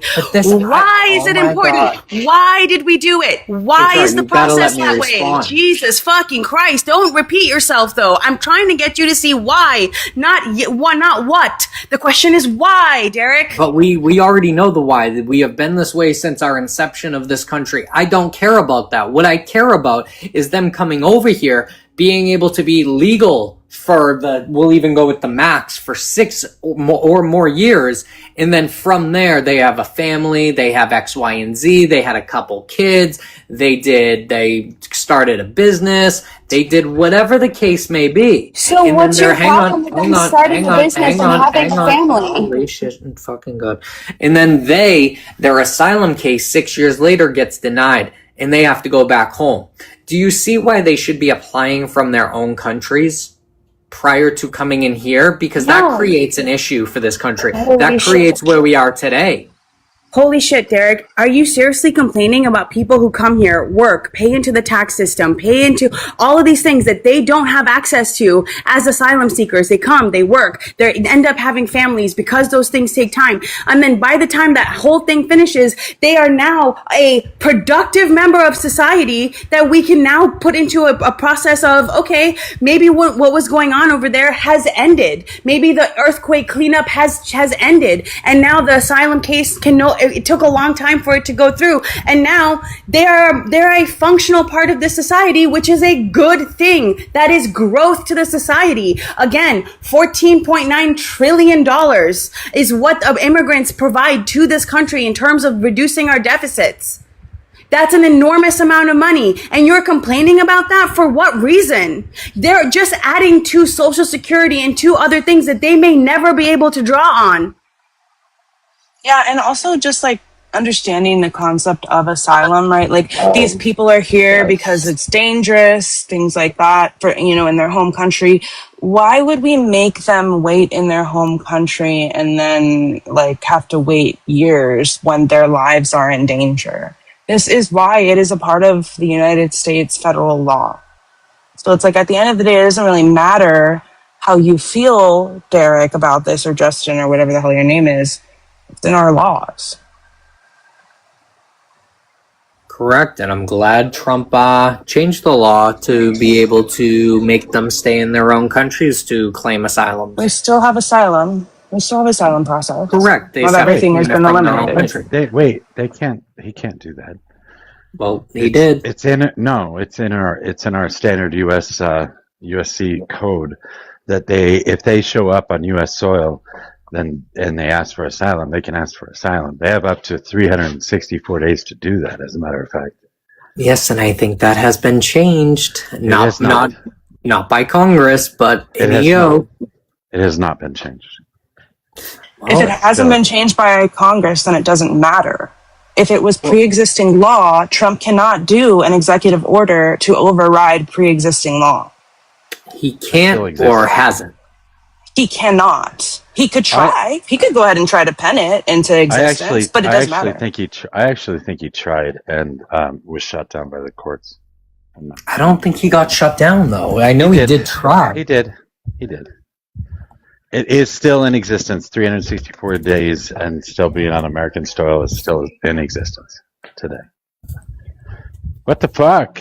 HR leaves. Zach leaves. Steven's not talking. Zach, now we got. All right, hold on one second. I did think that was weird to find out. By the way, this was like really early on. Wait, we got a moment of craziness coming. See, that's projecting falsehoods. So I'm not going to troll you though, because I'm not stupid, right? And if you're projecting that everyone that voted for Trump are stupid, I think you're just upset about the people that you voted for, Mojo. What was the conversation we were just having? I think the people convinced you, Mojo, and they got into office and they didn't do a fucking thing. Do you know what the conversation was that we were just having? The people you voted for are no different than the people like me who voted for Trump. And do you have any idea what the conversation was? I may not like some of the things Trump does, but I'm not stupid. And so you're kind of stupid because you came up here and you don't even know what the conversation is. Oh, I'm just answering your prompt. I don't give a fuck about your conversation. And if that upsets you, I get it. But I just saw your prompt and it made me stop for a second. I don't give a fuck what you're talking about, Mojo. Right? Because I think you're too stupid to understand that conversation was actually going on. Well, that's great. I'm just answering the prompt, and you want to call me retarded for not talking about something else. That's fine. You have just proven the prompt correct by coming up and I have proven that I don't care about what you are talking about, and I'm telling you that your prompt is ignorant. Now, it's factual, and you have proven it. No, I'm not. Well, proving what? That the people you voted for are no different than MAGA? Are you upset about that? That the group of people that you support... We understand that there's a conversation going on. You seem to not understand that. You seem to be the only person stupid in this conversation. The people that you support are no different than the MAGA people, and you can't come to terms with this. You want to know what's wrong with America? Well, look at your group and look at the few dumb people in the MAGA. I won't say there's no dumb people in the MAGA. That would be ignorant now, right? I know. But I think it's ignorant. I know think it's ignorant to America. call I know everyone you are what's wrong with America. And that's, you're freely expressing yourself. So the fact that you can tell me that lets me know America still exists. Now, the moment you can't tell me what's that, wrong with it? well, I don't care. You're freely allowed to express yourself, even if I think you're ignorant. You can freely express yourself. And You have the right to do that. You're stupid, as the prompt says. You have the right to label me, and then I have the right to tell you that it's humorous. It's cute what you do, because you don't know me. I'm just answering your prompt, because I don't think I'm stupid. And you were proving the prompt correct. How do you not understand that? I think I was picking between the lesser of two evils, but you want to paint me on one side. See, that's what I don't like about people like you. I just picked between the lesser of two evils. Did you actually want a side? Well, then I'm going to question your intelligence, because the other side was no better than the side I picked for, Mojo. Can we at least come to terms with that? Or did you pick the other side?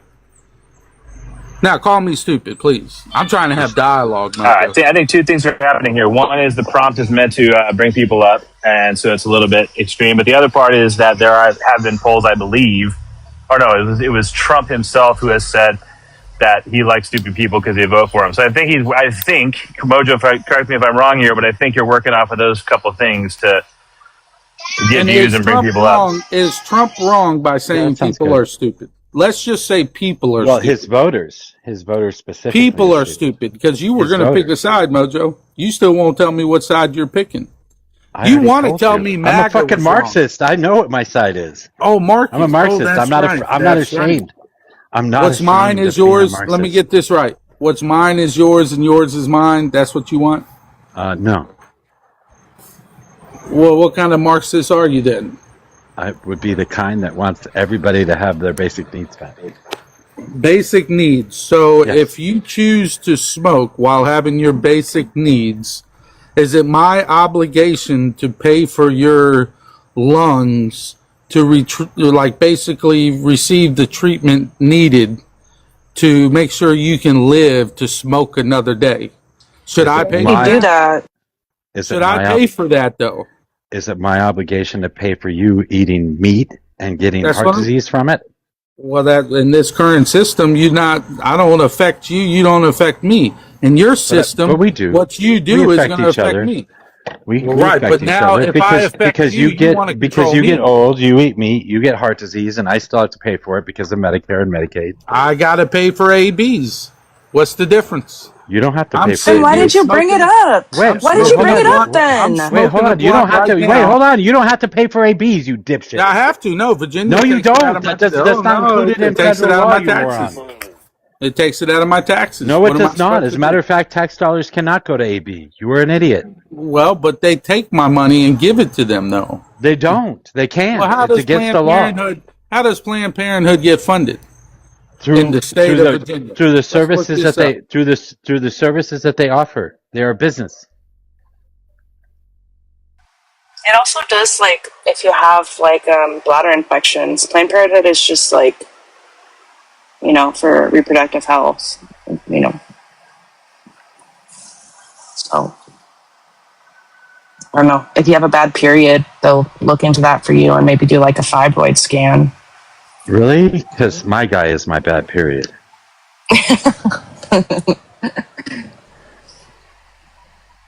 Anyway, go ahead. We can talk about what we were talking about before. This guy came up and so rudely interrupted the conversation. Yeah, you were right, Mojo. He did try to write it as an executive order the first day in office, actually, but then the courts blocked it. I was giving you a factual government-funded in Virginia, and you won't listen to it. That's interesting, Mojo. So you don't want facts, you just want hysteria? What are you looking for so I can avoid you? Because in Virginia, it gets funded by the state government, ABs, excuse me. So while you can sit there and tell me I'm wrong, I'm But currently living in a Parenthood state doesn't that only offer my ABs, my taxes, guy. yeah, but my taxes still go to unalived babies, and I can't do nothing They about don't. it. They don't. Oh my God! I just gave you. You won't listen to it. Yeah, My you're guy, just That's if wrong. humorous. you're I'm not going to my get upset guy, about it. You're my just guy, wrong. if the federal government funds Planned Parenthood doesn't only do ABs, I they do get that. like I'm not. Well, that's all health. great. So they That's can fund great. everything else but the ABs. All that Planned Parenthood does is And send them you an itemized list of what they need funded, and that list would exclude abortions. And if it includes abortions, then the federal government would not pay for it. and you're encouraging or condoning people not being responsible and taking care of their own body, and that's just a fact. Again, Mojo said, do you eat Again, meat? You're more just likely to have heart disease as well. If it's red meat, you're if I actually want to likely to eat have meat, how cancer am I from going it, to colon survive? cancer specifically. We already know vegans, they can't sustain a Yes, they stable life. can. They're much more healthier on average than meat Well, eaters. climate change. If I eat all the green meat, we won't have no grass to breathe. We can't eat all the greens. They provide oxygen. Green meat? Well, all kind of vegetables and the meat that you're claiming you want to eat, which is vegan meat, right? All the green stuff. Well, I can have an argument that says you're It's destroying the not meat. climate. But It's you're not destroying the meat. climate. No, actually, the second leading I'm cause actually of saving climate the change climate. is methane, I'm which is saving produced tomatoes. by cow fart. I'm So saving you're just tomatoes. wrong. I'm saving tomatoes because deers eat tomatoes by allowing myself to unalive the deer for meat. I'm saving Okay. the earth. Yeah. It has less meat, has a higher carbon footprint than growing tomatoes by If you far, really want to actually. tell me what I can and cannot eat, good luck. Well, you're over here trying to tell people Good whether luck. they can and cannot have abortions or whether they can and cannot smoke Well, my cigarettes because you opinion, don't want to pay for it, but you already do pay for it. This is exactly how insurance because I'm works. pro-choice. I don't mind stupid people unaliving babies. It's pro-choice, but you're stupid. Now, if you can I have no agree idea with what you're my even talking about right because you now. don't know You're what just all over pro-choice the is. place. You don't know what You're just pro-choice all over is the place, dude. because you can't follow me. You can't comprehend intelligence. That's not my problem. That's wild that you just called yourself intelligent, but go off, King, I I'd rather guess. be intelligent than smart. You decide which one you are. I don't care if there's smart people around me, but I'm intelligent enough to know who's smarter. You catch me? You're not You intelligent understand or that. Oh, smart, here's dude. Mojo. Hi, You're Mojo. not intelligent or smart. Anti-American. Hi, anti-American. How you doing? When are you going to leave America so I don't have to worry about fucking idiots like you living in America? Why would I leave America? Dude, chill out. I don't know, Calm man. Because down. just your ideas, your extreme ideas are interesting, and I'm willing to put myself out there and tell you that nothing you want done in America will happen ever. Feeding people good is Uh, luck. an extreme idea. Wanting to feed people, that's an extreme now idea. you're guilting me. See, your extreme ideas trump your little sympathy shit you're trying to pull now. What Because extreme your ideas ideas do are I too have? extreme. What extreme ideas do I have? No, good luck, man. I'm just here to follow those. So you don't know. You And just I'm going to get out of these 67 people, hopefully a couple will follow me and just, be intelligent enough. I hope they follow you as well. Fuck it. Well, that took a little longer than normal, but he always does that. Hush Puppy, can I get your age? I think you've been on the panel before, but can I still get your age and who you voted for? Kamala Harris, and I'm 57, and I live in California. All right, thanks. I always wanted to say something to him, and he dropped. Yeah, he ran. Yeah, he does that. Yes. Yeah. And you have an echo. Can you turn your speakers down, please? I'm sorry. You drop me. Oh no, I want to hear what Hush Puppy has to say, because obviously you guys are well informed, and you usually have a good conversation with people, and sometimes prove people wrong with your facts. But I don't think you realize a lot of people that sit in the comments and they talk a lot of crap will come up here and be equally uninformed. So I'm curious.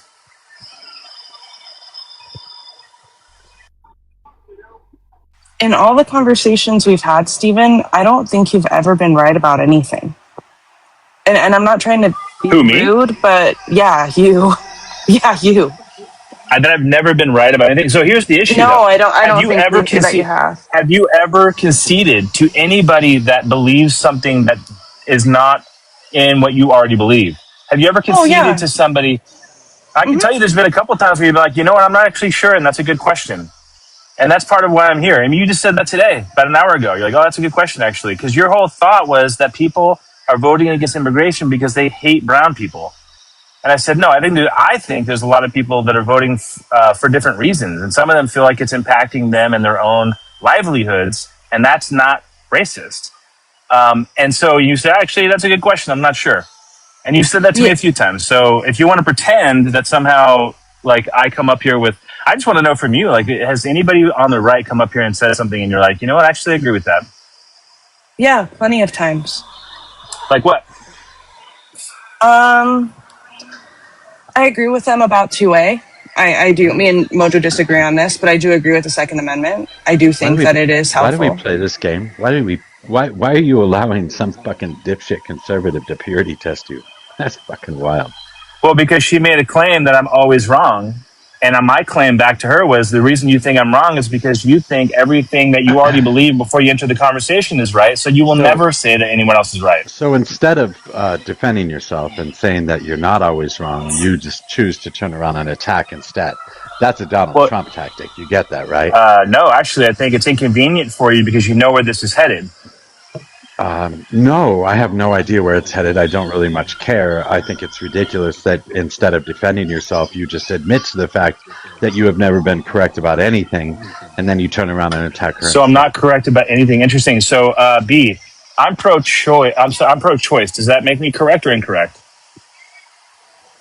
You said what? I'm sorry, I didn't hear you. I'm pro-choice. I believe that women have the right to choose. Mm-hmm. Does that make me correct or incorrect? I mean, that's really a subjective question. It would have to be a factual question. Like, if you presented a fact, then I could say you're for sure correct or incorrect. But you're proving which my is point, actually because what I that was whole basing topic our is all conversation subjective. about. Of no, it's So not, you saying because you're right is subjective. Because HR rightfully said that based off of all the data that we have available from immigrants, that they are net positive for the economy. That is something I could say HR is correct about, because that has nothing to do with a philosophical ideology. That simply has to do with data and facts. That has to do with a certain study, and I told you I would send you the other study. When you're talking about abortion, that is immoral. That is more so moral than anything, right? So I can't really put a let's see who's right, let's see who's wrong. I know what my ideology is, and I believe women should have the right to choose. Oh, but I can't objectively say that I'm correct. Is that you? Is that me? Mojo, do you know what a God complex is? Like the definition of it? Is that me or her? It's you. It's always you, by the way. I couldn't hear her, so that was she was talking that whole time? Yeah. Damn. Yeah, that's you losing service. You may not have even heard my question. I didn't. I think my phone's in a weird spot. Well, you asked me what I thought a God complex was, and it would just be simply thinking that you're better than everybody else. But that's the way to interpret, I guess. It's the high regard of your own opinion, or especially of your own opinion. So if you think that you are always right, you're exhibiting the God complex. I would say it probably has a bit to do with narcissism, but I don't know who you think agree with is that doing too. that. Well, that seems to be what Stephen's line of questioning was, because he is always wrong. Under B's opinion, that must mean that she is exhibiting her own God complex. She is always right. She can obviously clarify that further, but I'm just saying that's where it was going. That's the only reason I came up. Yeah, when it comes to Stephen, when I say I'm always right, it's really more so, again, about when we're making facts and claims. Yeah, you cut out again. I think your service is really bad because your box isn't even lighting up. I'm talking about like claims being made. Like, again, the claim about immigrants. And actually, this isn't even my thing. This is what HR said. Claiming, immigrants being a net drain on the economy. They're a net positive on the economy based off of all the data that we have available to us. I've had a few conversations with Stephen where I have brought up multiple sources and multiple things to back up my claim that have been me being correct. Now, it's not like that with everybody on the panel. I think you've gotten over on me a few times, Brobog, quite a few times. And other people on the panel, Mojo has as well. So it's not for everybody. It's, in this case, just for Stephen and probably Justin, from the few conversations that we've had. Oh no, I'll take that God complex. Justin is always fucking wrong. I am always right when I talk to his ass. Oh, I'm back. I can hear you now. 100% false. Hold on though, Brobot. Do you agree with B? I am curious because what I try to do when I come up here is I try to ask good questions. I try to understand other people's viewpoints. I feel like there's little concessions here and there as we talk about certain topics. And overall, I'm genuinely curious about what makes people vote. So I try to stick to those types of topics and what people believe and all that. Do you think that I've been wrong about everything I've said? Not necessarily. I think that a lot of your line of questionings seem to be a little fallacious. They're a little self-serving because you're not actually looking at their perspective or trying to understand their perspective. You're trying to corner back to your perspective, like how you're seeing things and leading them down your path. So if you want to take something like immigration from any economic perspective you can think of, even back to like feudalism and shit like that, more people means a better economy. There is no one economy that I've ever read about that worked well with getting rid of people. So that would be the objective stance is, well, I can see where they're coming from when we talk about economics, but y'all tend to use that same thing of like, oh, well, they're taking American jobs, stuff like that, which is, clearly self-serving. You're trying to get to the point that we need to get rid of them.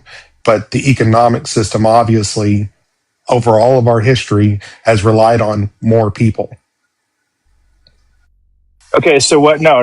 My main point was, and again, I'm actually pro-immigration, but my main point with this is that I try to think about why people vote, and I try to actually steel man their position as much as possible. And I do think there are some people that feel like they are affected by a large influx of immigration into their area, whether it's housing, taking jobs, things like that. Now, we can argue the merits of that argument, but I do think that that's a legitimate reason why people feel the need to vote. They're not just low information voters that hate brown people. And so that's why I fixate on things like making sure that the math works out for, large percentages of people or large amounts of people that are immigrating to any one area or another, because I'd like to convey this message to people that I know at this point, because I am pro-immigration. I just want to make sure I'm totally behind the math of it before I, just jump behind a cause that just sounds good and that's not fully fleshed out, because there's so many people that are polarized on both sides. So even the left, there's a lot of people on the left that just get behind it because the humanitarian side tells them we need to care about people and let everybody in that we possibly can. And I just sort of sometimes question whether or not they've really given themselves the liberty to research both sides in a way where they can come to that conclusion that is this going to later turn into a mistake. And what happens with those mistakes is if somehow we're wrong and a lot of people come over and it leads to it actually making things worse for citizens, that's what ramps up racism. That's what ramps up all these things that we're trying to avoid as well.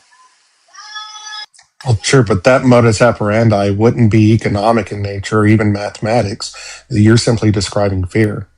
The fear that they're going to take your house, the fear that they're going to take your job, the fear that they're going to commit crimes, like all that stuff that you're lensing through is the fear that's in the propaganda that we see in the media quite often. If you're wanting to look at it from B's perspective, she's looking at it through an economic one. She's looking at it through like a sociological one. Sure, there is crime, but she's given those crime statistics multiple times that immigrants are the lowest offenders, whereas the natural born citizens are the highest offenders. Like, if you're truly trying to understand that, you'd be asking questions into her particular viewpoints on how she views each one of these segments, rather than, well, that people are afraid of the crime that's being committed at the border because of cartels. That's not from immigrants, that's from criminal organizations. You would make those delineations and change your questioning pattern. I don't disagree with that. I think a lot of times on these lives, so sometimes I join the right leaning lives as well. And sometimes they even look at me as, questioning what they just wholeheartedly believe no matter what. I don't ask enough questions because when I enter into here, it feels like the responses are the arguments to the points that I'm trying to bring up. And I really do try to bring up points that open up a discussion point, not just me coming in here saying, this is definitely the case. It's like, here's what it looks like based on this thing that I know or this thing that I read. And I always think the response itself is going to, lead down the path, but a lot of times it ends up being sort of similar talking points. But I mean, I hear what you're saying. And I can't say that I don't, have a blind spot to the fact that I might be also trying to be right in my, initial point. Yeah, and that's kind of the fun of a debate. You don't necessarily have to be right. You can literally just pull facts, as you know them, and use that to win a debate. And sure, you may win on the point, but I mean, are you actually winning on the ideology? That would be more of a question for like the audience and stuff rather than us. If you're up here to like truly understand somebody's viewpoint, I would highly suggest changing your questioning pattern. But if you're up here to win points, then keep doing what you're doing. For the most part, I don't actually feel my motive is to win points. I mean, I could be going about it the wrong way, but I've personally changed my viewpoint on certain things after thinking about it, even sometimes after a heated conversation. But I just feel like there's still so many people that don't ever do that. And sometimes when I figure that out about somebody, like they literally just never change their opinion on anything, I'm just kind of like, okay, well, I don't even know if I can have a productive conversation with you about stuff. But, such is the way that TikTok works. Well, I'm sure that was the basis for like debate and logic through the thousands of years since Aristotle and all of them invented it. It was to change your, not just like nuances on a particular subject, but like worldview and outlooks. That's super fucking difficult. There are people that get on national TV and do this shit for a living, and they haven't changed their viewpoints for 30 years.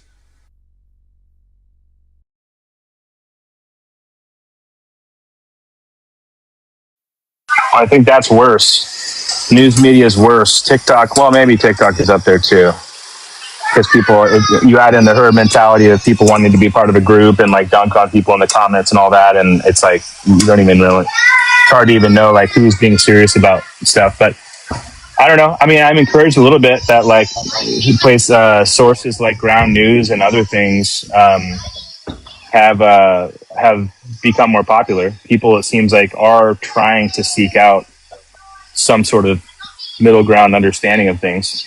But I don't know if that's just the people that were already curious before, or if maybe it's starting to reach an audience. Hang on one second. But are you curious? Are you? I am curious. I am curious because I'd love for people to actually. Hold on. Yep. Hold on. I was just waiting to see if you were going to stop yelling at your kids. Are you really truly curious though when the only thing you do is come up here and ask if they're a negative or a negative drain on the economy, then would you say something different? But you can't give me any sort of source that says that, and then you try and turn it into some hypothetical that doesn't actually exist. And until you can prove it, it's irrelevant to the actual discussion. So you don't truly, you're not just truly asking questions. You truly have a side on this. I have a side of what I think for sure, but I do feel like I'm open to, because even when I brought up like actual, like the micro studies of New York City and Chicago and what happened during all the busing stuff, you guys didn't actually refute my facts on that. You just said, no, that's not happening. And then when it comes to facts, yeah, so I gave you the data of, and have you really not looked this up? That like when that happened, that there was a huge problem for New York City and Chicago. They had to That- You know, the deficit went way up because they had to pay for all these things that they had already had policies around, and they didn't Wasn't work. it only like 49 immigrants? It was like a very No, small number. 300 and something $million worth. It was a lot of immigrants. It wasn't For just who? four. For New Said York? who? This was left news, right news, middle Wait, news. for you, New York? Are you talking about for New York City, yes. It cost the city, and I don't quote me on the number. I can get the exact New York number. New York City has a balanced budget this year. I'm not sure. Yes, this what you're year. bitching We're about. we're talking about C19. That's what we were talking about, Mojo. Okay, I think they did just fine. Whether they saw a deficit You're or saying not. you think, though. My point is that there is data but out they there. have a fucking balanced budget this year. I don't have to think. They are just fine. But $300 million isn't people. That's just a valuation or a figure thrown out. I can name stuff right off the top of my head that's more than $300 million, like a jet that was given to the United States for Donald Trump by, what was it, Kuwait or Qatar? Robot, do you think that different cities in this country have policies that are more favorable toward immigrants that do end up costing more because they have these favorable policies? That's a loaded question. So would they be more favorable to certain groups of people? To the immigrants, Sure, yeah. I can give Yeah. that. I mean, there have been policies like that. Hell, we just go back to desegregation. That was a favorable policy towards a group of people instead of the whole. And obviously, we probably both agree on it, or at least I hope I do, or we do, that desegregation was a good thing, even though we spent, probably millions or billions of dollars integrating all the schools across the United States. So just having a dollar figure there that somebody or some specific group is getting some favorable treatment isn't necessarily bad, in my opinion. I would have to see like more concrete evidence. It was just more. The point I was making though was, and this is this is where I feel like it was being like dodged, is that I was specifically talking about how if that was happening there, where there were policies that required them under those policies to provide people housing and other services like food services and things like that other areas don't have, then that can create a problem if there is not a pre-decided on amount of people that you're willing to kind of welcome into your area. And I even got pushed back on that. So, I mean, of course, nobody in here is going to ever say I'll win an argument. But I mean, you could literally go to right-leaning lives and all the idiots on those panels say the same thing. They're like, oh, these leftist idiots never win any arguments. It's you guys, like most of you guys are just agreeing with each other because it feels good to do it. But then you like sometimes No, it bounce has off nothing of. to do with feelings. I don't know why you guys keep bringing up this feelings and emotional thing. It has to do with statistics and facts. It I is not just brought up some feelings. information. Can we dispute the statistic and fact that 2023 fiscal year through 2024, New York City spent approximately $5.22 billion on the migrant crisis? Can we dispute that? Who fact and statistic? manufactured that crisis? That was Governor Greg Abbott. He was the one who manufactured that crisis. That's a different point, B. No, let You me keep stop. passing No, off it's the not. point. No, it's not. The No, point it's not. is- It's the same exact. No, stop it's linked talking right to my now. point. Steven, It's Stop linked to my original talking point. right Steven, now so let I her can finish. finish. Greg Abbott was supposed to receive those migrants. He gets funding from the federal government. His infrastructure gets designed for this specific reason, and then he buses them or sends them to New York City unannounced. B, does Texas have the same, or any city within Texas have the same policies that New York City has, for example, in terms of written into their policies where they have to provide housing to immigrants? I can say that up front, yes. The problem here is the distance and the actual transportation. Because if they're coming across the border, say near El Paso, it's factually closer to LA than it is to Houston. Like that's just a thing. So if you've got an influx over there, and El Paso, yes, is a larger city, but it's not a major city in terms of resources. Like 1 million people coming across at El Paso is a huge crisis. That I think El Paso, the entire Metroplex is probably a couple million. Like you're talking about no resources to handle that kind of influx. And I'm not saying that many cross there. I'm simply saying that the government as a whole in Texas has recognized these issues, and we're trying to figure out ways to get them to processing. Now, if you want to talk about what's the largest capacity processor in the United States, it's Chicago and New York City. Like that is why Greg Abbott would bus them out or fly them out to Chicago and New York City, because they had the resources to handle it. Can somebody hang on? And I know Sammy wants to talk, but it was something B said, and now it's being said in the comments. Can anybody give me a source that Texas gets direct federal funding to support undocumented immigrants? Because there is no claim of that. I'm currently teleporting, but yes, I have looked this up before, and Greg Abbott actually committed fraud by busing those migrants to New York City for processing and not sending the accompanying federal funding that he gets for those specific migrants. Yeah, border states would get federal funding. Yeah, that'd be a case by case. I'm not sure what case you're talking about, or like how many migrants that he committed fraud with that. Like you're talking about thousands of people coming in, and we have the resources of, the actual major cities like Austin, Houston, Dallas, Fort Worth, hell, even up in Amarillo, like in the Panhandle, which is top city, or guess highest latitude, whatever. Nobody cares. Yeah, nobody cares. For all those, they're inundated.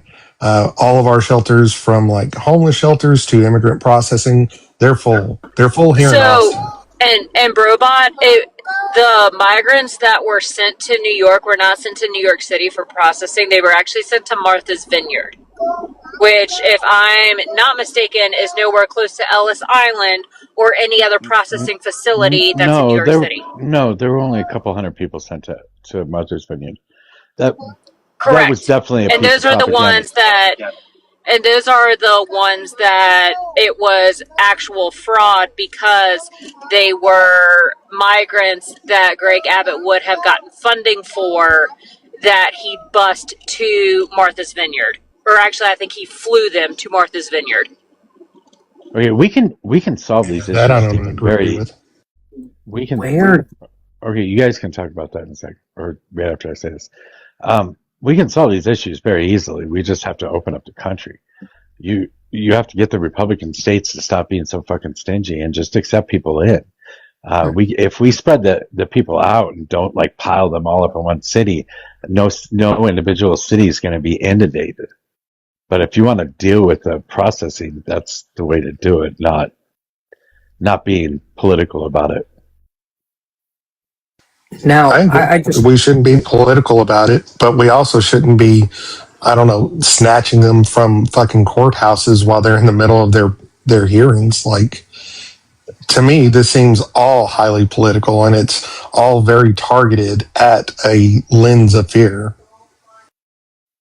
Now, I mean, the claim keeps getting made. Can somebody just give me a number that Greg Abbott gets from the federal government for illegal immigrants? Because there's 2023, it was $800 million that they received for immigration. Okay, well, thank you for giving me that. I will look at that. So if he got 800 million, but he also needed, just say, 2 billion, I mean, you're telling me he got 800 million, but just in one fiscal year alone, New York City somehow spent 5.2 billion on the migrant crisis? Something doesn't add up. So either somebody's committing fraud in that state, or is it cost different to live in Texas than it does in New York? Is there a differential in like cost of living in Texas? Well, they were just putting on. Well, yeah, but that argument doesn't defend the point. The point would still be that it's expensive for tax dollars. So I'm trying to remember. Wasn't there something about Eric Adams and his budgeting?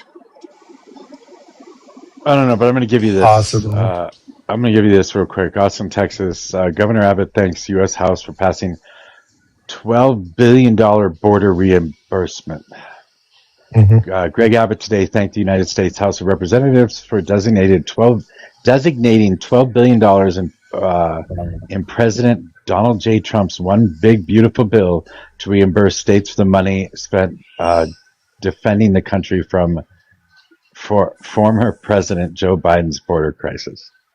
This was May 22nd of 2025. So he got a reimbursement, but that doesn't $12 billion. But that doesn't answer any question. So if he spent $12 billion, which I can probably agree, you're telling me New York City didn't have to spend $5.2 billion? It just, I'm trying to figure this out. Because Stephen makes a No, great you're not. point. You're not trying to figure this out, actually. You are being extremely bad faith and trying to make it fit your narrative. The original claim I made was that Texas receives federal funding so they can accept immigrants because they are a border state, right? And so they are more liable to receive immigrants. You know, California, Arizona, the same thing. That's the only claim that I made. I end up being right. And now you're trying to fit it into a narrative that fits your ideology. Real quick, I just want to make This a is quick not point. If fair. that's the case, he may just be a bit mistaken. Like for the states that you're citing, like Texas, we're a net donor state. So most of the funds that we're spending on immigration are coming from our coffers first.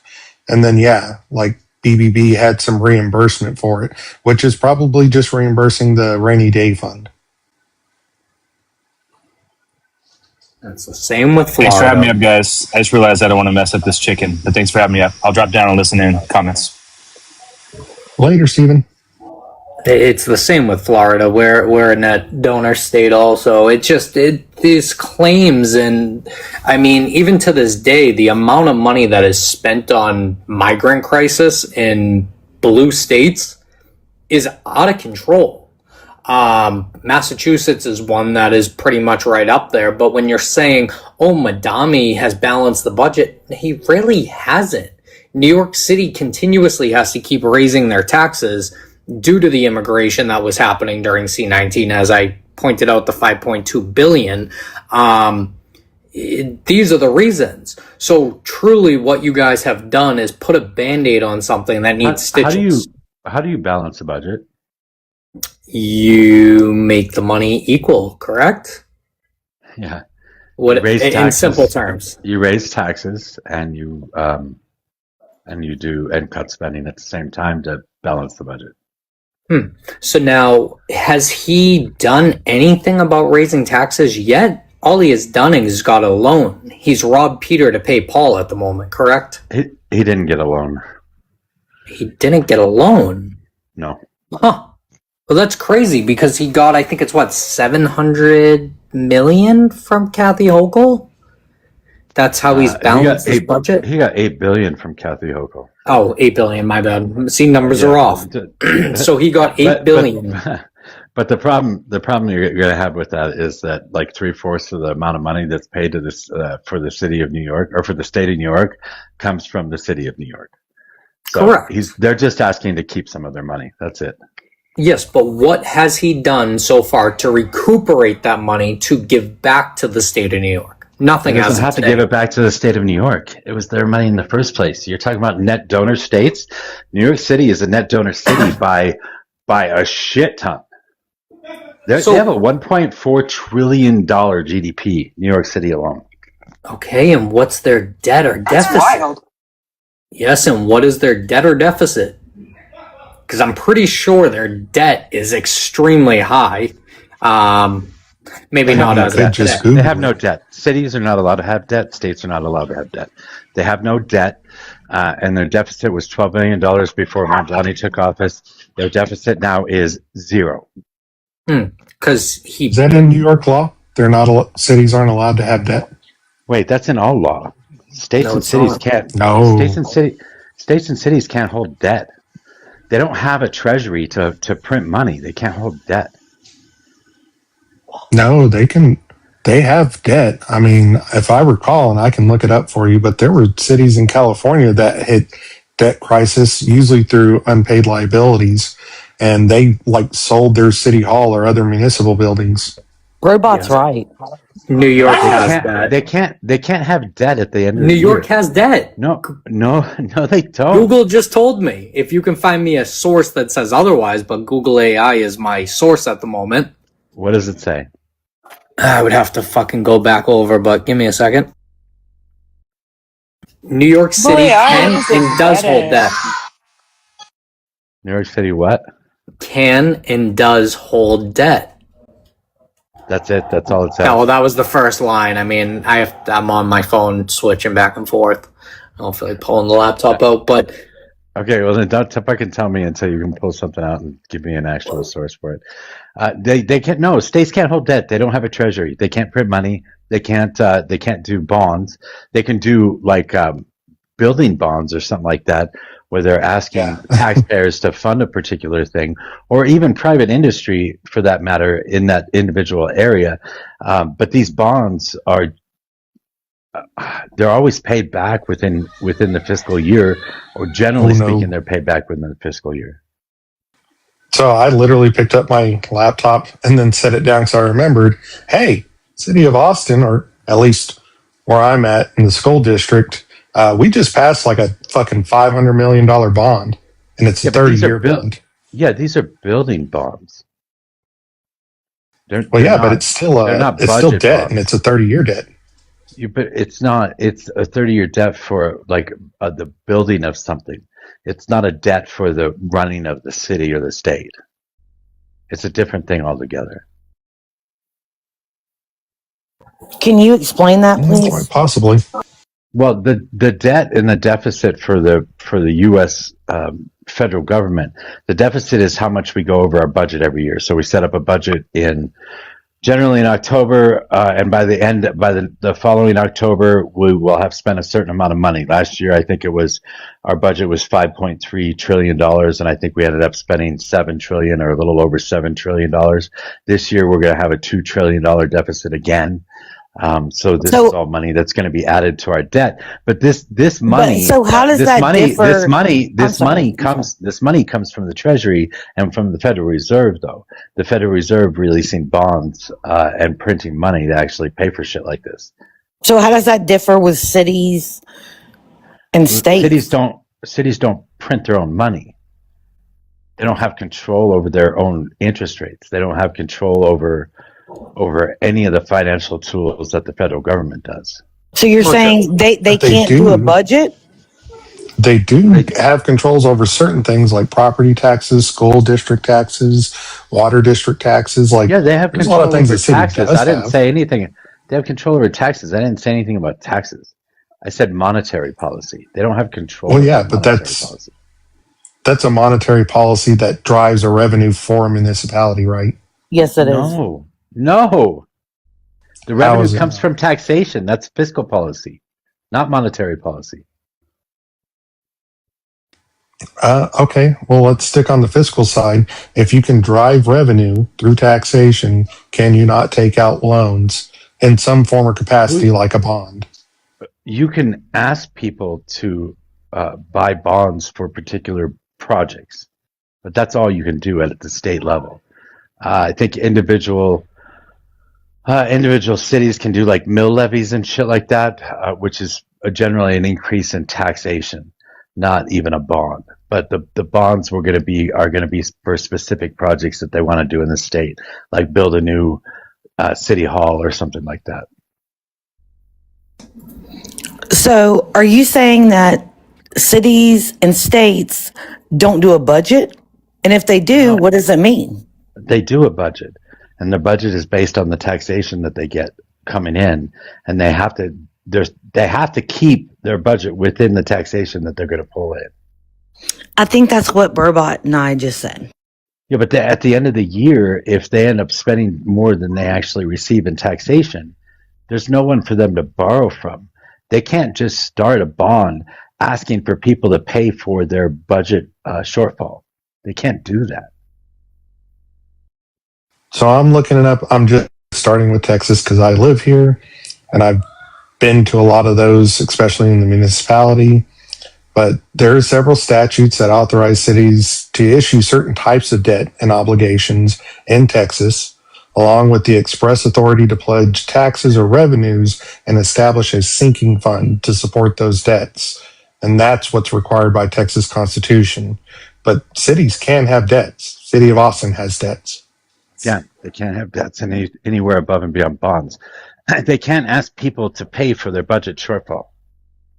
They have no capability of doing that.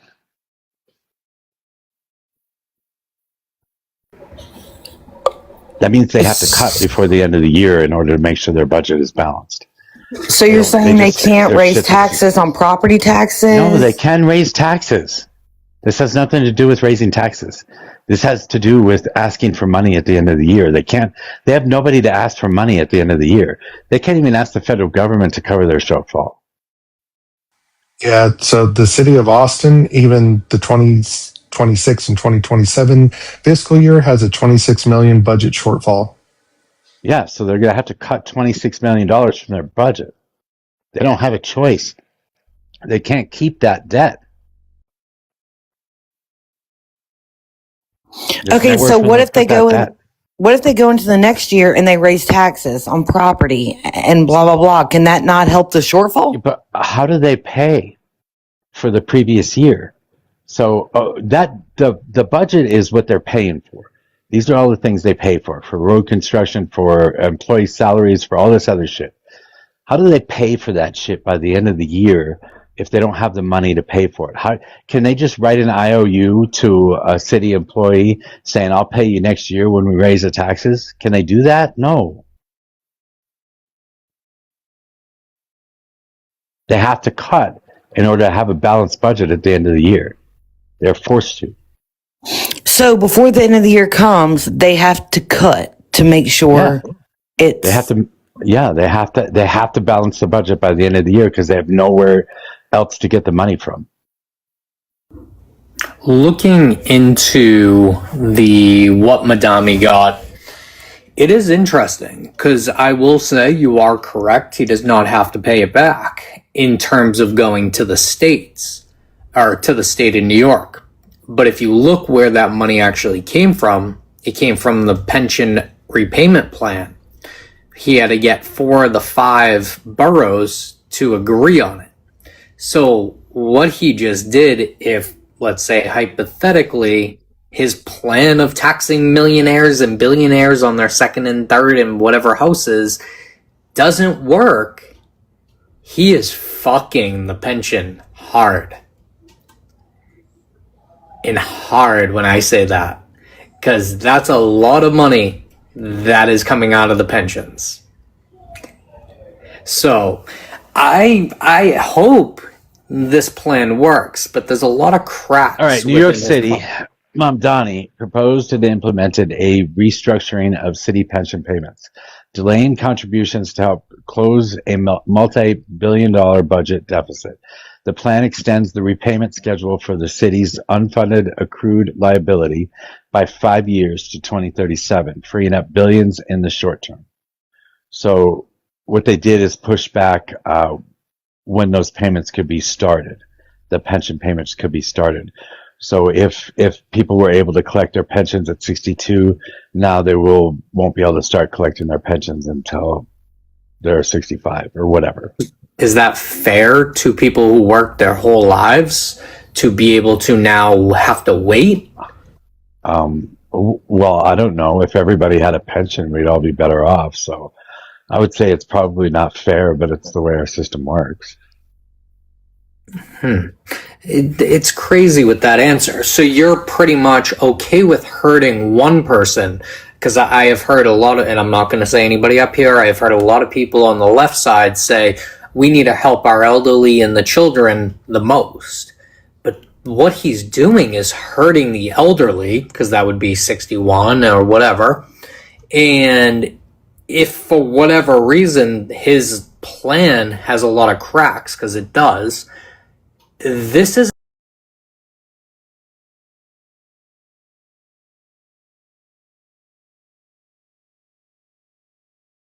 No, yes, he's not. He's stretching out the pension.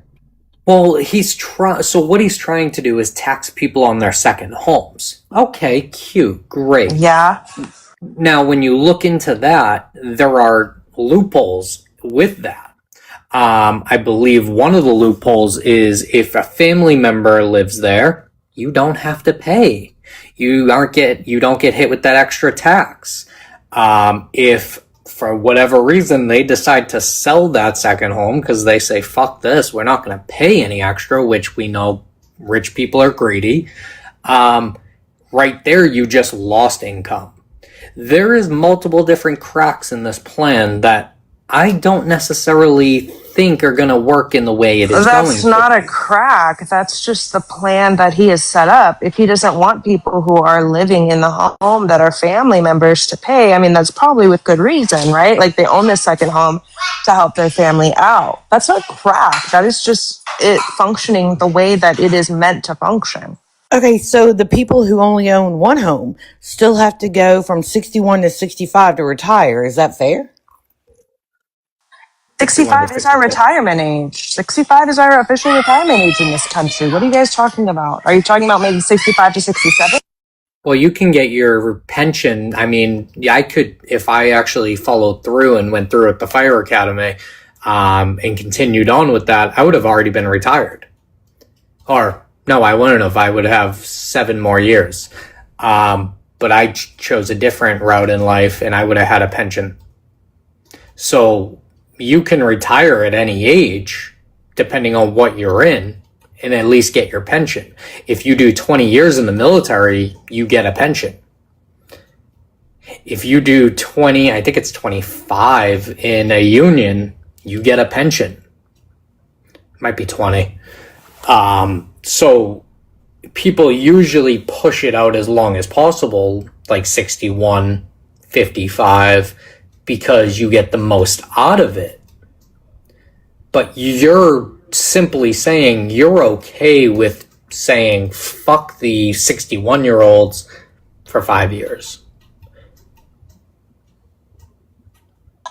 It says that it would extend the payoff date from 2032 to 2037. Yes. So Correct. if they were eligible in 2032 or whatever you said, 2031 or 20 whatever, now they are not eligible anymore until that later date that you said. That's the issue. Yeah. Is that fair? I mean, aren't you guys the party of like wanting to raise the retirement age to like 67 or Let's not 70? twist it. Let's Are stick we on pivoting? this. No, I'm just trying to be morally consistent. Really? Are you pivoting? But you guys are the party, if we're going to keep going back and forth, you guys are the party that wants all love and peace and God is war and whatever else the fucking saying is, and you want to protect everybody and you think everybody's a person and you want to give everybody their daily needs and be consistent. Honestly, I don't think you're smart, and I'm saying that truthfully.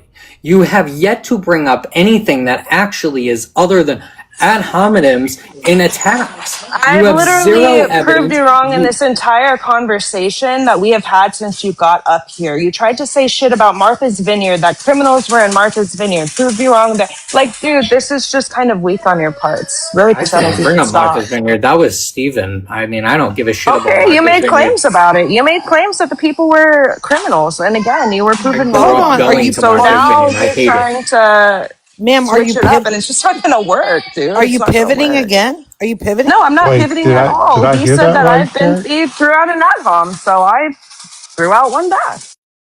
Derek, did I hear that right? That we are the party of believing everybody's people? You were then saying that you don't believe everybody's a person? I do not. I think some people are demons. I think some people are ghosts. I think everybody. We could What even the say they're actual goddamn cats. fuck? Could you expand on that? Do you have a specific group of people? Like, how do you identify that they're not people? I mean, I can identify an albino person that they are probably a ghost. Hey, dude, don't go down this path, man. They are baiting you, please. Oh, I know Brobot is. I know which way he's going. He's too stupid to understand what's happening, Steph. You should stop trying to help stupid people. B, I've been up here way too much with Robot. I know which And I way he just fact goes. checked you. This is completely wrong. I don't know what you're talking about. People are not getting later payment dates. I'm still Well, reading Mojo about just this more read and it. more, but No, I'm not seeing that at all. I read the overview and I gave an example. I was wrong about the example actually because Mamdani said that the proposal would have no impact on retirees and their benefits or current employees and their future benefits. And this was in May, by the way, May 14th, I guess. So they haven't even had this go through yet, and they've already balanced the budget. Yes, because he. Oh my god. Okay. Oh Lord. I don't necessarily care. I think Mojo. You remember me saying it. I was glad he won because there was two things that were going to happen. Either he was going to make the shithole of New York better, or he was going to destroy it, and that would be a fucking laughing stock.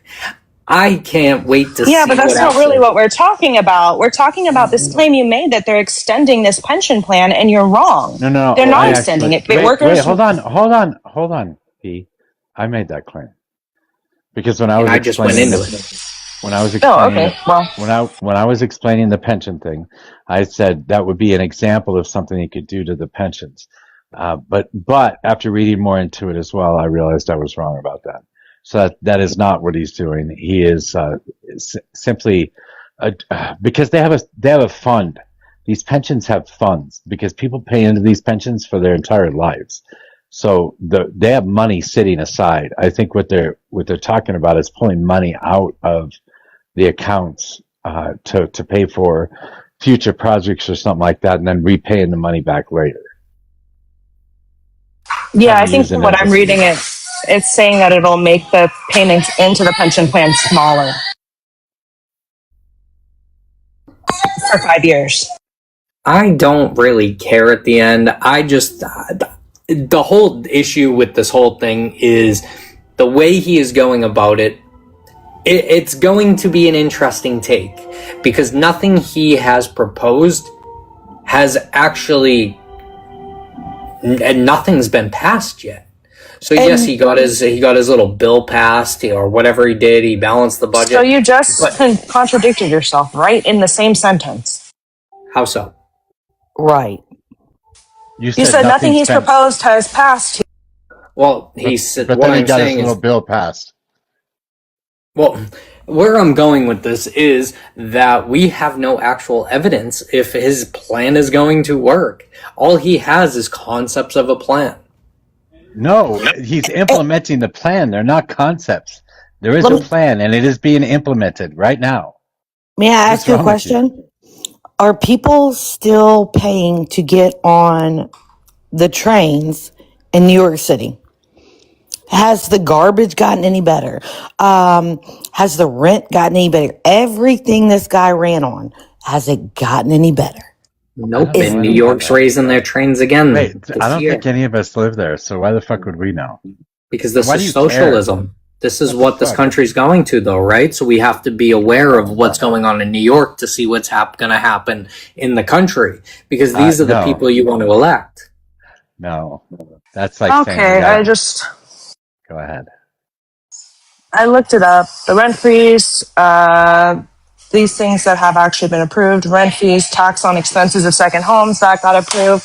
Beginning of free childcare extension, that got approved. Municipal grocery stores, that got approved. Pension payment restructuring, that got approved. So again, you guys are just wrong about everything that you come up with. Can you It's why explain what? I have difficulty I'm having sorry. conversations with you, especially you, Justin. Can you explain what all those things that got passed? What did they do for New York, New York But there's City? no money. There's no You money don't know that's what a come in rent from freeze it. is? You don't know what a rent When freeze does that is? go into effect? No, you B? said passed. When You does said that go passed. into Do effect, not. though? But Do when does not that go into shift effect? the goalpost. No, I don't care when it But goes this is into how effect. you have You originally conversation. said You nothing continue got on. passed. Yeah, because you're not being consistent in your conversation. You said nothing got passed. I just proved you No, wrong, and now you're shifting the goal. I said what has gone into effect that he ran on. No, Justina said is the damn border czar. Instead of Kamala, we got Tom Homan. How about that? And we stop all those. The fuck is Wait, that? he wasn't saying anything bad. Uh, Said Tom Holman's the border czar. Yeah, I understand, but we weren't talking about that, and he just said, "Hey, hey, hey," and he started talking about something else. I mean, I was going to introduce That's the him, but way it they seemed to deflect. be heated. Yeah, again, it's not really about you stuff. I was talking to Justina. He made the claim that nothing that he proposed had gotten passed, and I just proved him wrong. And he wanted to shift the goalpost into when things come into effect. So it's simple. If we Okay, want to talk about when things come into effect, we can. Okay, would you answer that, please? When do these things come into effect? Rent freeze comes into effect in October. I mean, I don't. Do you guys know how when things get passed, they don't come into effect right away, right? You understand? Yeah, his grocery stores are up for bid, I think, early next year. They plan on starting to build a new one next year, and possibly have it finished by the end of the year for the grocery stores. His grocery store is already projected to be losing a lot of money. Is that true with the source that I've? Yeah, the projection is stupid. Okay. You don't even know what it's going to cost to build yet. I mean, I think you can get a projection of what it's going to cost. I mean, that's how they do their quotes. No, you can't. I can't go to Home They Depot and they haven't even gotten the bids yet. What the fuck? It's crazy. I mean, everything he quote unquote has gotten already passed, but nothing has actually been implemented. And he says he's going to do X, Y, and Z. Wait, hold on. These things don't happen overnight, by the way. So if you're going to build state-run grocery stores and you're going to build them from the ground up, you have to do this through a proposal process. You have to put things out for bid. You have to pick the company that's going to actually do the construction or whatever it's going to be. And then once that goes through, then you have to make sure you finalize all the finer points about the deal that's going to be happening, and then they can actually start construction after that. We don't know what it's going to cost because they haven't even put it up for bid yet. And will they actually do a bid? I would love Yes. love to do a deep dive into whether or not they do a bid or Do if it it's then. just. No one's stopping you from looking into this shit yourself. Thanks, B. Yeah, You're there right. is a bidding process that will be started later this year. Yes, it's already set up. They also do cost estimates, like they estimate the materials and the labor it'll take and give an estimate before people bid. Sure. Is that what he's looking at? I don't know. What's a cost assessment? I think he's looking at a Fox News article that says it's going to cost more than they think. That's what he's probably looking at. Well, Trump could do it cheaper regardless. Trump can't do then shit. Then you have that stupid fucking comment. Trump can't do anything, and that's somebody who still supports him. He has fucked this whole term up, and unless he actually does something in the last fucking 5 months, let's be realistic. It's pathetic. I agree with you 100%. That was a joke. But he did do this ice skating rink for super cheap and pretty quickly. It was in New York City. I'm not crazy. I can make an ice skating rink with a water hose. Well, that would just be called a hose. Why do you need to specify that it's water? I agree with you 100% about Trump. Because there would be hoses for steam. There would also be hoses for oil. There would also be hoses for antifreeze. There are hoses that have all sorts of shit traveling through them. Can you the volume of water also has a cost? Yep. I can still do it with the hose. I just fill up my backyard with water before it freezes. Oh my fucking god. I think Madami is in way over his head. I think it's going to be interesting to see how it comes out in the end. And that's that. I mean, we'll see if New York City, besides the fucking dumb children, think this is a great idea compared to the people who actually People do. This is why they voted for him. He won because of the policies that hold on, let me finish. The 5 that I mentioned that end up getting passed: rent freeze, tax on second homes, free childcare, municipal grocery stores. He ran on all of these, and he won because of it. So it doesn't matter whether you think that, people don't think that these things are going to work, and we'll see if you're just, I don't know what you're talking about. He ran on it. He went on it. He's doing it. So people other than kids, yeah, think it's a good idea because kids can't fucking vote. Did you know that? Well, I'm just talking about like 18-year-olds, 20-year-olds, the broke people in New York City that are getting Yeah, the and they rent voted freeze. for it. And they voted Well, for it. well, hang on, B. So the broke people who voted for the rent freeze, the broke people who voted for grocery stores, government ran, the people who voted for free buses and trains. Meanwhile, the train already went up once this year and is going up again this year. So when you're going down Do you into hate poor these things, people? some days, but I hate everybody. I mean, I don't think I You what, pick a Mojo? What day. you ask? Do I hate poor people? I hate fucking rich people, poor people, middle people. You should see how many people in fucking electric Hummers I yell at daily, or Cybertrucks because they're fucking dumbest Samsung fridge I've ever seen. The fact you wasted $140,000 on a Samsung fucking stainless steel fridge. I mean, as interesting as that is, do you actually have proof that the train rates and bus rates went up? The train went up, I want to say 3 months ago, and it's going up again, I believe, in October. Like, do you have proof of that, or I can get you that. Hang on. did you just hear it from somewhere? Because most New Yorkers I talk to, they have their pass, whatever it's called. It's like a travel pass card or whatever. They say that it's been cheaper. And these are coming from New Yorkers, so I'm not reading it or anything. Are you talking about like the bus thing going up? Yeah, the fare went up $1 because the MTA board approved it in September 30th, 2025, before Mamdani even took office. And this is controlled by New York State, not by the New York City mayor. However, he has done fair fares, that's what he called them, which lowered the price for people who are lower income residents transitioning to completely free buses. So again, even when you say things that are technically right, you're still technically wrong. Okay, so then in You also July, have to know that the system is split, because if you're just a regular person, like if I go visit New York, I'm going to have to pay the bus and the train fares as a traveler. The people that live there have these like Metro cards. I don't really know what they're called. It just looks like a credit card kind of, but it's for the residents. They pay a short fee for it, and they basically scan that instead of actually putting money or tokens to get on the trains or buses.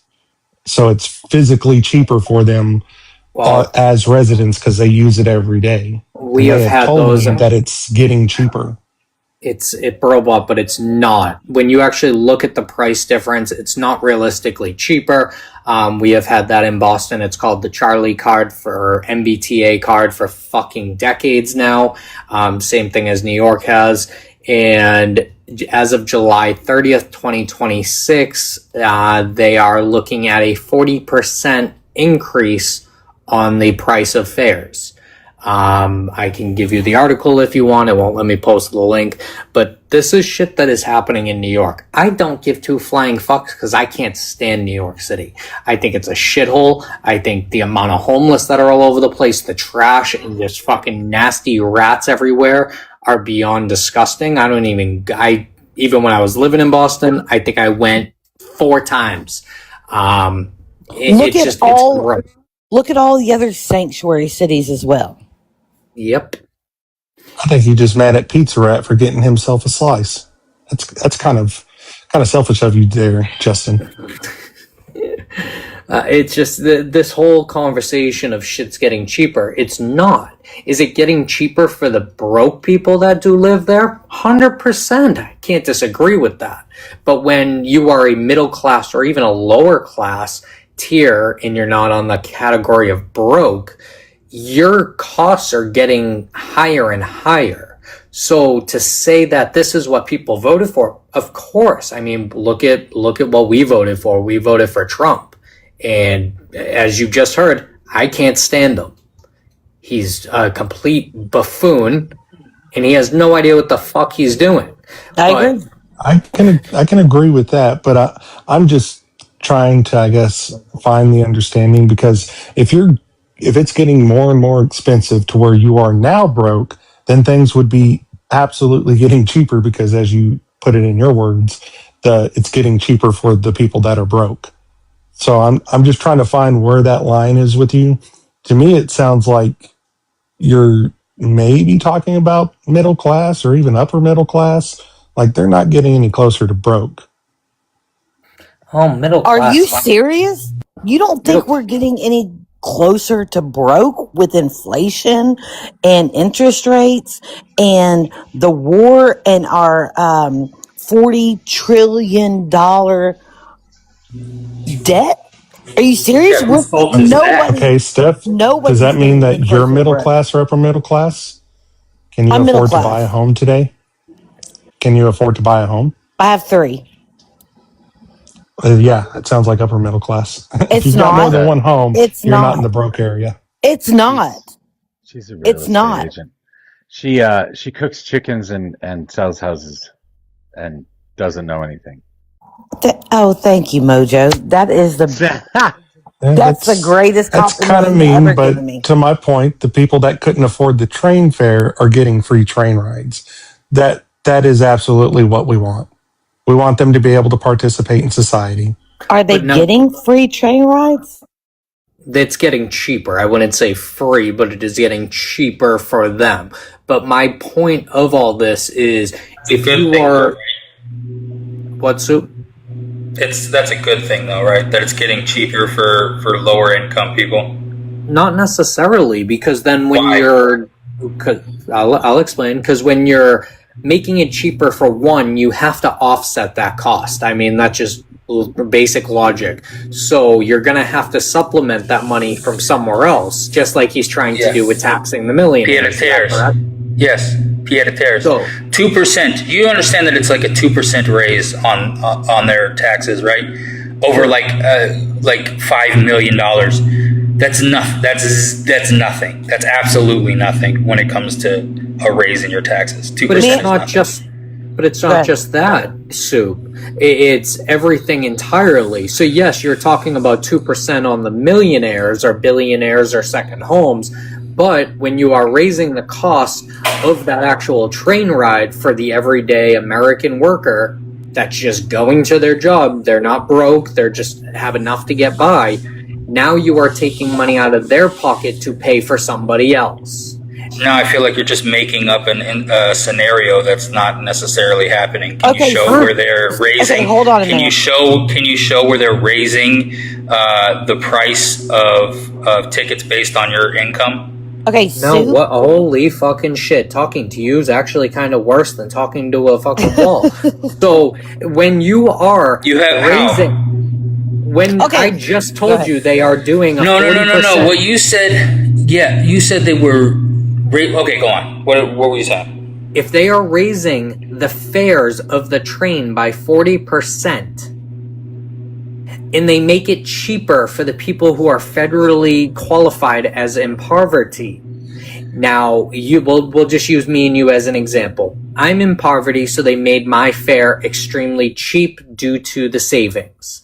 They made your fare higher because now you have to pay that 40% higher fare cost. Now you have to pay the higher price while I get to enjoy the luxury of the cheaper price. So now it's not a millionaire or billionaire problem or a second home or whatever else. It's an average day worker, an average American. Where are you getting this 40% from? Have you ever heard of Obamacare? Have you ever heard of Obamacare? Yeah, I've heard of Obamacare. Yeah. Guess what that did to average Americans? My insurance. Healthcare cheaper. Gave access to people who had pre-existing conditions. My insurance as a worker went up. It doubled. I was paying $350 for a family plan, and I was paying $600 every 2 weeks after Obamacare. Does that help? Does that help anybody? How long after? How long after what? How long after Obamacare was implemented did you start paying that much more? Oh, I don't know, maybe 6 months, maybe a year. I just remember we had training on it, and it was like, do you want to pick Obamacare? Do you want to keep your other, your regular care, And I picked my regular care, and it went up from $350 on a family plan to $600 a month $600 every 2 weeks. Sounds like you should have gone onto the market. Sounds like you should have gone onto the marketplace and shopped around for a cheaper insurance company. It was through corporate. Any place I've ever worked has gone through the marketplace. Okay. ACA marketplace. Mine never went through the marketplace, but anyway, it's just this whole conversation is just ridiculous. I mean, we saw it in Virginia okay. So Sue, please explain it to me how, when they are saying it's going to raise, that my costs as just an average American worker taking the train to work every day. You haven't showed that that's what's happening. I just provided two sources in the comments. CBS and ABC. I mean, there's millions, but those are the first two that popped up. I mean, this has been in. Yeah, that was showing a 4%. That was showing a 4% increase, right? Not a 4D. A 4D. 40% increase. I don't know where somebody got 4%. Oh no.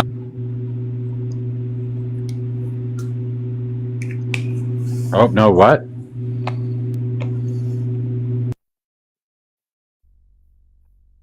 Wow. I think he's double checking that statistic then. I think he fell in. He was taking a crap and fell I'm in. seeing is a 4% increase in 2027 projected. Mojo. Not a 40% increase. Please don't fall into the liberal Democratic toilet. Oh, that's what he was doing. He fell in. Not cool. What? I also wanted to come up here. And address something that Derek had said about poor people voting for Mamdani. People that made over $150,000, like 47% of them voted for Mamdani. So it wasn't just poor people that voted for Mamdani. The middle class, the upper class voted for Mamdani too in pretty decently large numbers. It's not surprising that somebody like Cuomo would have, who has been so kind to the rich, would have gained more support from the people that were more affluent, but Mamdani still got support from people who had money. Who the hell was going to vote for Cuomo? 150,000. This could just be me, but 200,000 a year in New York City doesn't exactly sound like, quote, rich or even affluent. That's low. That's low. It's still middle class, I believe. Not in New York City. Not in New York City. Even in New York City. A fucking one-bedroom apartment is $3,600. That's over $50,000 a year just in rent. So what's the median income in New York City? I think the median is about 60. But when you're looking at 150,000 is far above 60,000, right? More than double. Okay, can you just pull up apartments.com or Zillow and try and find me? I'm well aware of the prices of rent in New York City. So you the median household income in 2024 for New York City was $85,974. And that's poverty. Is it poverty? Even in New York? Yes. I don't think you realize how expensive New York is. It's comparable to LA, Miami, all these big cities. Yes, it is. It's disgusting when a meal alone is costing you $40 by yourself. In New York City, poverty, the line for poverty is $47,000. So $80,000 is twice above the line of poverty. So are those people? So $150,000. Did they have a home? Are they living on the streets? Are they renting a room? You do know that there are rent-controlled buildings and income-based. Yeah, I want to know the statistics. Bring them up. You want to know statistics of people that are living in poverty in New York City and where they're living? I would assume that they're living within projects and things along I those want to lines. know how what you said. 85,000, right?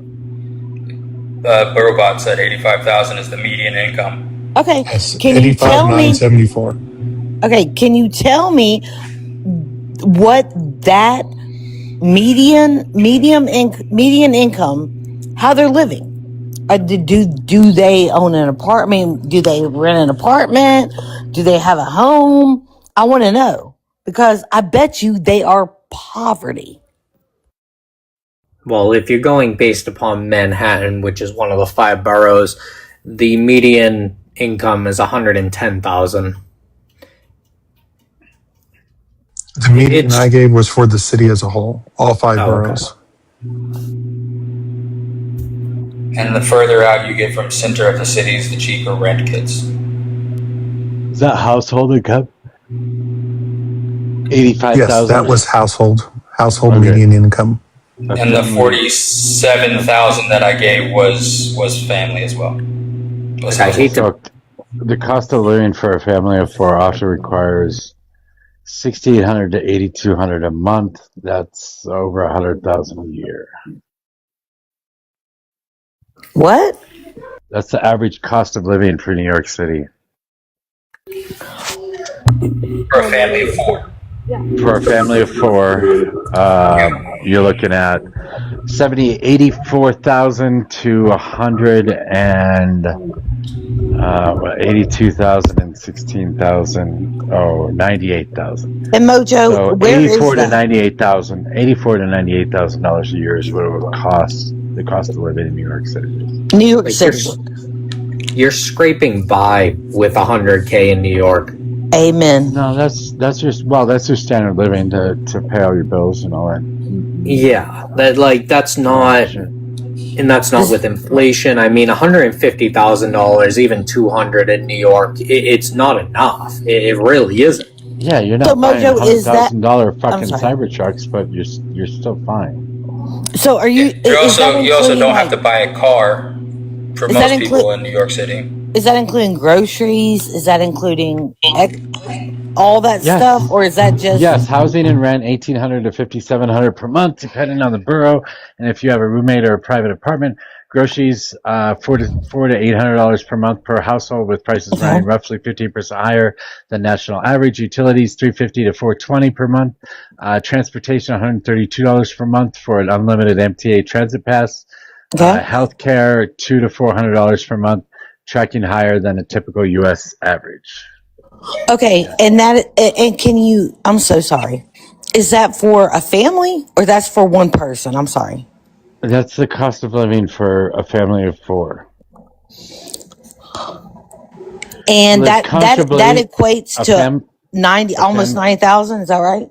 $84,000 to $98,000 a year. A family of 4 to live comfortably in New York City would be somewhere between 125,000 to 337,000.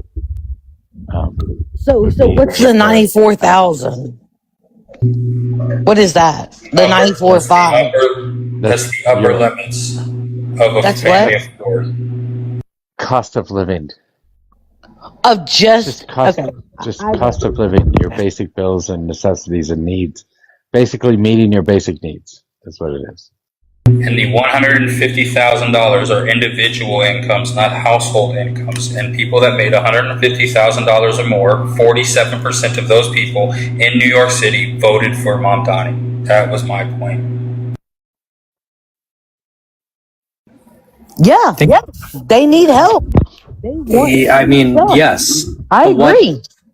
To what Steph said, I mean, New York does need help. I don't think we can disagree with that. But my point of all this, Soup, is if you're saying that he's putting a tax on anybody making $150,000 a year or more, that is a good. Why are you pulling numbers out of your ass? Well, where were you coming up with 150? My 150, because earlier you said that poor people voted for Mamdani, and I was pointing out that 47% of people that made $150,000 or more voted for Mamdani as well. So it wasn't just poor people that voted for Mamdani. That was my point. Okay, My poor point has to people. do with taxes. $150,000 in New York City is poor. Just FYI. So if you want Holy to go, fuck! We It's just gave you not, the Steph. numbers Did for you this. Steph, you completely ignored everything that Mojo was just telling you. A family of four, the cost I of living for a understood family of it and four I is got it. $90,000, which is $60,000 less than one person making $150,000. Hey, So no, Sue. that is not the price. That is not poor in New York Sue, City. What are we talking about? will you do me a favor? Will you look up how many people that made $300,000 or more in New York City voted for Mondami? I don't know if they even break it If down I like say that. that it was 48% of people that made $300,000 or more, would you say how many people made $750,000 or more? Are you going to move the goalpost again? No, you just said 48% of people that made By the way, 150,000 hold on. By voted the for way, him. I just pulled that out of my ass. I was just asking if you're going to move the goalpost. If I No, come up with a I would. $300,000. I want to know the stats, and I want you to cite your source. Are you trying to tell us that rich people don't vote for socialists?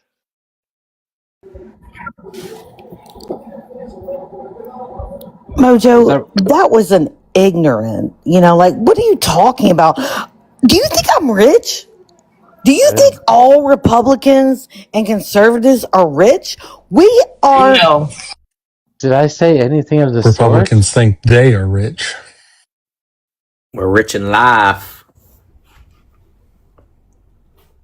I didn't say anything like that. I asked. Never mind. I'm sorry, Wow, Mojo. yeah, I apologize. I'm sorry. you're having a hard time like following the conversation. I Okay, don't know ask why. again. I'm sorry. No, I don't know. It's fine. I'm sorry. It's fine. I just think there's I truly don't care who voted for him, who didn't. I think it is going to be one of the things where we're going to see at the end of his term how people feel. He's up for re-election November of 2029, I believe. So it'll be interesting to see what happens around that date, how things are going, how these grocery stores are going. But I do think there is a false sense of reality when people are getting told, yeah, we'll have free childcare, we'll have free this, we'll have grocery run this, we'll have rent control, but then comes back and says, oh, well, it'll only be rent control on these certain houses and apartments. That right there kind of throws a wrench in your talking point.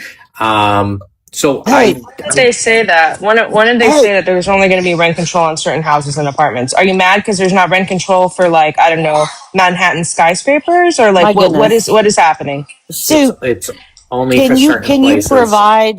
provide what I asked for? They I don't don't break. even know what you're talking about. Anyways, so yeah, that would make sense. Why would we? That's what y'all Are do. you okay? You want to do rent control on like $5 million homes, apartments, No, but penthouse streets? You want rent control on those? I don't even know what here's you're where the talking problem about. here's where the problem comes into play. When you say Oh, I know rent you control, don't, Steph. I know you don't know what I'm talking about. I am very well aware of that. when it comes to people and their vote, I mean, you get sidetracked by the words that people say. So when someone says, I'm going to freeze the rent, or I'm going to put rent control in, this or that, me, somebody who makes enough money, is going to be like, ooh, that sounds cool. You know what? Let me vote for him, without actually checking the policies and what that actually means, because I think we can all agree America as a whole is very misinformed on their voting, and truly entirely.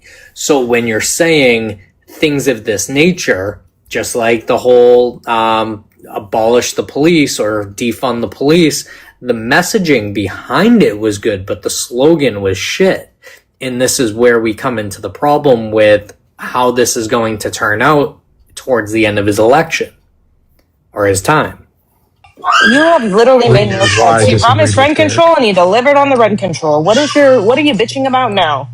Did you I'm agree, tired of this. Robot? I'm tired of this messaging Why I disagree with you. argument that we keep having. We keep talking about how messaging is important. We did our best to message to the middle in the 2024 election, and we lost. And then we started messaging to the people that were on the outskirts, and now we're seeing DSA win left and right. We're seeing Democrats win contested elections hand over fist. We're seeing Democrats flip seats while Republicans aren't flipping any seats. So I don't think messaging matters when you guys like towards messaging to the middle. Who cares what the fucking message is? We're not messaging towards you, Derek. We're not messaging towards Steph anymore. We're messaging towards the people on the outskirts. We're messaging towards the people that are like we're disenfranchised by the left. So you're talking like middle America and the workers and No, or social. LGBTQ. The Section 8. No, not the Section 8. No, we're not messaging toward. That's the craziest fucking thing, Derek. Whatever you just said, Section 8, that was unreal. Steph, I like you. You just throw random things in there and it's hilarious.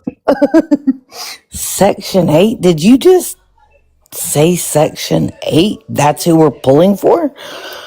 Let's pull Section 8 people up to middle class, dude. You don't know what Section 8 is, do you? Me? Yeah. I actually own a home that's in Section 8. I know it very well. And I am not pulling for those people to stay in Section 8. Are you a landlord, Steph? I am. Gross. Is that gross? Why is that gross?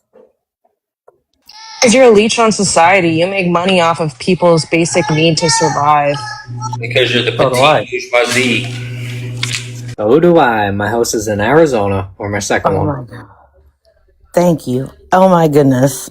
Yeah, you're not helping my point exactly. You're just proving it. Why is it? Let me ask you, B. Why is it gross? I just explained it. But how's it being a leech? How's it being a leech? Because you are making money off of people's thing that they inherently need to survive. It's bad that I provide housing and good housing. I'm a great landlord. Is that bad that I provide people that need housing? Is that and I provide them housing? Are you profiting off of it?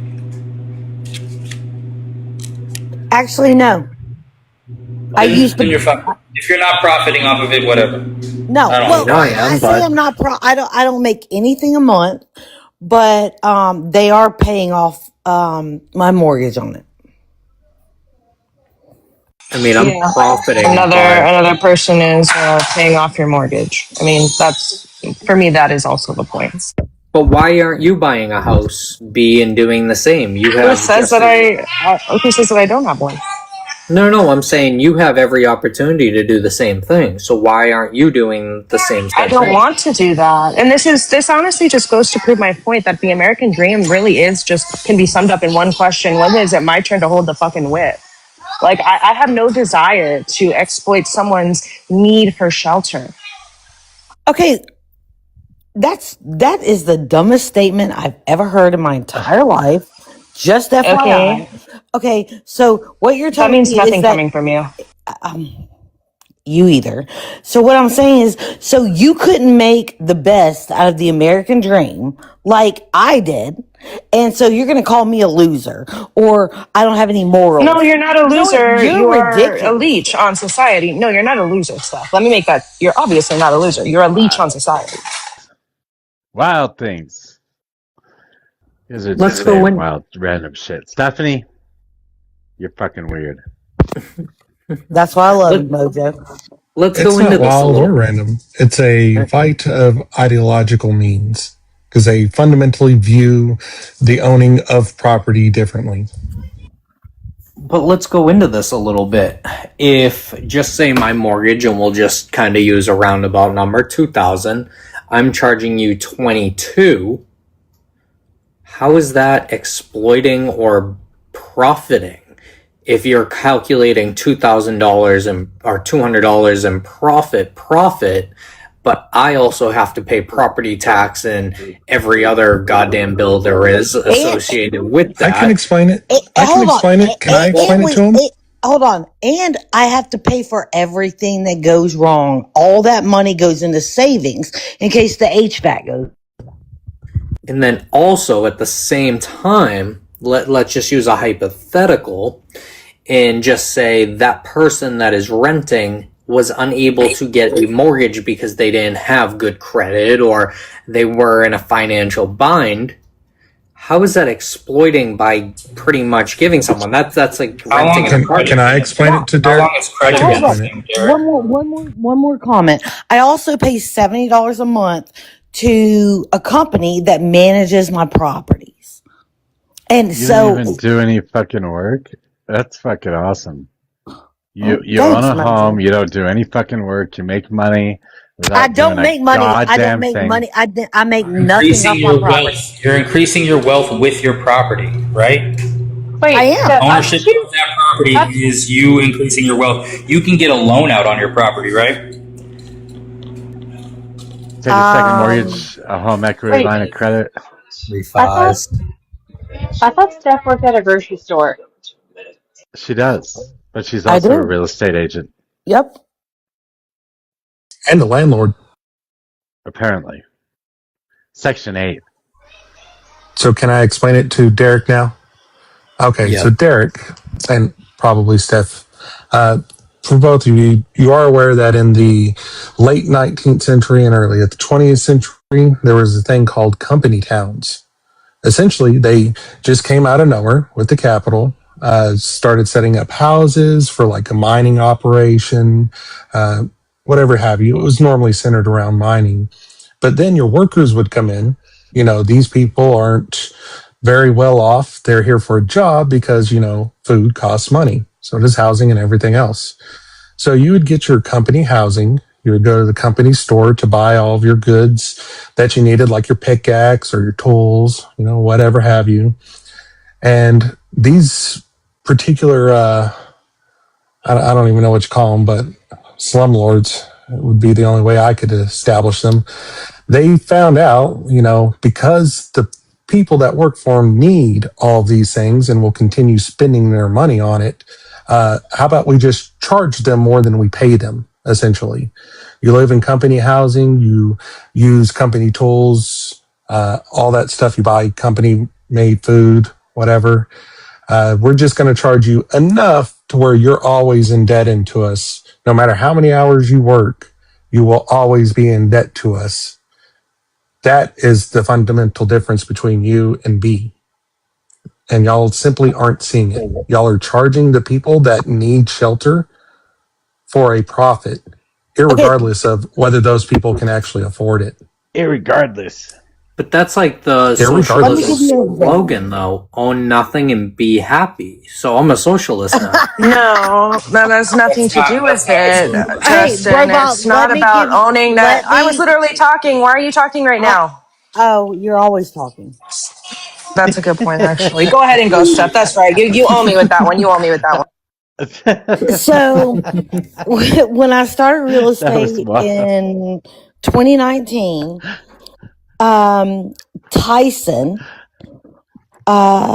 started, a factory on the outskirts of Jackson, and they were buying up all the homes for their workers. And I cannot say 100% who their workers were, you know what I'm saying? But I heard allegedly that they were immigrants, and they were literally, I'm talking about top dollar. Stop it. I sold 2 or 3. Like You sold single-family homes. immigrants? No, I sold it. It was Tyson buying them. Tyson bought the immigrants. Makes sense.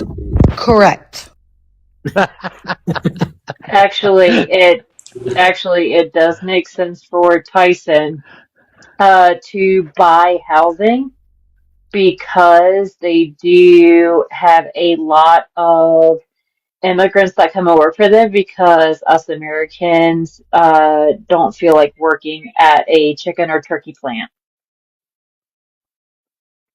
Yeah, because if you did, none of you guys would fucking eat meat again. Jesus Christ.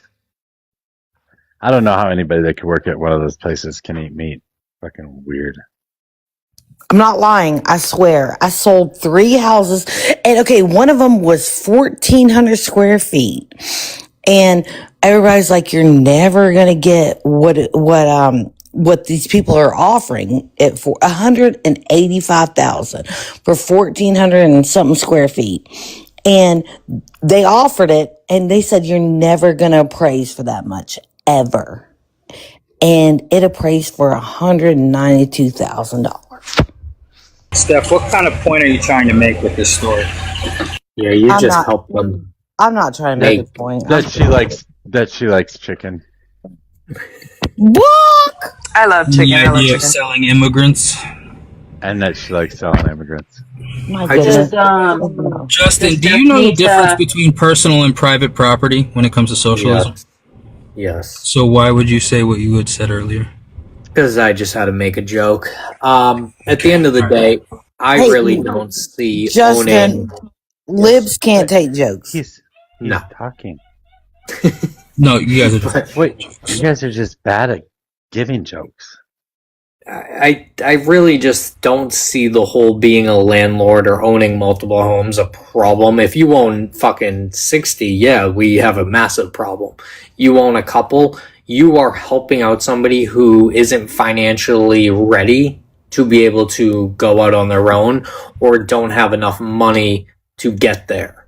And you are providing something that is a necessity to, unless you want to live on the roads. Or you could be giving it to a venture capital or a management company and live in an apartment and have to deal with shitty neighbors or whatever the case may be. Derek, the people who rent these homes from landlords, do the landlords use that money to make the repairs on the home? Yes. I mean, yes. Okay. I do. Cool. So what do you mean these people don't have the finances in order to live in these homes? You're talking if they can afford to rent, they can afford to own the home. Really? Can they afford to buy it? Can they get a Yeah, loan? that's Good where the luck. problem comes Sure, into they play. could. Sue. The majority of these issues are credit, which is like a 40-year-old fucking thing. Like Exactly. credit was just credit is a scam. Yes, I agree. To take property away from lower class people. What the hell does that mean? Credit is a scam. They still can't get a loan, man. Exactly what he said. Did And y'all let not me- understand? Okay, Brobot, let Do me y'all tell you. not understand one of my homes that I rent, Damn. I am letting them rent to own it. You don't get to because talk. they You can't could talk not anymore. get a loan. I guess They could not get a loan. No more. But what he talking. is saying is true. No Credit soup is for a you. scam. Did y'all just take the notion of a company town and like just put it in the back of your head like, yeah, this is a great idea. We should start doing this again. Enter the robots.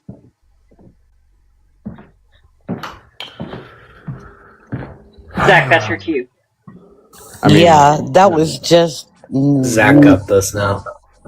that made no sense, but we'll go with it. Like I said, That makes I have no a sense. renter that is renting to own because he could not get a loan because of his credit. And call me. No, that's I don't see that as The issue that I have with okay. So this is interesting. You don't see that as a problem, Steph, because they can't get a loan to buy the house. They're going to pay Correct. you more than what their mortgage They would have aren't been. paying me more. Not at They're all. paying off your mortgage, right? They are paying off my mortgage and not a dollar more. And if they had been able to get a loan, And they they're would not have going to been have That's paying it. anything much That's for it. it. more a See, month. That's it. That's it. It's not that they can't afford to buy the house. It's that they can't get the loan. So if we just put them in a situation where they can get the loan, they can buy the house instead of Hold on, renting but it the from you. reason I But when they wish to rent from God they you, could buy the but when they house. rent, but when they rent from you, they're simply paying you money rather than earning money of their own. you do understand if she's They renting are. to own, if she's doing a rent to own situation, she is helping these people out. She's not. She's not. Yes, She's a I am. landlord, 100% Zach. I helping am people out. making Why would you You guys are zero. juxtapose that? crazy people. I'm making zero off these people. You guys are Nothing. crazy people. That is what At the she's end of doing your is mortgage, who akin owns the to. house? It's a rent to own, dude. They will own So it if at they at continue the to end of the pay. mortgage, it is their house. Wait, when Yes. did that come in? Did that just come in when Zach said that? Because I didn't Apparently, hear rent to own before that. It's Where did you hear I that, have Zach? one home I'm renting to Hold She own on. said to she a said family. she's doing a Hold rent to on. own situation with them. That's what I heard. The I first thing I heard when I came in, she said she was doing a rent to own Hold situation with on. them. okay. I But totally but missed that. it can't be a rent to own because it wouldn't be a straight flat fee because a rent to own situation they they have to have 1 to 7% um down, and then it has to be 10 to Oh, 20% above market value okay. You You know don't. for what? the You don't have to mortgage. do anything. You don't have to do I anything. am about to crush you. Okay. Crush. So yeah. So it's a rent to own. That's not very We nice. I'm sorry. We did not ask them, me and my partner in California, we did not ask them to put, but we really only asked aggressive them, language. I'm We sorry, don't what? normally use crush. We use smash. I mean, Okay, never just not mind. be I so assume they aggressive. put down a little bit as a down payment, and now they're paying Good, essentially a mortgage. She's what, holding the note. It's what so good simple. people do. Yeah. Now, if they default on it, then I'm going to still own it. Yeah, My which is how it LLC always will still works. own it. Right. But as long as they pay on it, they will They will be, eventually own it. they will own it. Correct. Yeah. And I'm making Are you nothing off charging? of Are it. you charging Wait, them over the mortgage? Are you charging them more than the mortgage is?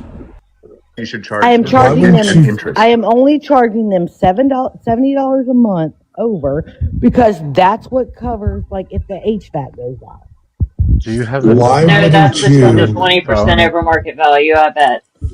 I just It have a doesn't have to question. be Instead of 20% holding over. all this liability in the property and you're not on it, but other people are on your property and you have to carry all that extra insurance and do all the extra I don't have to maintenance and carry pay a any, company. it's called Well, home you do insurance because you know how insurance works. Why wouldn't you just have them take over payments?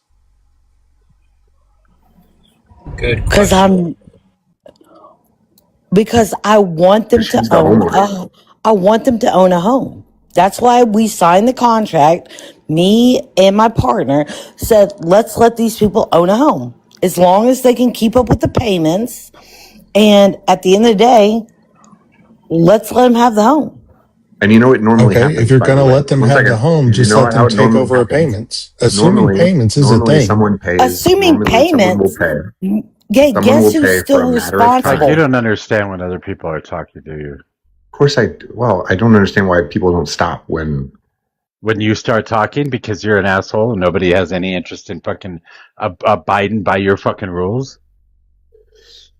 how many real estate professionals you got on this panel right now? Well, you're not one, so I'd I say literally none, am. probably.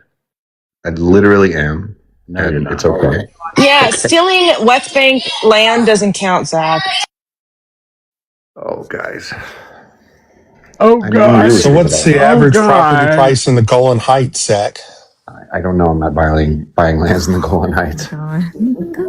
Dude, we're not even going to go into that stuff. Can you please continue? Thank you.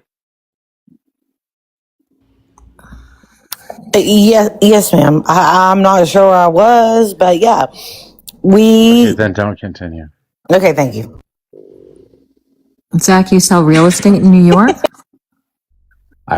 I am licensed to sell real estate in New York. I have sold real estate in New York, but I'm really more of, we're trying to buy and Can't develop. even answer a simple fucking question. So crazy. I just answered the question. No, you Yes, I didn't. do.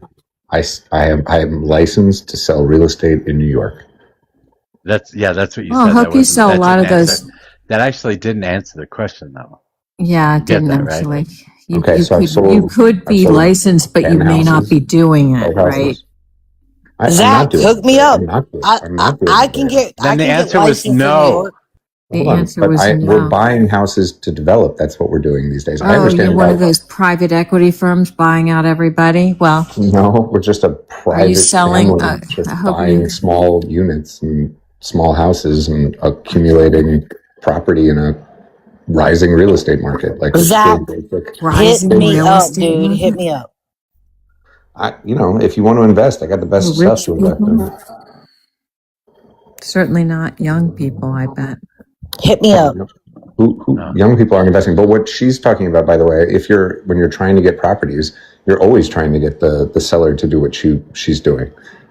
You're always trying to get a seller to hold the note so that you don't have to involve a bank. And then normally what you do is you have the house for a couple of years. You make payments on it religiously, and then you show the bank. You go to the bank. You say, "Hey, look at this! I've been paying the mortgage on this house. Haven't missed a payment in 3 years." And then they'll agree to refinance it for you, and then she gets Amen. the money. Yeah, he's right.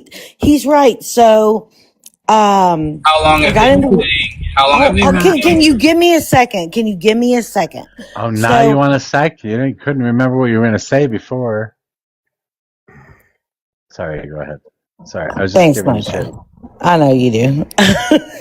Okay, so I sold trailers forever, and I'm not going to lie about it. And I did well selling trailers.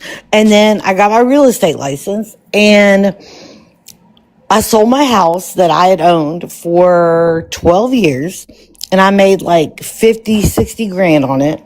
And then my parents owned a home in like an uppity, I'm sorry. Give me a second. It was 5,300 square feet with an in-ground pool, and they were moving to Gulfport, and so my parents sold it to me for $400,000. My first year in real estate, and I flipped it for 518,000. And I put half down on the house that we're in now because we were not going to stay there. It was just too much. So, yeah. And that's when we bought this house, and we had $155,000 in equity on it. So I found 3 properties that were a good deal. And I begged my husband to take out a HELOC, on our house. And we did. And I bought all 3 properties with cash and blah, blah, blah. It doesn't matter. It does not freaking matter. But my partner in California said he wanted to do the Burr method: buy, rehab, refinance, and rent, which is what we're doing. And, but I don't even know where I'm going with this. But regardless, my mortgage on my house, is $800. My HELOC, because we went to Okay, Jamaica and we went okay. to Who cares? Vegas Wait, on this it, is and all. blah blah This blah. is all way, way, way. Yeah, it's $1,200 a month because we Okay, abused the shit okay, out of it. okay. That's all I'm saying, Mojo. Like, What are we even talking about that's right why now? I work at Kroger to What are pay we the even damn talking about HELOC. right now? It's a great story, Steph, but can you tell me how long have the people that have been paying to rent to own, have they been paying rent to you? How long has that been 2 happening? years. Do you plan on allowing them to buy the home in the next couple of years and take over payments? Absolutely. Yeah. No, I don't think they're going to take over payments until they get their credit right. But if they could, yeah. Yeah, it's up to them if they wanted to figure out how to finish it up. There's going to be a bit in the contract that says how they give her the rest of the money and own the home. I mean, they have to pay for the home, But versus just a rental situation, which he could surely have them in, where they're just paying rent and not a dime goes towards their ownership of the house. In this situation, like, they are paying towards their ownership of the house. They're building credit. It's a really great deal for them, and she's doing a great thing for them. And she's building equity from it. Again, this is inherently exploitative. No. When I Well, say she's building equity as long as if they choose not to buy the house. If they choose to buy the house, she's gaining nothing from it. Thank you, Mojo. but are they buying it at market value, or are they buying it marked above market value? They've got a number that they've purchased it for. That's the rent to own situation. At any time, they can purchase it for X dollars. It doesn't go up. It's just there's a number. We had it appraised. Oh, okay. I mean, at the end of the day, the reason why I say that renting and being a landlord is exploitative is because housing is a necessity, is a human need in order to survive. Therefore, anyone will pay anything for that need, which means you can very easily exploit people. And I think this country has. We've moved away from a system where you can buy a house, after saving up for 5-10 years, to now a system where we need mortgages and credit comes into play and interest comes into play. I think the concept of buying homes in and of itself is exploitative. It doesn't matter if, you keep it just that, when I rent to them, they only pay my mortgage. I don't care. You own the home and they're paying for your mortgage. It's not really a hard concept to understand. Like, no matter which way you try to flip this around, my core ideology is that I think that it is exploitative to sell homes for profit. Here's a hard concept to understand. People who don't have good credit, people who cannot get a loan, they cannot own a home, and a lot of times they can't. Yeah, so we need to fix this whole fucking credit thing. The credit thing sucks. Yeah, we can't rely on Steph Cox to be able to do this for everybody, right? Steph, can you do this for the entire United States? No. No, that's why you guys should be. That's why you guys should be. That is the dumbest statement I've ever heard. Doing something that is actually very nice. Yeah, I don't think she's doing anything. That's fine. I don't think she's doing anything bad, but we can't rely on that for a system-wide solution. No, you're correct. You got to do my plan. I don't have to do shit that you think is correct. I mean, I have the plan to fix housing. That's you don't have shit. What, like just kick people out of their homes? Like, that's not going to work, Zach. We can't apply the West Bank solution to all of the United States. I have a plan to fix the credit system. You truly think you are like 10 times smarter than you actually are. And it's a wild fucking thing to listen to you speak about yourself. Well, I mean, when you guys have a comprehensive housing plan, you let me know and we can compare notes.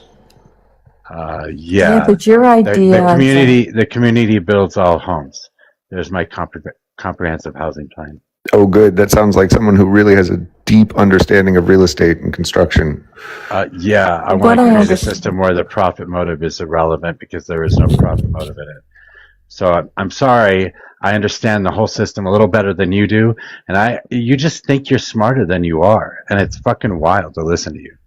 Okay, well, that's fine. Except that you're going to see, because this is the forum. Again, you're just going to defend the fact that you think you're smarter than you are. It's fucking wild. Just stop. Just have normal adult human conversations. You just don't do that. You just want to come in here and say, I'm smarter than everybody. I have all the answers for everything. Fuck you all. You're all wrong. I mean, that's all you do. I didn't say fuck you all. You're all wrong. Don't we all want to accomplish? Don't we all want to accomplish available housing for people? Yeah, but we all want to accomplish greatness, dude. We all want to accomplish the American dream, right? Right. And your idea, Zach, is not that not everybody's going to have the American dream. Everybody's going to have a handful of billionaires are going to sort of engineer for everybody.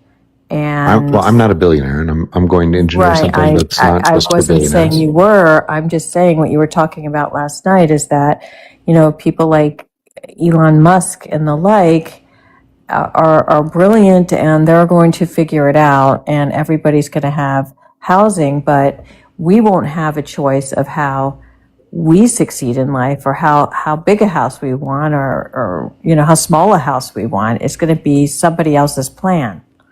So you think on Right. top of the government supplying you housing, it should supply you custom housing to your liking? Is that your No, idea? I think that people should be able to choose how they want to live, and it shouldn't be the government sort of telling me that I'm going to live this certain way, and that other people, like the billionaires, are going to live better than everybody. Zach, do you Yeah, think Zach, that? she's not a socialist, Zach. I'm sorry.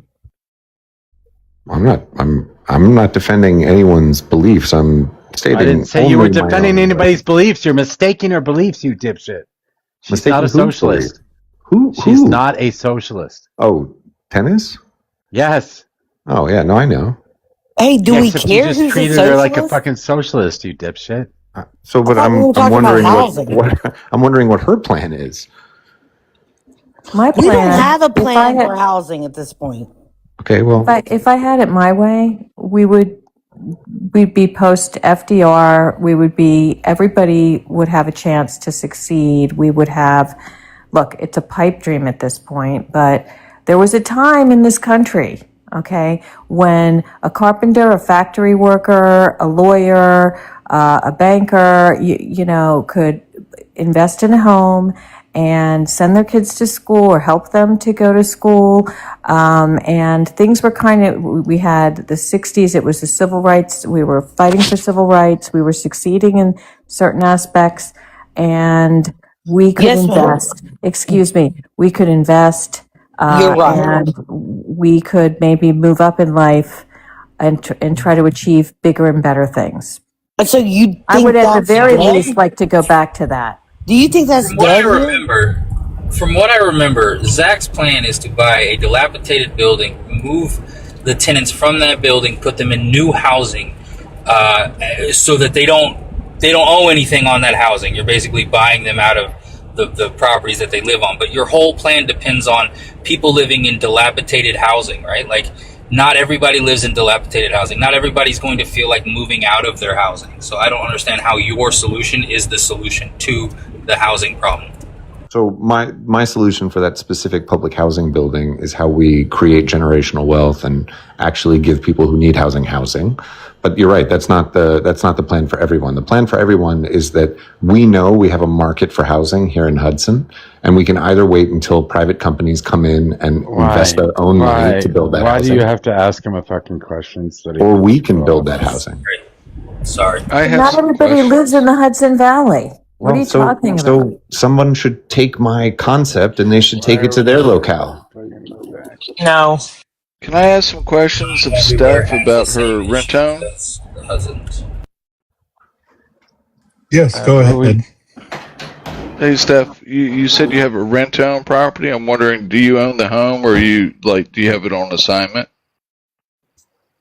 We bought the home and we did the Burr method. Like I said, I'm very familiar with that. Yes, sir. Let me ask you, what was your upfront option fee on the house, and what's the agreed upon option price at sale? And are you on a 3 or 5 year?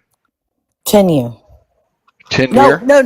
no. We're on a 5 year. I'm sorry. 5 year. What's the option to sell versus like the market rate for the house when you went to at the inception of the contract? Okay, say that one more time. I'm so sorry. So you bought the house. What could you have immediately sold it for right before you entered into the rent-own contract with your... Okay, I got it for $9,000, the property and the home, and we put it. It was $80,000 we put into it, and we had it appraised, and it was like $180,000. Okay, and what's your option price for the person you entered contract with to buy it 5 years?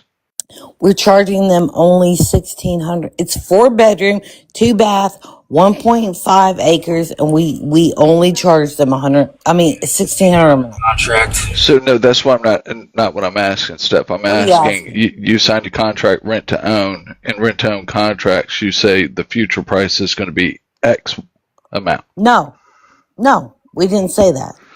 So at the end of 5 years, they can buy it from you at whatever the market price Correct. assessment is. Yes, correct. Okay, so it's going to be probably, let's say 200,000, right? Yep. So you're charging $70 on top of the base rent as a rent premium. Yes, because we don't want to deal with, HVAC and all that stuff. I've already said this a million times. Yeah, you're right. Okay, so We do pay, $70 a month for a company to manage it. okay. So what did you charge them like a option fee at the beginning of the contract? We did like not. a down payment? Nope. Okay. No. So how many successful like rent to owns have you done where they purchased the house? Is this the first one you're getting into? That's my only one. Okay.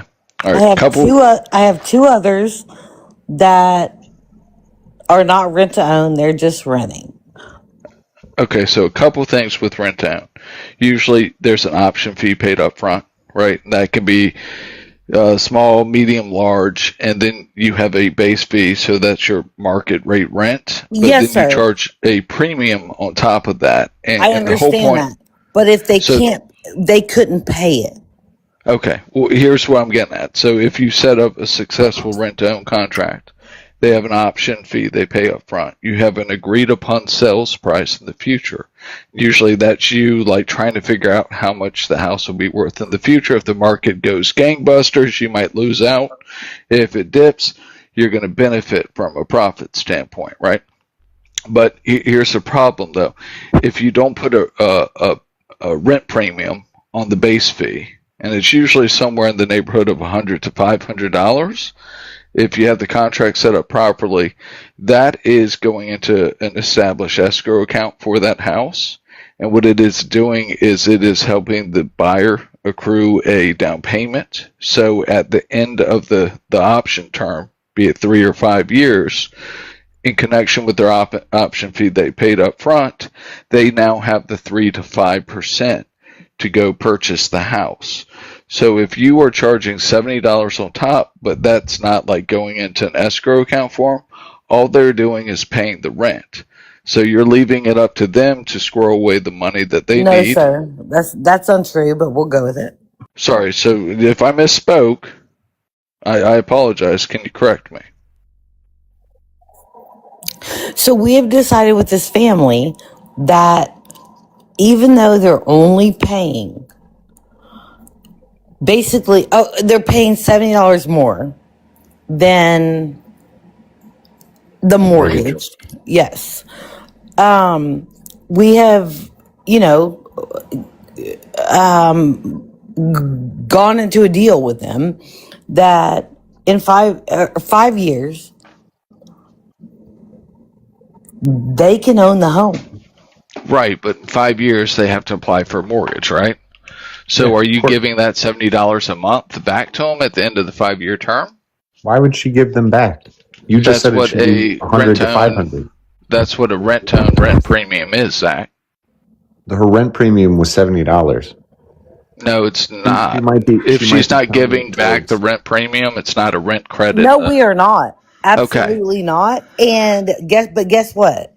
If they have a water leak or the HVAC goes out or whatever, our company is going to cover that. Yeah, 100%. I get that. Usually that's pretty typical in a rent-to-own. You have a little bit higher maintenance expectations for someone who is renting to own. Yeah. So like major things you would take care of as a landlord, but like you wouldn't like fix a doorknob or something like you would for a standard tenant. They'd probably be doing that depending on how the rent contract was worked. But this is how it works I don't know. We don't touch it. I mean, our company takes care of everything unless it's over $500. Then they contact us. So let me ask you: at the end of 5 years, let's say the house is worth $200,000, they're going to have to come up with a minimum of $6,000 down payment, or what, $6,000 to $10,000 for a down payment. No, that's not true. They're going to have to come up with funds to buy it. Can you buy it? Like, Yes, it doesn't matter so about they'll have to get a mortgage on the property. You'll They'll have have to to get a enter into mortgage deed on of it. sale. Or they'll have to have $200,000. But you're right. Yeah. So they'll like, have to it enter has into deed of nothing to sale with do. you. It has nothing to do with, Yeah, it has nothing to do with can they her. come, with 6,000 or da, da, da. Can you get a loan to buy the home? Yeah, and they will have 5 years to Any of help the rent 5 years. money, so is any of the rent money that they're paying you going towards the final payment towards the house? All of it. All of it. So wait, you're saying But all it's the rent they're not. paying Incredibly you? generous, It's not. guys. You said that they could All buy but it at the future $70. market. You said that they could buy it from you at the future market rate. So if it's $200,000, 5 Okay, years. no. Let me rephrase that. We agreed with them that at the 5 year or 3 year, when they can actually get approved to buy a home, we would have the home appraised. Okay, so let's say it appraises for 200,000. And They can go get a mortgage for 200,000. everything they paid previously will count towards that. So you were going to give them a credit of $96,000 if it's 200,000 in 5 years. It's crazy. I'd have to do the math on that, but You said 1,600 a month. 1,600 a month. Yep. Okay, times 12 times 5, that's 96,000. So you're going to give them almost 50% off the market price of the house? If that's what it appraises for when they're able to buy it. Okay, so you spent $9,000 on the house. You put $89,000. You could have turned around and flipped it for $180,000, making nearly $100,000 off your investment. But instead, you're going to sell it 5 years down the line. You're going to net $104,000 less the closing costs, so it's going to be closer to $95,000. So you're going to make a total of $6,000 off the property.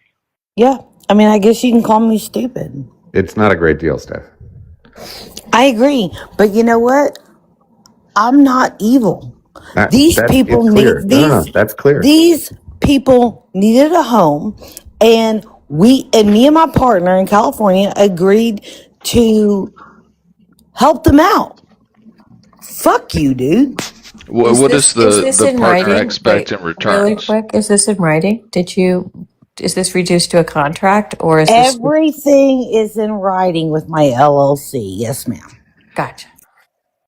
Go ahead, everyone. Steph, they're trying so hard to make you out to be a bad guy here. No, I'm asking questions. I'm not making any accusations. So you said you have a partner in California and you entered into a deal with them. Sounds like an angel investor who's not trying to get a return on their money. Just another real estate. Hell no. Me and Oscar are partner. Yeah, I talk to him on the regular. He actually bought a home from me in North Jackson, and he makes a lot of money on it.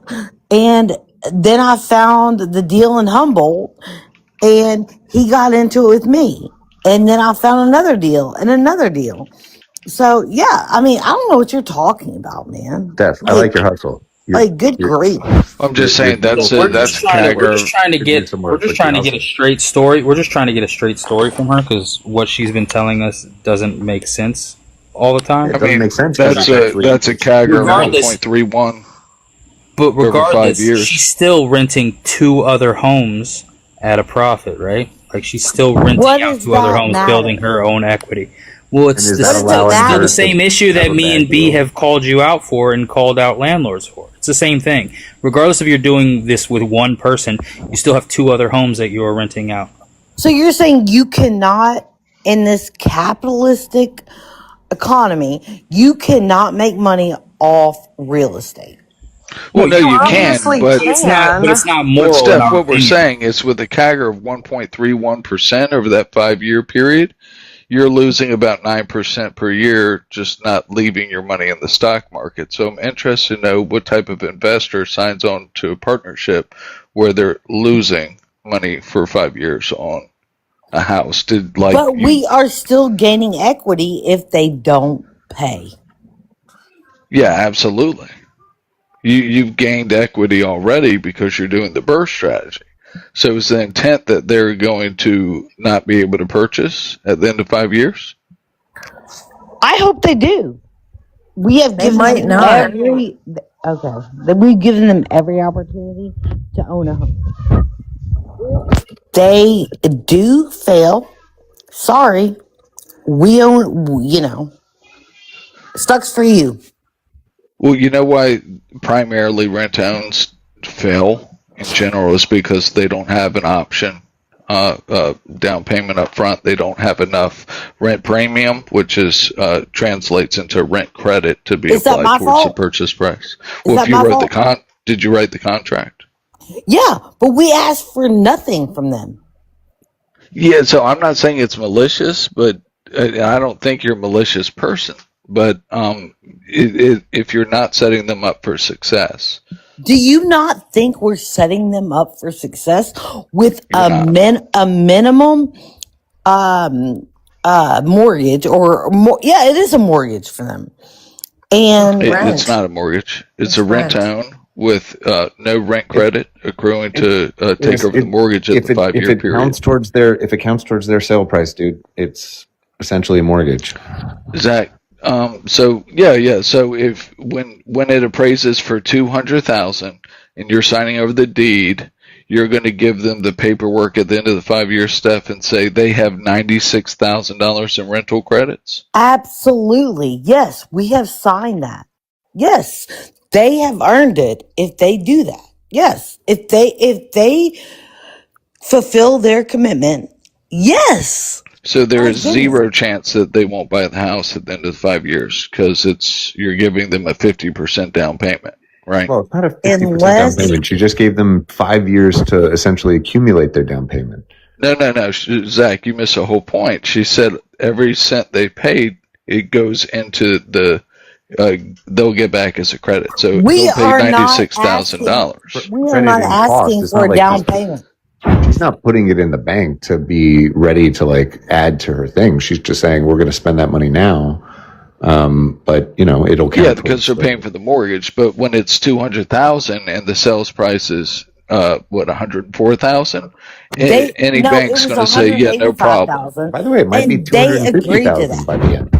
Might be. Well, if it's 250,000, it still doesn't matter. They're going to have a 96,000 cut off the market price, so they'll be able to secure a mortgage anywhere, even with the worst credit. Yes, that's true. Yes, we have agreed to that. Sure, Yes. going to. That's why it's such a great deal. That's why she's giving them such a great deal. It is a great deal. It's frankly too nice of a deal. I wouldn't. I agree. We know you wouldn't do that.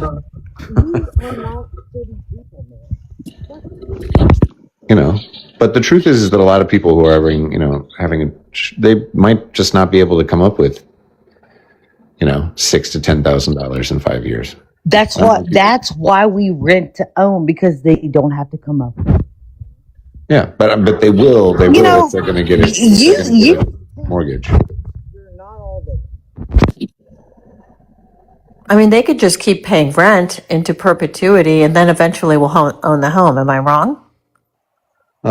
They might not. I mean, it depends. If if the option says 5 years and they can only buy it in 5 years, I mean, there might be a mechanism to change the. What if they hang around for 15 years and they just keep paying rent? No, then they have 5 years. That's it. Well, by the way, if they do that at any time, she can choose to just sell the house.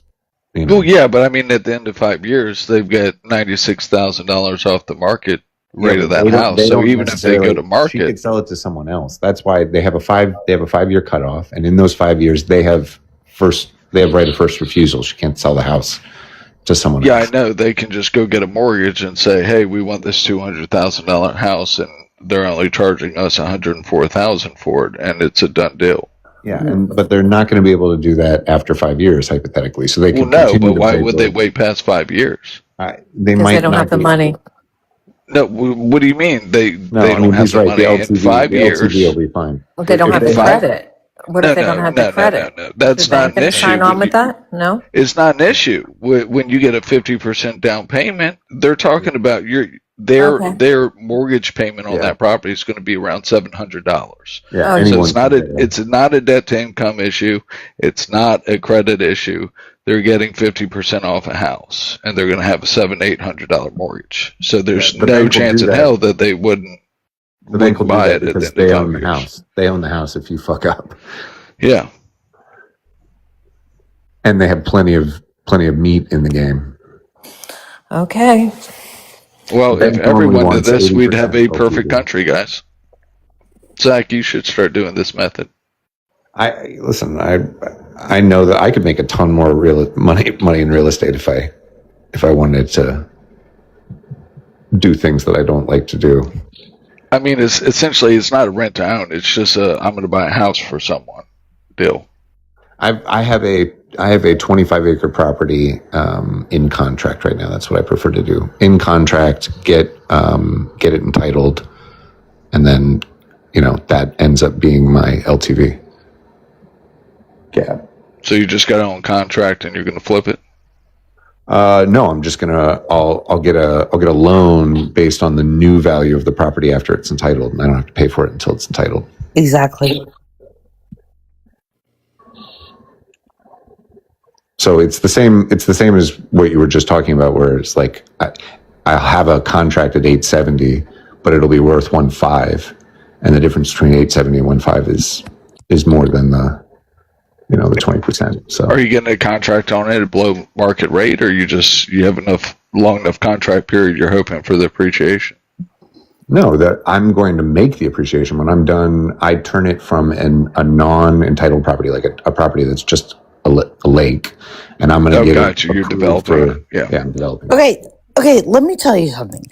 It is simple math, dude. AVR, if you want to talk about it, what are you gonna get the property for? And what do you have to do to fix it up? And it's simple math, So that's what I've got into it. What can I get out of it? It's super fucking easy. Well, you're going to get $6,000 out of it. Steph, whatever. Just stay That's good. the simple math, right? You bought it for 9, you put 80 into it in reno, and you're going to get 104,000.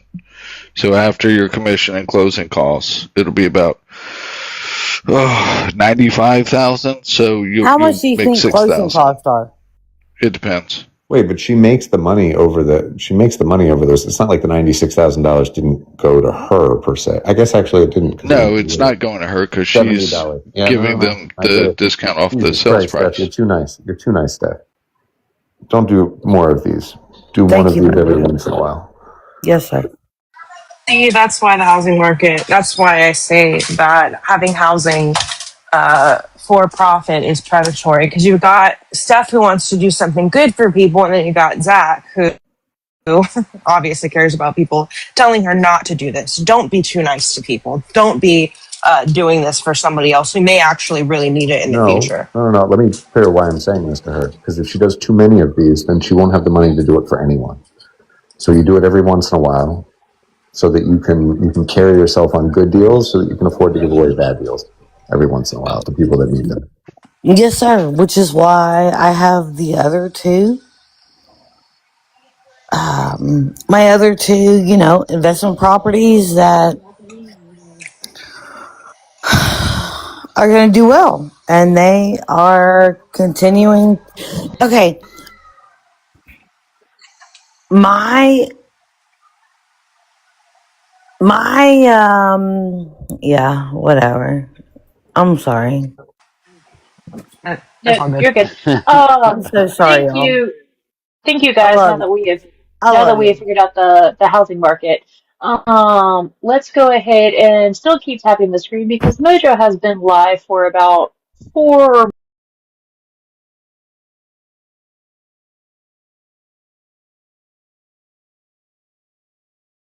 be 250K. So I need you guys to be using all three fingers because that is the most efficient. And I need you to share out the live, invite all of your friends, make sure that we are gifting the panelist, gifting the host because he hates it the most. So make sure you are making him even grumpier today. Thank you. He hates it the most. Thank you. Thank you for doing that. Appreciate it.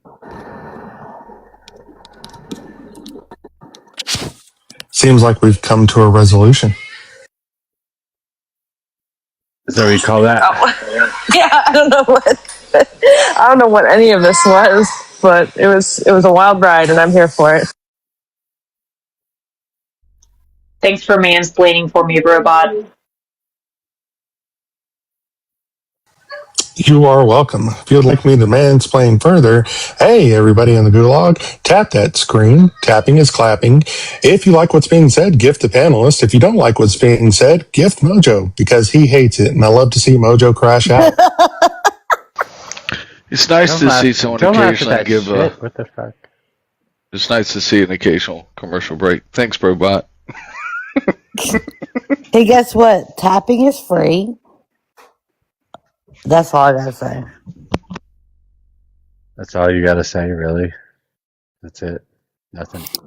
Mojo, I think you're in love with me. It's fucking weird. You have agreed with me a lot tonight, though. I don't. No. I don't. No? No. Damn it. No. I'm sorry. But, yeah, you know, I gifted you. Thank you. You're so very welcome, sir. Yell. Somebody yell at somebody. Holy crap. I hate Mojo. That was a joke. Zach, you suck. There. Huh? Eh? I want to know where you're getting, like, what did you say the LTV on your commercial property is? Well, so I haven't had to buy anything, but so figure I'm in contract for $870. It's, the bank would right now need like $180,000 down. What's an LTV? Loan to value. I dare you. Loan to value. What? Loan to value. Loan to value. Loan to value. It's the amount underwriter requires to get a mortgage on the property. Yeah, like most banks require 80% LTV at least on a residential property. So you've got to put up 20% in order for them to cover the 80. Mojo, Right? I am so sorry that I have brought this shit show, awful, real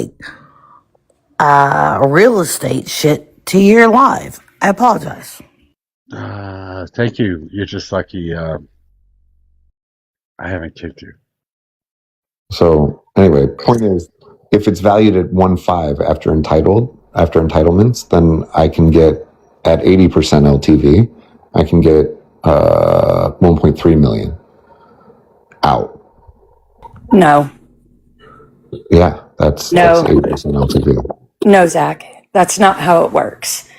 So I'm sorry, Mojo. I didn't know if you wanted to introduce me or what have you. That's fine. Well, I can't wait to hear this stuff. If you're arguing with Zach and you're telling him he's wrong, yeah, go ahead. Yeah. So Zach, I know you can't wait to hear it, but I've been in commercial real estate debt and equity for 26 plus years. And I specifically work across the United States with developers and investors. My average loan size or equity check is anywhere between $7 million. Let's just move on, please. No. I want to hear this now. I don't know why that bothers you, but the reason why I'm telling this is because I want people to understand why I am telling Zach he's factually incorrect. So my average check size is between $7 million, and I've done as high as a $750 million development. My goodness, can you move on to the facts? No.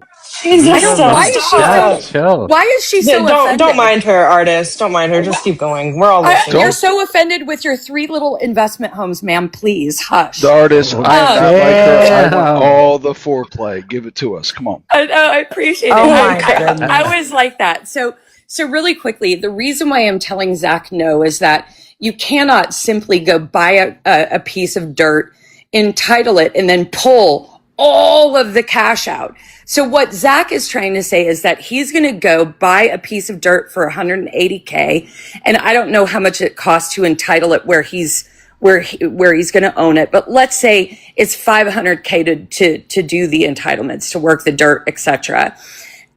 Before he goes to like flip it to an investor or go vertical himself. But what I can tell you is there's no lender on the planet that is going to not only take him wholly out, right? So if he's saying it's, he can get an 80% loan to value, he's getting 1.3 million. The math doesn't math. There's no lender that will do that because Zach is now completely out of the deal from an equity position, and he is cashing out, which nobody does 90% or 80% loan to value on a cash out basis on land, by the way, right now. So maybe he did that 20 years ago, but they are not doing that right now. And so I don't know what financial institution, the only way that it Okay. could All right. potentially be a Can I reiterate situation, my deal? And the only I way think that you it don't could understand. the only way that it could potentially be a situation where he could get that high of a loan to value is the financial institution that he has all of his liquidity with. And so they're looking at it from the perspective of lending him back his money, if that Okay. makes sense. So and you can tell me if I'm wrong. I'm really interested to see whether you think I'm wrong on this. I have a 25-acre parcel with a 3-bedroom house in an incredibly valuable area. It's the largest. It's got a 12-acre lake on it. It's the largest body of water in the town. I'm getting it entitled for 45 campsites from nothing. It's never existed on the market in the town that I live in, which is like a hospitality mecca.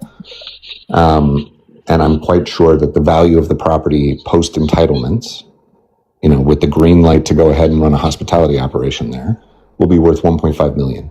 I've got it in contract for 870. Somebody gives me 80% LTV on the value of the property. They're going to give me 1.3. I'm going to buy the property. It's going to be 100% mine. And then I keep, 430. So what you're hold on, artist. Let me weigh in here because I use that 430. I invest in the business. Like, that's what we're doing. okay, That's a totally reasonable deal. Artist, correct me. This is your expertise, but I'm just thinking from a risk standpoint. Like if 80 LTV is the maximum that you could get on LTV for a super safe, secure, like multi home property, like mega, right? Where turnover is not going to be an issue. If you're talking about like entitling it to a campground, that's going to be seen as much higher risk because of the seasonality. Well, so a couple of things that I want to point out to you, Zach. Nobody's going to give you 80% loan to value on that purchase. And it's going to be a purchase price that they're going to base the LTV on, not the appraised value of the property. So you understand, that because you've been doing real estate long enough, right, Zach? When I get a new loan on a post entitlement property, it is absolutely on the new assessed value. No, it's not. No, it's not. Because what you're asserting, Zach, and in this makes me question whether you've ever done a deal like this. So when you go in, and let's say your overall project cost is $3 million, right? So let's say after you do everything that you need to do, and you are going in with an overall project cost of $3 million, then yes, you can get, and you're not going to get 80% loan to value. There's no one doing that right now, unless you're going SBA, which that is definitely possible. But there is no financial institution with rates where they are.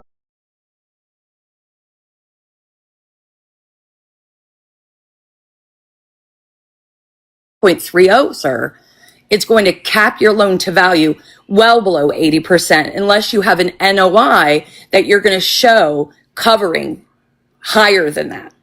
But I doubt you do. I mean, I've done manufactured, mobile home parks. I've literally done a portfolio of campgrounds where I got financing. There's no one doing 80% loan to value. Okay, 70. You might get 70, but it's probably going to be between 65 and 70. But it's never on the assessed value or the appraised value of the property when you recently purchase something. It's got a season for 2 to 3 years before you can do that. And cash out amounts are going to be substantially lower. Most banks, specifically banks, and I know you're in the Northeast, are going to cap out that cash out between 60 and 65% loan to value. So everything that you've been saying up here is just not what market is, number one, and not how those deals work, number two. Hold on, but to be fair, the value, the loan is tied to the value of the property, right? So they're not going to. The SBA explicitly underwrites new projects based on the lesser of the total project cost or the appraised value. Correct. Well, and that would be the appraised value. So yeah, if you entitle it for 300 and you're in under 1.3 and 1.3 is 80% of your LTV, they're going to give you the lesser, right? So even if they come out at 90%, which is unlikely due to the risk profile of the property you're buying, they would give you 90% of your purchase price plus the entitlements. So you're going to have to come with cash in hand. Correct. But again, we're everyone's data is spot on. Yeah. We'll be raising for a much larger project cost. Well, and that's very much part of it. So the way that you can achieve a higher loan to value is not solely or simply off of the entitled land. You need to come with all of your stuff, sources and uses, and the entire project cost. So whatever that total project cost is, then yes, they will take into consideration the fully appraised value, but what you're looking at is an as completed appraised value. You don't even just want it off of the entitlements. In order to get the most loan proceeds, you're going to want to underwrite the entire project.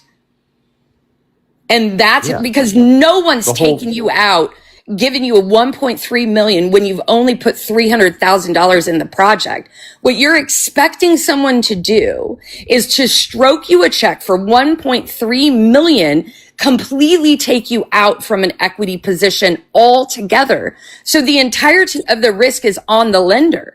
And Zach, that is just not going to happen. That's just not true. If the idea That's not it is true. One second. No. Can you please cite your If source? the idea is that someone 26 years of experience. I was a commercial. Hold on, Steph. Congratulations. So, Steph, how many years have you done commercial real estate debt and equity? You own 3 houses, ma'am. Well, also the SBA underwriting also has on their site, there's a special use property penalty of 5 to 10% specifically for campgrounds, RV parks, and hotels are all categorized as special use properties. And there's also no cash out restriction on SBA loans. Correct. So that's from the SBA. There are lenders. It's not a cash out because it's money going towards a project, and that's what she said. She said that multiple times now. But you can't cash out. It's the lower of the appraised versus we're not the capping project out. cost. We're owning we have to buy the property as part of the project, right? So that money is totally okay to come out, and the rest of the money goes towards the project. It's actually not. So I don't think you understand what you're doing. It's actually not. Can you prove that? Steph is really pressed. I don't understand. Okay, so hold on. So artists, so tell me how you would do this. You have a contract on a property for 870. You're going to have it entitled for 45 campsites in a hospitality market that gets $1,000 a night. Yeah, I don't care about any of that. Of course you would. If you were You're not going to get an LTV with the SBA loan. You're going to get an L2C, loan to cost. Correct. That's what you're missing. You're not getting a loan to valuation. It's a loan to loan to cost. What's your total project cost, Zach? 3 to 3.5, depending on how we do it. 3 to 3.5. So let's say we're on the 3 side. So the reason, what you need to do is you package it up as the total project costs, and you break out in your sources and uses all of it. That's how you achieve what you're looking for. Oh, don't give him the answer. Shit. Well, no, ma'am. What you need to do is She's like, here's my business card. No. I'm telling you. Do it for 20 I'm telling you, free advice. It's fine. No, but Zach, that's what you need to do. You need to honestly, present it as the total cost. I don't need free advice from you, man. We all want him to fail, and you're up here telling him how to succeed. I know. I'm so sorry. No, me and Zach have butted heads on multiple occasions, so it's not this.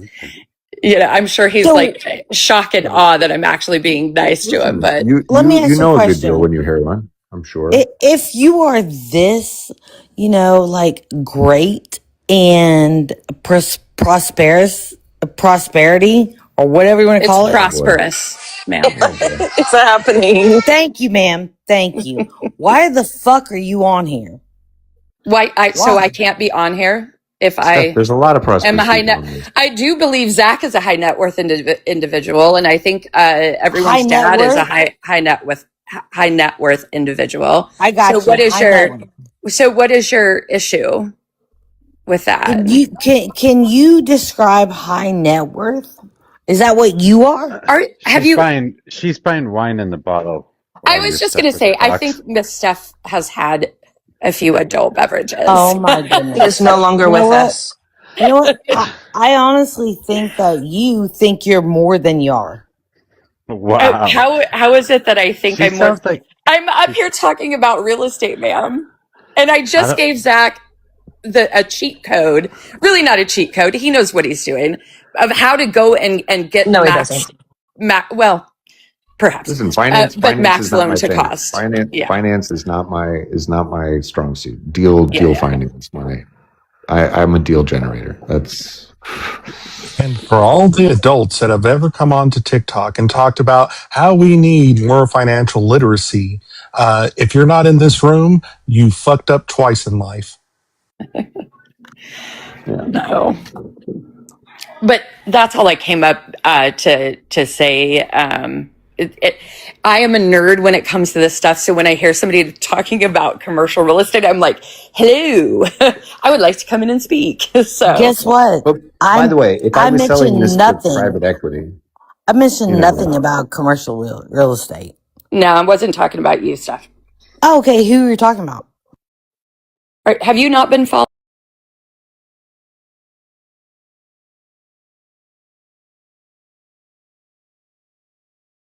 Project.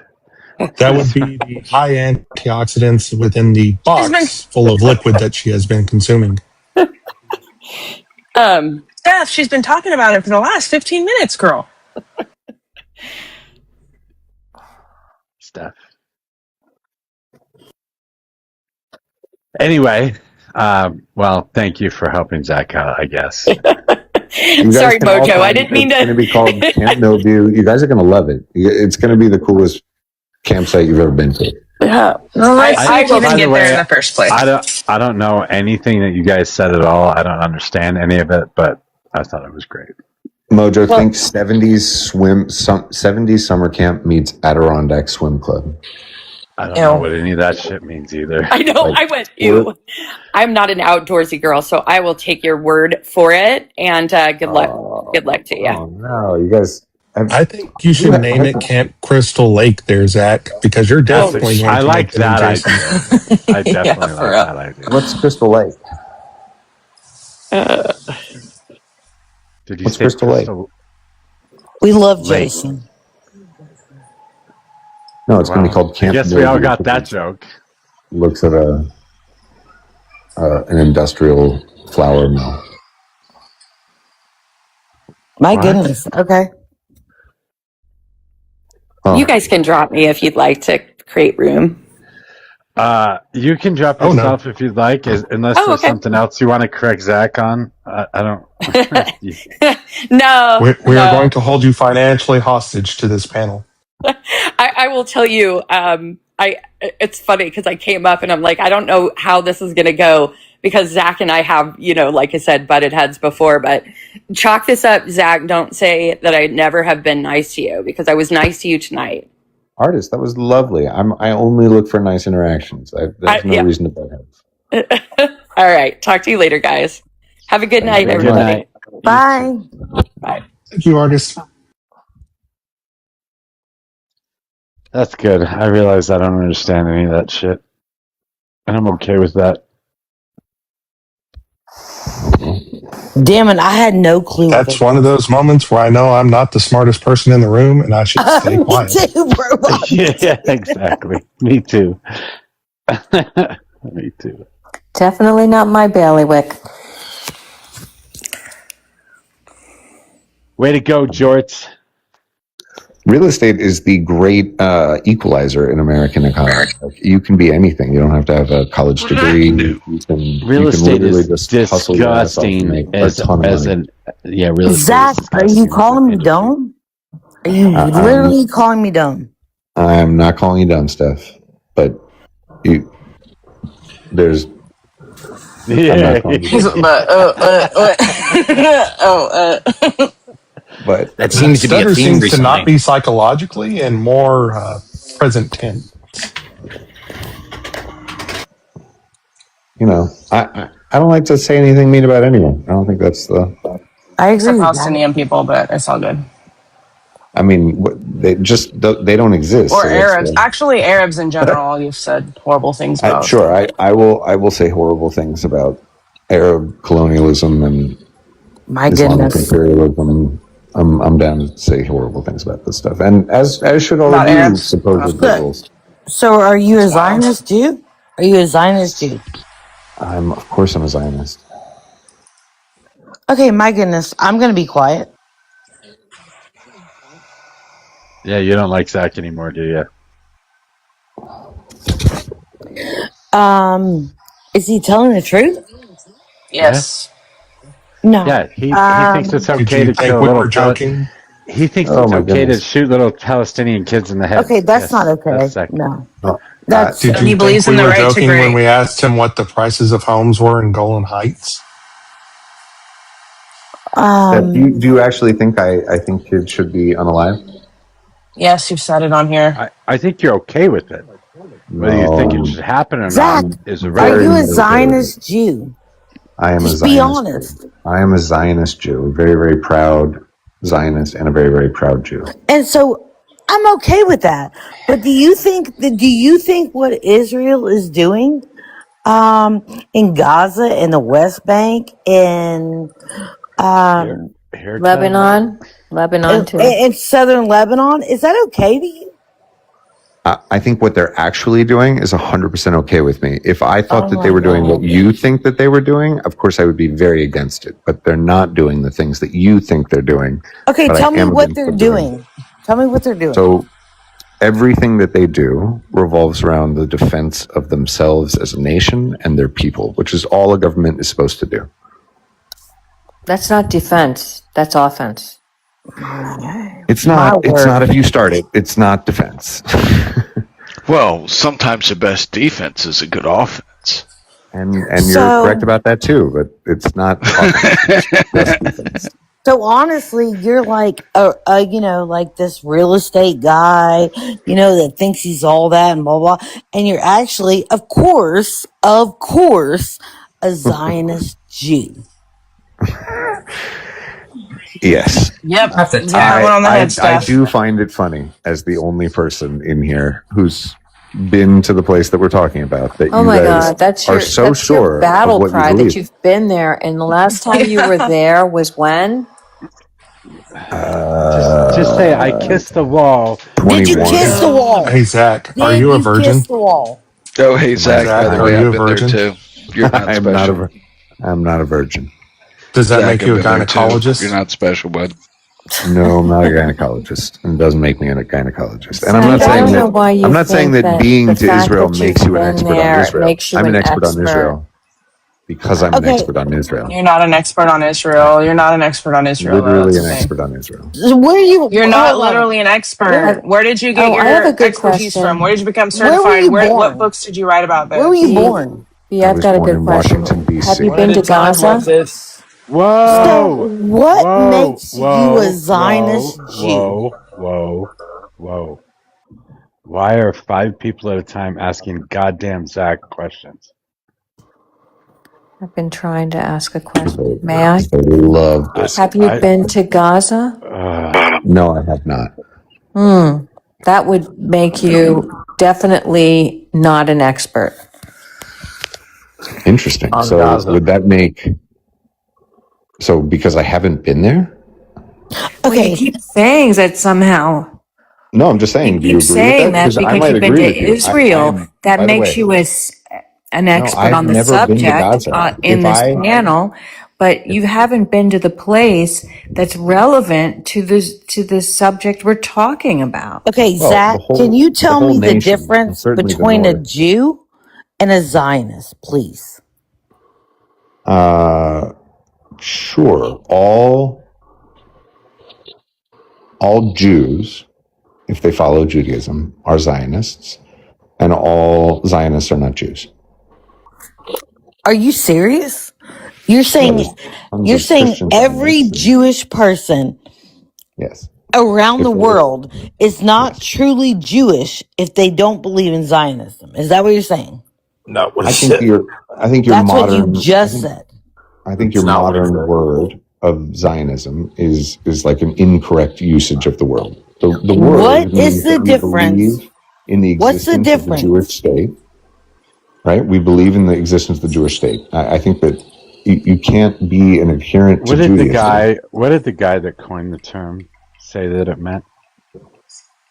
Uh, I, I don't think that I'm not 100% sure what he Zach, means. what is the difference Maybe between. wait, stop, I'm so Zach. sorry, sir. I'm sorry.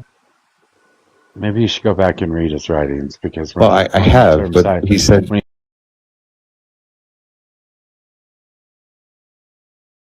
home state, but that included all of Palestine, the entirety of it.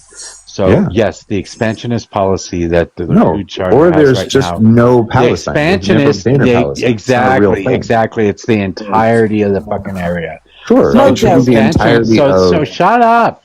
the West Bank. So the entirety of that area, according to the Likud charter, should Yep. be Israel. Yep. That is bringing it from then until now. Sure, that's fine. Both people believe the same thing, and that is an expanding state of Israel. Why do you think that's funny, dude? That's not funny. What's wrong Can with, I test your believing? expertise, Zach? What's I wrong got a with question believing? for you. Sure. But what's wrong with believing that the West Bank should be Israel? Okay, You that fucking leads sick. right into my question. Are Yeah. you What's the ready? My question? my Sure. goodness.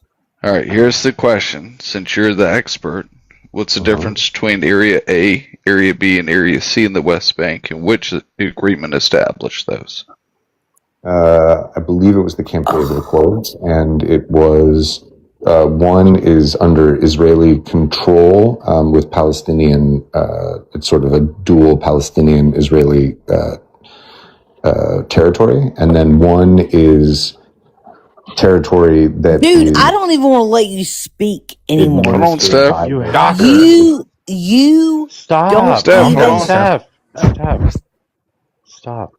Area B is Continue. under the administration of the Palestinians, but it is like it technically you're able to go as an Israeli, and then Area C is pure Palestinian control.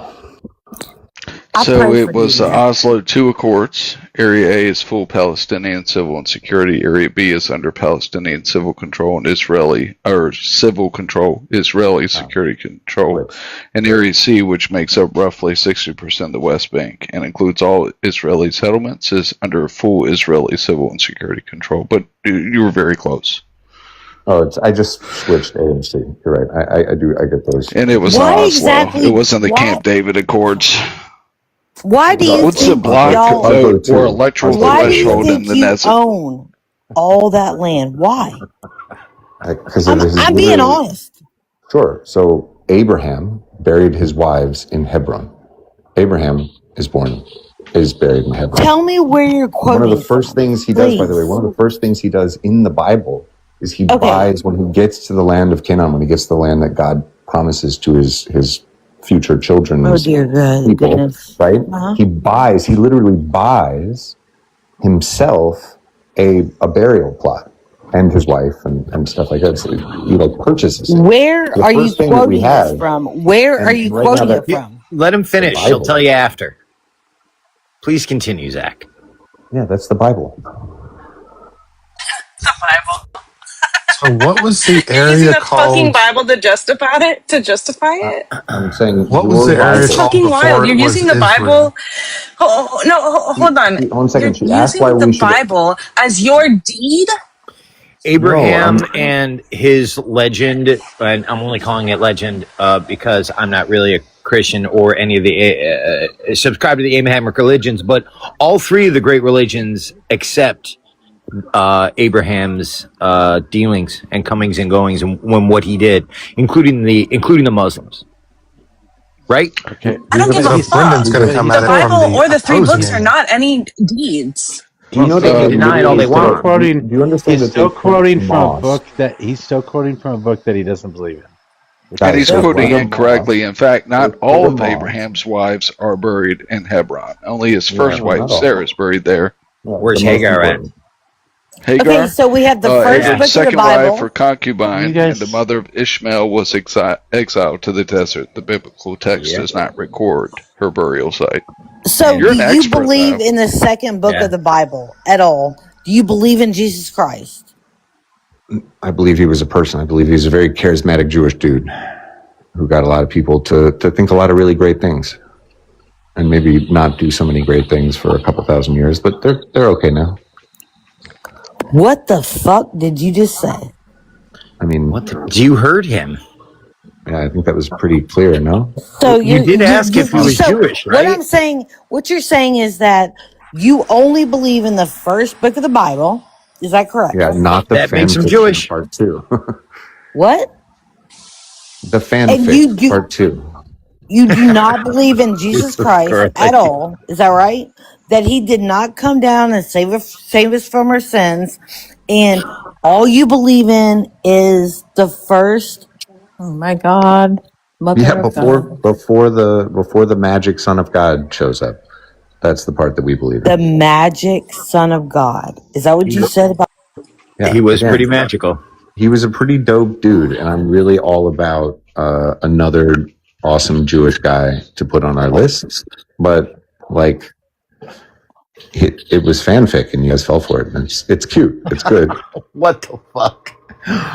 Yeah, I hear he was fun at parties. And they fell for it. You're using that as a way to quote where you get fucking land. No, Are no, you no, no, no. using fucking Lord of the I'm Rings using. to Sorry, quote I'm where you using get the Torah. land? I thought it might. Let's I'm just using use the the Lord of the Rings. You said the Bible earlier. Oh the my Let's God. just Torah. use Lord of the Rings. You want Middle Earth? Was The Middle Torah Earth is promised to pretty you 3,000 foundational. years ago?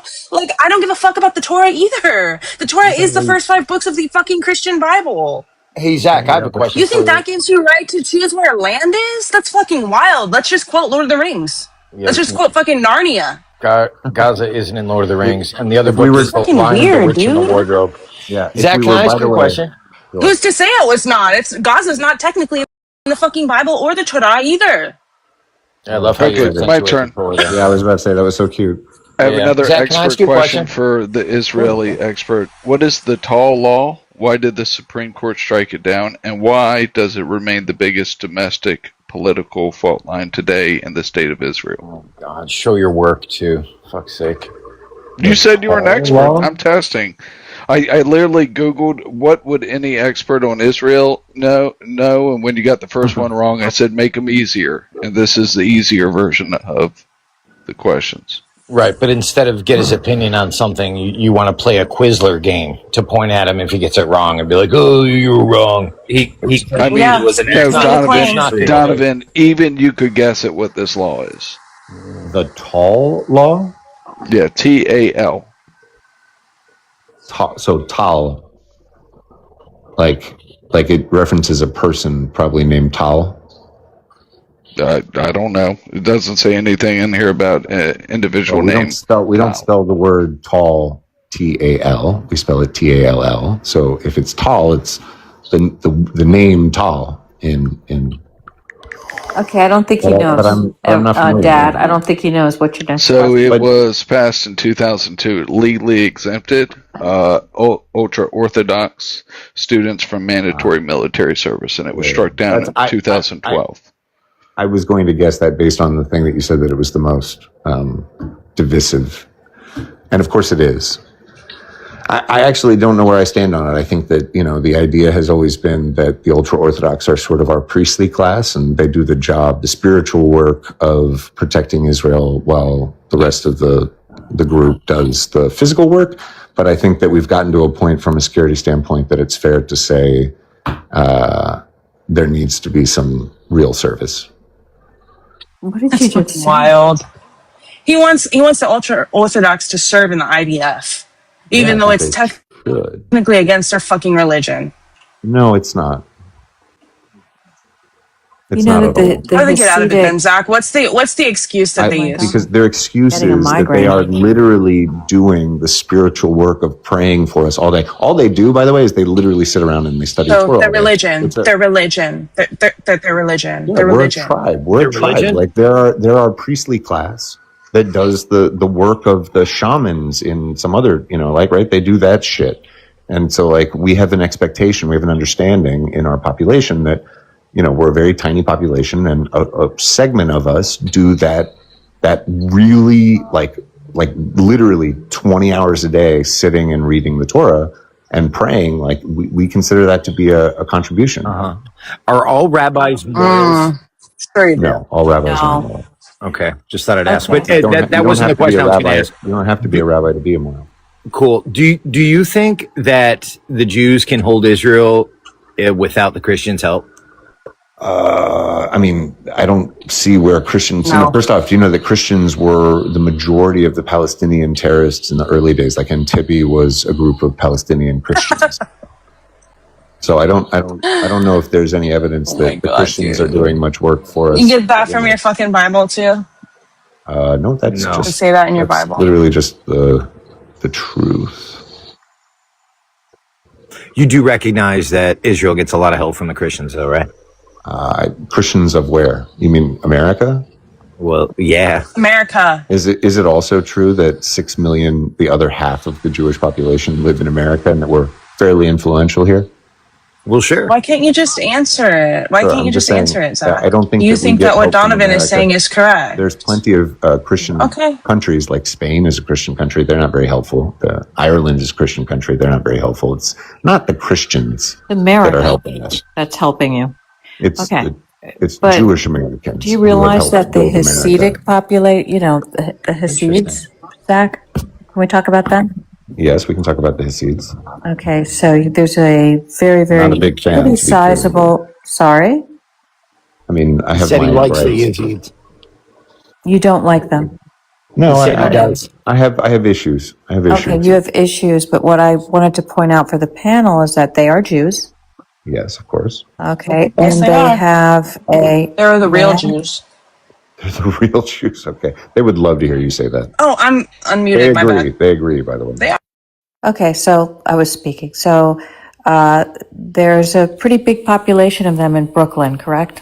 Yep, the two most famous populations, Satmar and the Lubavitch, both Right, headquartered in and Williamsburg. they God bless you. they Thank do you. not agree with what's going on right now.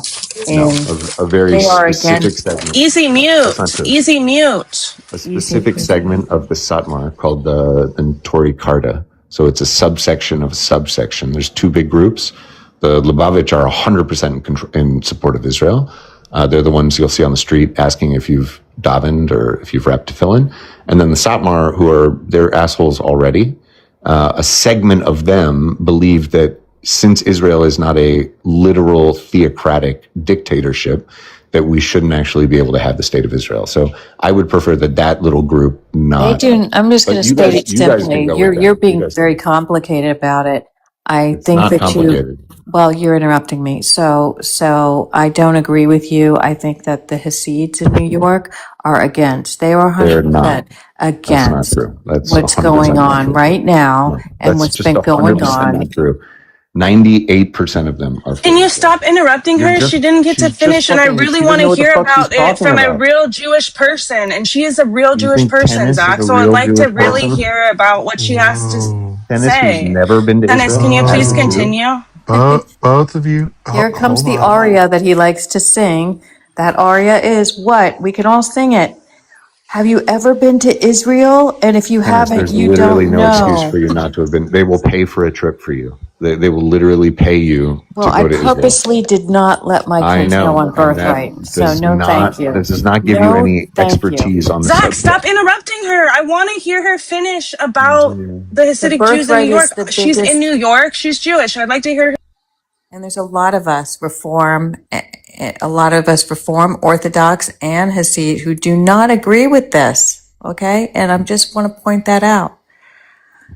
That's We do just not agree. not It's true. cut. We think it's wrong. We think it's The wrong, majority and of reform do. You're right. Agree with you, yeah, because this is bullshit. but not not. Yeah, I It's just. a Zach, G side. stop. You have to let Yes. her finish. If you want to rebut, because I heard some statistics in there, you can bring those up. You can You know what obviously it took? prove your side from where you're getting those, but let her finish. Yeah, I'm just going to say this. It took me a while to get to this too. I mean, and I was not, my grandmother was a big, like she loved Israel and she was a wonderful person and she was a good person and she loved Golda Meir and she loves Judaism. I've always been supportive of the state of Israel. But I noticed, I really I saw a lot of movies about the palace, the land that's surrounding Israel, Palestine, and other nations surrounding there. My daughter, I take her to movies, and I wish I could remember the name, but it would be like, what the fuck? Why is it that Israel lives so well and so beautifully, and that the Palestinian people are living in, and this was something I noticed before October 7th, before this, and I know all the strife that's going on, the wars with Egypt and all these things. But I really noticed as a Jewish person just how terribly unfair and inequitable it was that the Palestinians were living in such a horrible state, and that Netanyahu could come over to our Congress. I remember he came over, just walked into Congress and addressed Congress and just kind of takes over and we give money to support Israel, but yet these other nations around are living in squalor. And I noticed that. Then October 7th happened, and I thought that was terrible. And I go, oh my God, that's so terrible. But then this onslaught of violence and never ending. This is my perspective as a Jewish person in New York who has traditionally supported Israel. Well, Okay.